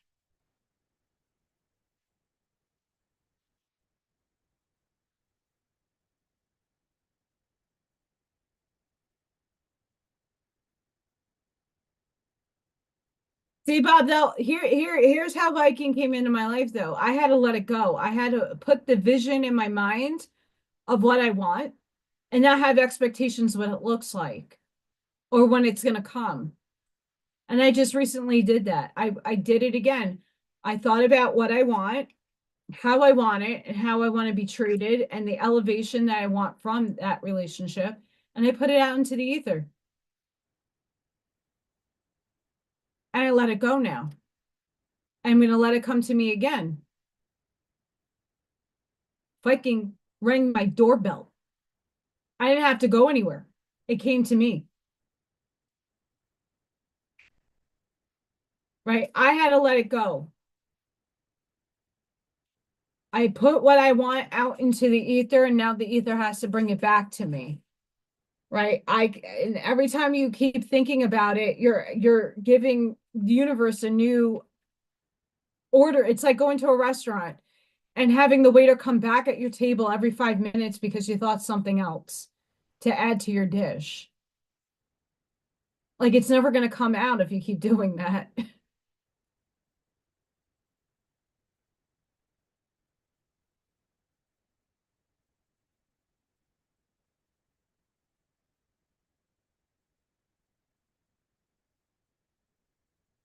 Right? Like it's not easier as a male or a female to be alone. There's vulnerabilities in both states. For me, what I thought I lacked my whole life was a family because everybody else had one. When I go out to events and I'm by myself sitting in a chair and I have no one to dance with, that used to upset me. And then I put a lot of things back into perspective. Like maybe I'm not meant to have that kind of life, and maybe my life will be a different plane of experience, but one that no one else will understand. So I have to be at ease with myself that I am alone for a reason, and that when the time is right, the right person will fall into my lap. If they do in this lifetime. If not, I'm happy with that too. I came to an agreement a long time ago about having children. If by 36 I wasn't pregnant, I wasn't having kids. I'm not having kids. I'll take on someone else's kids. I love being the mommy. I love being a good role model. You know, the deficits of being alone as a female is that sense of protection, not necessarily security financially. It's more of protection. People tend to take advantage over a female more than they would a male. You know, that's just, you know.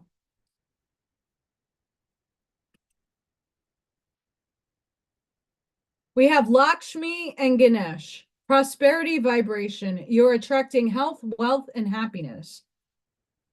Let's hope so. Health and happiness, joy, success, good company, and opportunity surround you now. If you are working on a particular project at this time, know that this card brings confirmation that you are indeed on the right path and will soon enjoy the fruits of your labor. Extra time and energy on gratitude for when you do, you magnetize more and more reasons to be grateful. If you've been up against challenges or blockages, Lakshmi and Ganesh are encouraging you to keep going. Don't give up.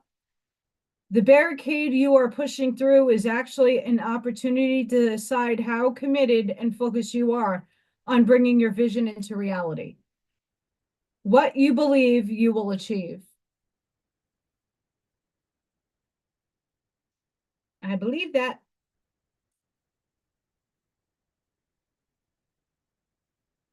And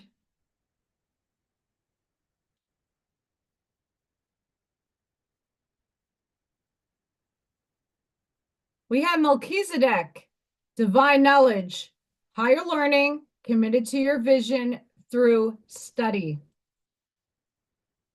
Mr. Melchizedek himself.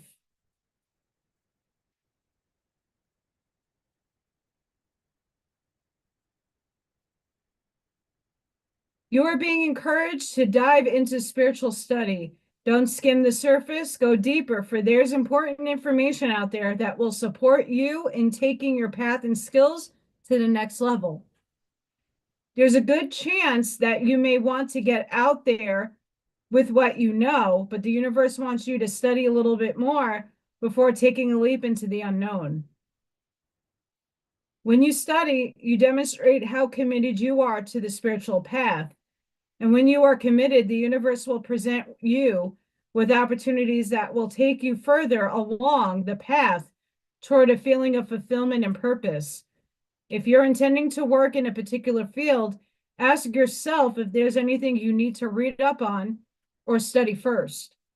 If so, or if something springs to mind, take note, as this is your next step. Ta-da! Melchizedek! Yay!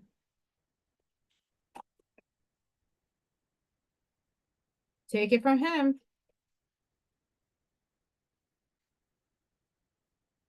I still have not figured out why my spirit guides don't answer me with why, like, why does this happen again financially? I don't know. They still won't answer me. I keep asking for miracles, asking for, put the within all the jobs I'm looking at to apply for, put one there that will get me somewhere. Even if it's just an in-between job, just to work a few hours a week, it's money coming in.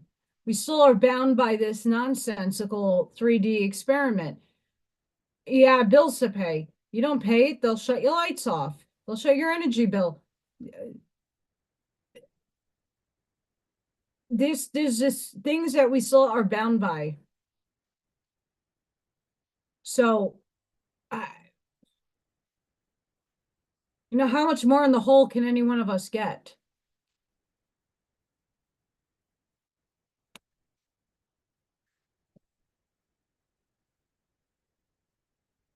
Yes. Like, there's no accident the Curtis books fell in my lap, all of them. They all have a serve a purpose for me. All the books that I've read behind me, they all serve a humongous purpose, and I very studied person. There's still a lot more I want to read and get into. Learning is a forever process. It's not one that ends. If you're not learning something new, like Roger was saying earlier, you're not getting that far in life. And it doesn't need to be out of a book all the time.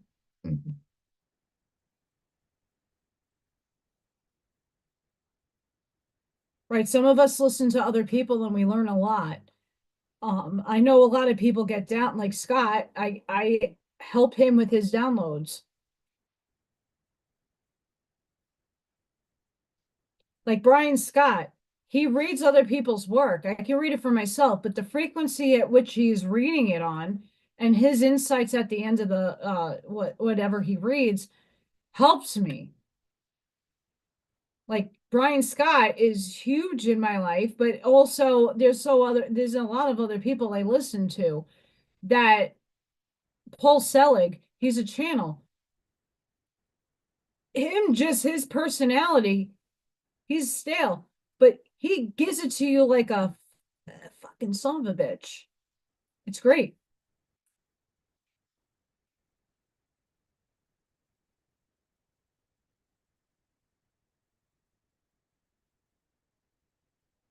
Yeah. Um, like I said, I am not at all alone in the financial situation. Um, I had abundance. I sold my house and I moved here, and then it just rapidly decreased as everything inflated. And the job that I got hired for pays Mickey Mouse money, and all the jobs I've applied for the last 2 years, nothing ever came to fruition. I get job interviews, and I had an interview for seasonal work, and they never took me. Nor did I ever get an email saying why. It's just the hand that I'm being dealt. I've had this channel for 3 years,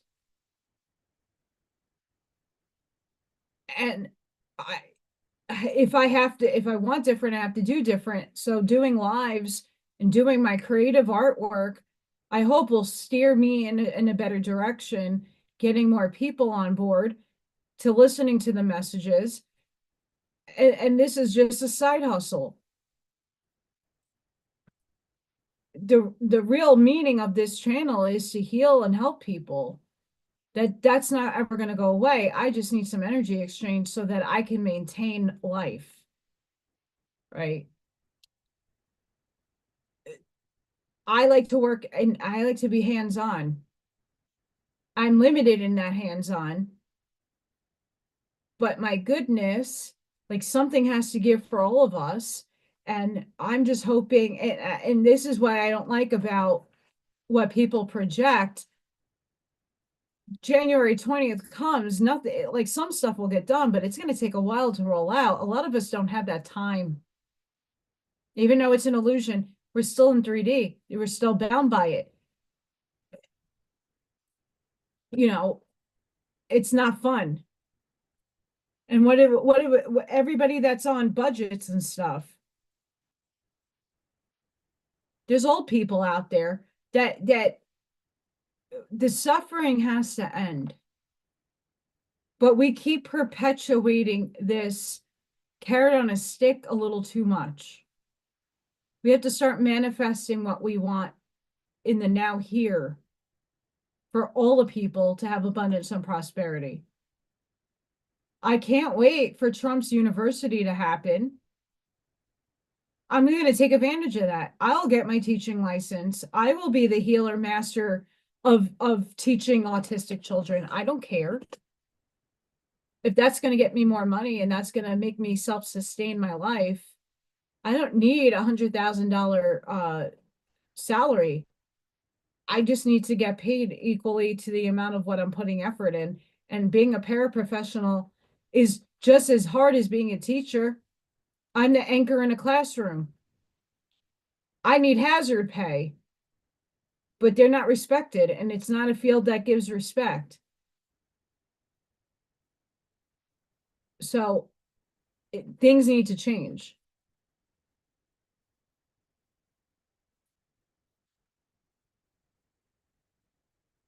Yes, Christina, and that's the truth.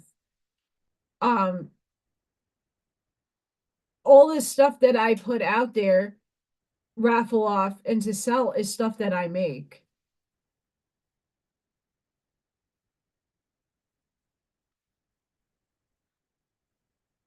And people that have bought stuff off of me tell me how much they like what they bought and that it adds character to their homes, or they're actually feeling the energy off of the pyramids. Like that's something that I hope that's what holds more importance in me than anything else. I know a lot of people can't afford this stuff. That's why I work with people financially. I do this anyway. If I can get something for it, a value for it, and people are getting and receiving the energy that they need, that's really what I'm doing it for. I want to live a simple life. I just want to be able to feed myself. I just need my basic bills to be paid, and I just want to live a simple life. I don't need a Hermes bag. I don't need like everything I have that I wear or I get is on sale or it is extremely discounted.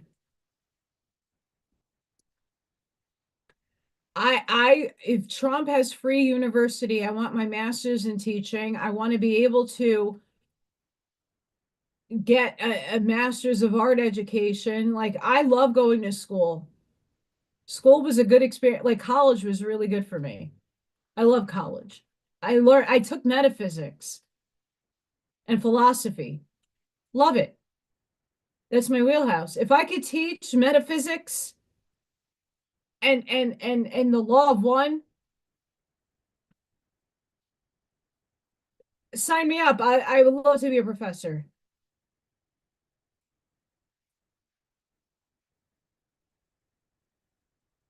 Our last card of the night. Telepathy of Terra Mater. The pathway for your spiritual fulfillment and the sacred manifestation of your purpose is not necessarily logical and will evolve organically.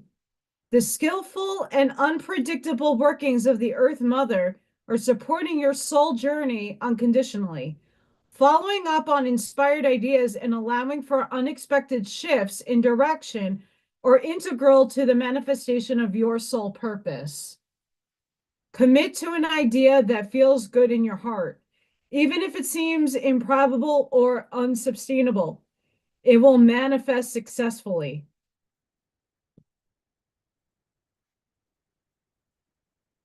We can learn to feel held in this unity consciousness, understanding that we have our own special role in the greater scheme of things. This will likely involve a process of healing past wounds of abandonment, neglect, and betrayal. Such healing allows us to gently cleanse the heart and settle into life with more trust and peace. We will understand that as we fulfill our own heart, we are contributing toward the fulfillment of all hearts. We will recognize at a deep intuitive cellular level that our soul fulfillment is never just about us as individuals. Whenever there is a genuine spiritual win, everything benefits from it. Egos may not like it. They may feel jealous or denied and will likely wing and whine and perhaps try to undermine your spiritual progress by labeling your work as selfish or deluded or irrelevant. That is what egos do. Best to note it, have compassion for it, then ignore it and get on with your sacred task. The Oracle of Telepathy of Terra Mater comes to you with the guidance that Earth Mother knows your spiritual destiny and how to help you fulfill your life purpose. Because, of course, that is why you are here in a body. She is on the side of your soul, in all souls, actually, because wireless egos may be at war and the soul is always on the same side, that of love, evolution, and enlightenment. The ways of Terra Mater are the ways of the divine feminine creatrix. She knows how to shape your life path to avoid pitfalls and provide you with all you need to know and experience, so you are prepared for the next steps. She constantly nurtures the soul through the most improbable evolutionary leaps.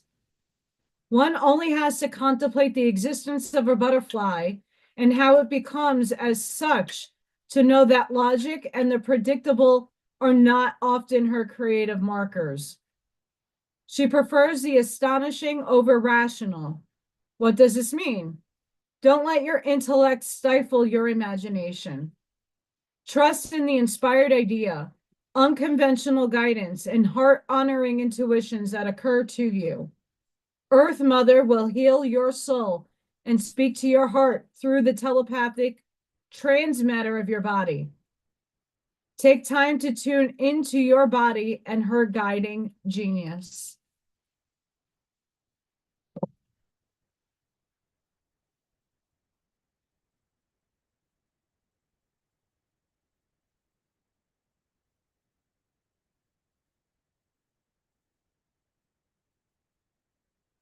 Chicken drops. And I got butterflies.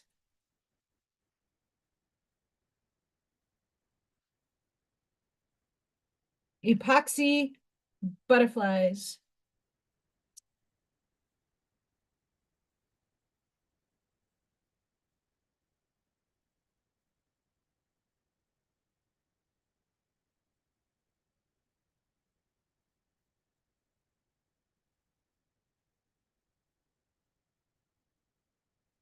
It is very hard to take care of nonverbal autistic.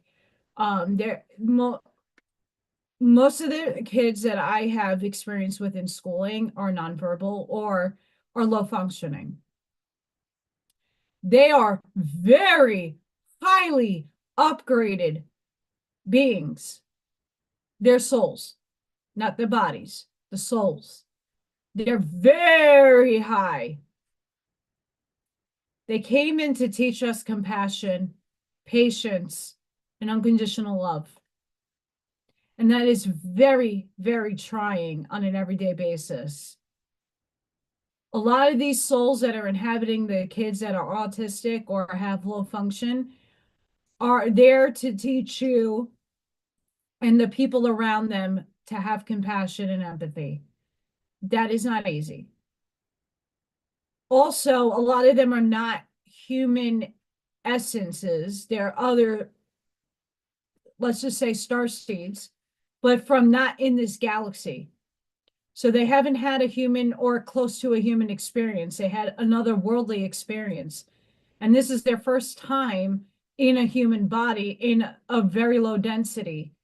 So a lot of people come in that are autistic and nonverbal, and it's learning how to communicate with them, and that's through telepathy. I'm still developing my telepathy with the kids, but I feel what's going on in their bodies, and I try helping them manage those insane circuitries going on within them. Like the one child that is very harmful to others, he needs a lot of deep tissue stimulation. He's very, very neurodivergent. And he's tongue-tied as well. So he can't eat, the food that he is sent with is not the right food, but that's, again, I'm not the parent. But he needs a lot of touch. He needs a lot of stimulation to calm his body down. His body is nonstop. And I'm a very big ground for him.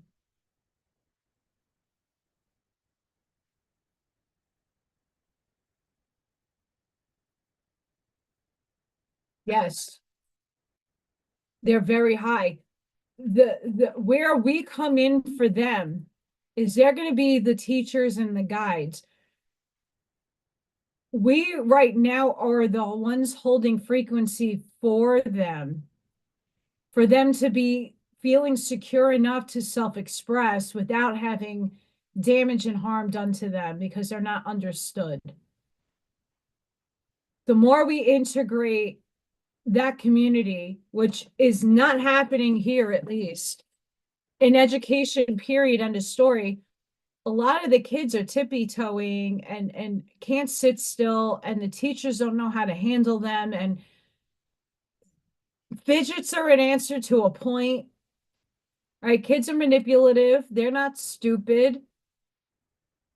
Right? It's where we got it's there's a lot to go with education and with them. It's holding the compassion and the grace. And that is actually why I do what I do, because I'm holding frequency for those kids. I'm helping them in their frequency to get established onto this earth plane. The, let me just say, for $15 an hour, I am bit, scratched, punched, choked, kicked, bad. And these are 3 to 4, 5 year. I have like from like early 3s to 5-year-olds in my class. And these kids beat the living daylights out of me. I come home with bruises and bite marks all over me. And it's not because I'm not trained to how to handle them and hold them, but it's multiple kids in the same room that do the same thing. And I don't have the help, and I'm not getting paid enough for that abuse. And it is abuse to an extent because there should be people that know what they're doing, but I'm the only one in the room that knows what to do. My teacher is finally figuring it out, but that it's a little too late.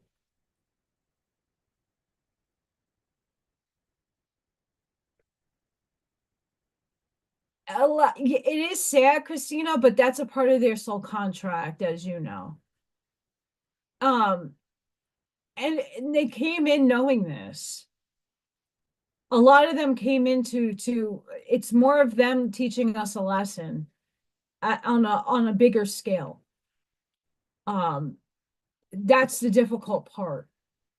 It's not just like the immediate people around them. It's like as a collective.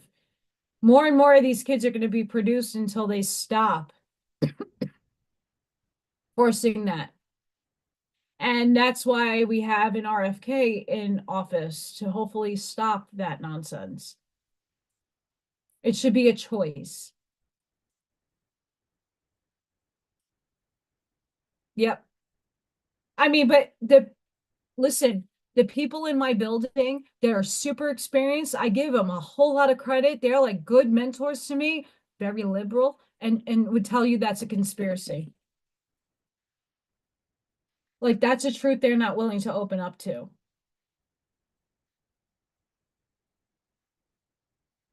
They're amazing with the kids.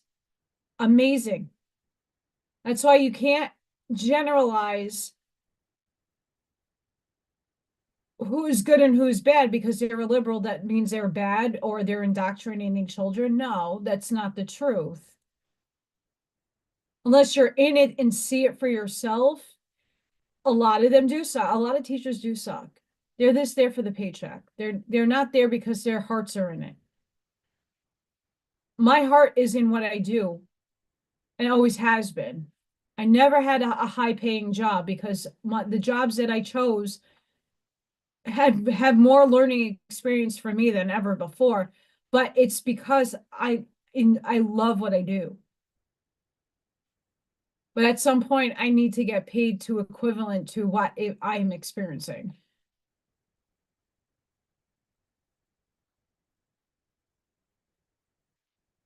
Yeah, there. So in the classroom that I'm in, I sit and there's a couple of kids that have oral issues, whether with their tongue or swallowing.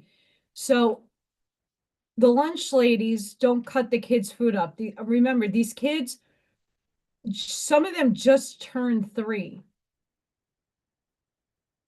So they're still not eating like a hamburger. I have to literally sit there and cut their lunch up for them. And then we have one seat. And I sit there and I'm like, look, I'm eating. And I show them how I swallow. And I'm like, no, you do it. And the kid will pick up like a little piece of like chicken nugget and eat it. And I have to watch them because some kids just shove things in their mouth. A lot of kids have pica. Um, so there's a lot going on. I model how to do food, right?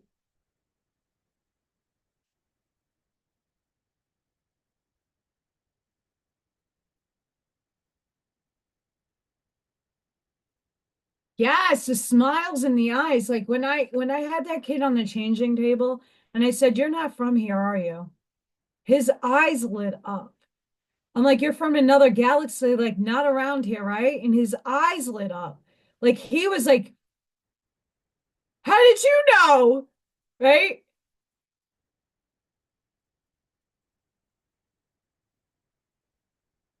He this is where humanity needs to shift. They're here to help us learn how to shift. When we could see all aspects of even the people that are have mental illness, or they have a deformity, or something that they're low functioning. That's not something to their soul. That's just their shell. That's not their soul. Their soul is much more than their body, and that's what a lot of people are not getting about themselves. That's why I put up the pie chart. This is just a shell. My soul is infinite. It has a lot of things expressing through it at the moment. Those kids are the same things. It's just a shell. When you can treat them as a soul that has experience, the, the way you treat people in general reflects what you know, and have compassion and unconditional love for the other selves. They're just our other selves.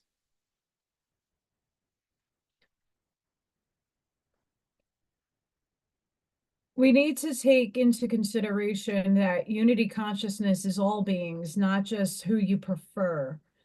Just like the patriot movement.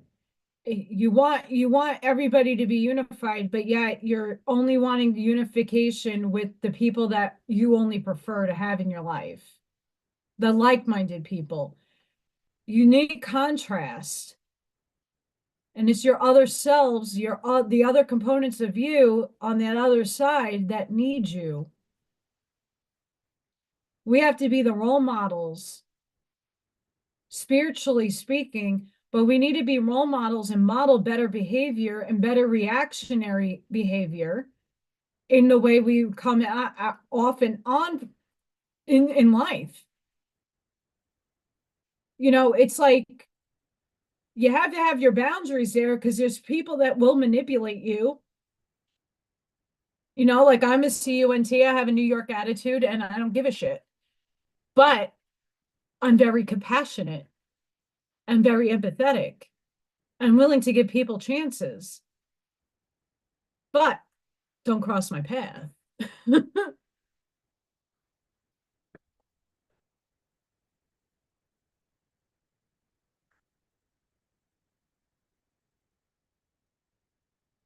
My mother had OCD, and she wasn't autistic, and it drove me crazy. Ooh, did it drive me nuts? Because everything had to have its place, and if it wasn't in its place in the proper position, she would go ape shit. Love my mother, but that was one of the nuances that I had to learn patience and just surrender to. And that's just the way she is. And I can't change her. She has to change herself. And I just had to comply with doing it her way until I moved and got my own house. But it's hard when it's family. But the last thing I will say, and I'll leave it, all of us collectively chose very, very difficult circumstances to incarnate into, to learn from. Not one person in this chat or that watches me has had an easy life. We've all had different challenges and different things that came up in our lives and that are still coming up in our lives that are extremely difficult. The reason for that is because we have a higher purpose. When you walk through the difficult shit and you get over it, you're going to be the way shower for other people that are not as strong in will as you. So understand that, yeah, it sucks in the moment. Everything has a season. Easier said than done. Trust me. But we're here to be the role models, the way showers, the light workers, the people that are going to be the ones stepping up to show and model how to handle shit. And all of you are very important at this time to do that for your families, your communities, your country, your states, wherever you are. We all have it hard in certain aspects of our life. There's not one thing that's easy about life. For other people, the illusion is they have it made. They have this, they're given this, but their set of circumstances are different from yours. We all chose to clear out all of it this lifetime. So we are being tackled with a lot of difficult shit. So we can clear it and let it go. When we move up into density, we will not have to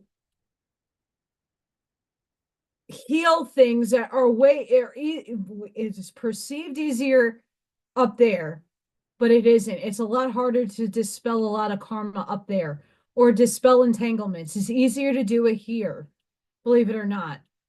So we're given this opportunity to go through the struggle and to go through the hardships and go through the heavy, heavy, heavy, heavy, dense shit here. So we don't have to. We have an easy breezy life moving forward. That sucks. But just take it into consideration that you're clearing it all so that you have nothing is going to be easy breezy. You're still going to have learning and testing in other densities and a lot of challenges and things to overcome. But the crux of the heaviest bullshit is happening now for you to dispel and leave over there. So that when you move forward, you're not having that difficulty anymore. You don't need it. It doesn't serve you. And you're going to be a spirit guide, an angel, whatever you're going to be up there, you're going to be helping down here. And if you didn't have the experience here, how are you going to help in spirit? Most of my spirit guides were never human. Hard for them to give me any kind of fucking help because they don't understand emotion.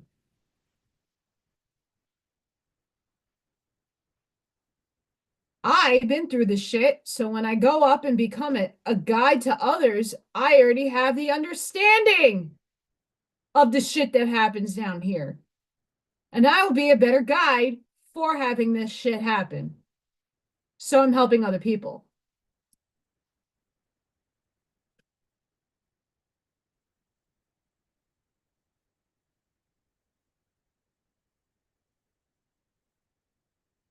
Well, thank you, Bob. And thank you all for coming.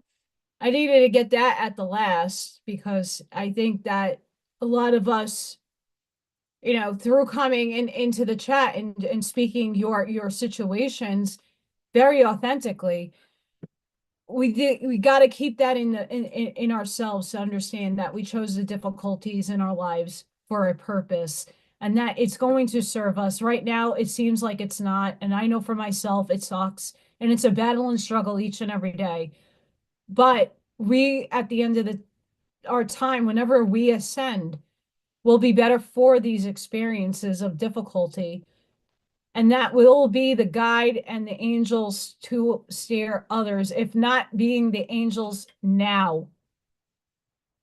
The work doesn't just happen up there, it happens here. Hi, Dina. Dina, I hope you go get some bread and milk. It's supposed to snow Sunday. Go out and get some bread. Go get bread. There was a funny meme earlier. This Southern Indiana should go get alcohol alert. Go to the liquor store alert. It's really funny.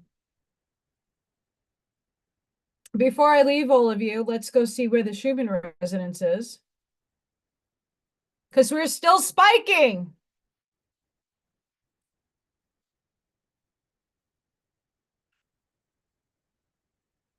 So make sure, everybody, you are taking in a nice tub, Epsom salt. We're still spiking, but it's not dropping all the way down. So take in your uploads, your downloads.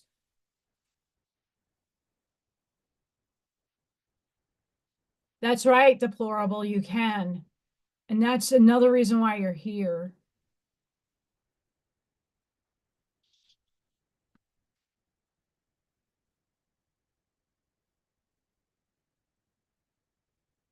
I love when my soul sister comes on.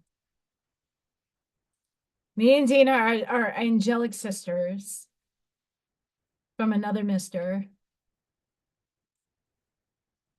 So I wanna thank everybody. Debbie did win the pyramid. Debbie, thank you for I got your text message. And then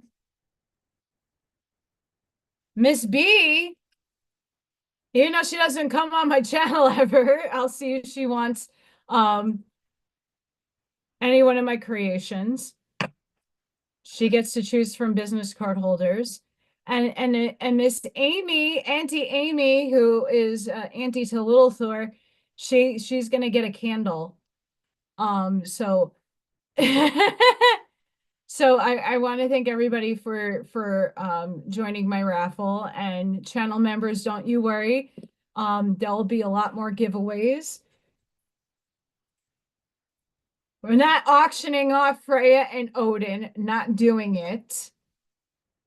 But the next, I'm going to probably try to do paint and sips every week, videos. But this one will be up for raffle next time. I'm going to find another pyramid eventually to do a raffle during the month. And yeah.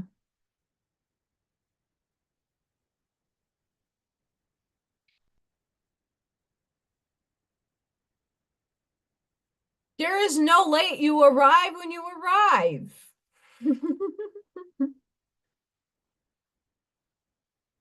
You arrive when you arrive, and I'm happy that everybody came out today. There was a lot of healing today in the chat, like there was the last time. That's a purpose of what I do. There's healing through the tough love.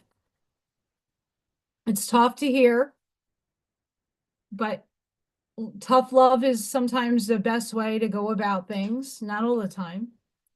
There was a lot of healing today. And that's one of my purposes, is to help heal. And that's combined with all of you guys in the chat being supportive and amazing. I can't do this by myself. I'm not supposed to. That's not allowed. Mm-mm. That's right, Ashmaya. This is a place to come heal and to come talk, chit chat, and express what needs to come out of you, that you need to vent. That's more important to me than anything else. And of course my cards guide us into directions of everything I say, comes out in the cards, so it validates. It's just a permission slip, as Bashar would say. Okay, I'm gonna do an emoji. Kitty emojis.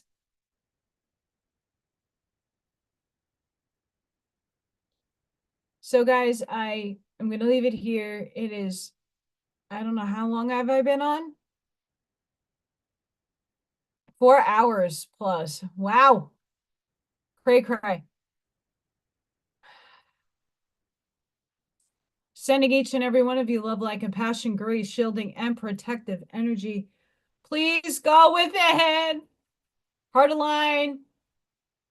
Be the physical shoulder for somebody to lean on. Even if it's that person that you can't stand because they are on the opposite team from you. They're going to be awakening and they're going to come to you because you have the information. Be generous and kind with your hug. Be the lighthouse, siege your frequency for other people to get that unconscious expansion. Siege your truths respectfully and maturely, because again, their other side is starting to see through the veil, and they're going to need us. And if we're not good role models and we're inconsistent with our moods, they're not going to want to come to you, because you all have learning and teaching to give. So be respectful and kind when you siege your truths. And I hope to see you guys on the next one. I will be doing the Message of Aquarius prayers, because that book ends after that. and I have the Love One and a Waspy to go. So please go in here. Please be safe. Sunday, there's an ice storm for most of you and a snowstorm for many of us. Please be safe, be seen. Stay warm and cozy. And I hope to see you guys on the next one. Thank you all for watching and joining.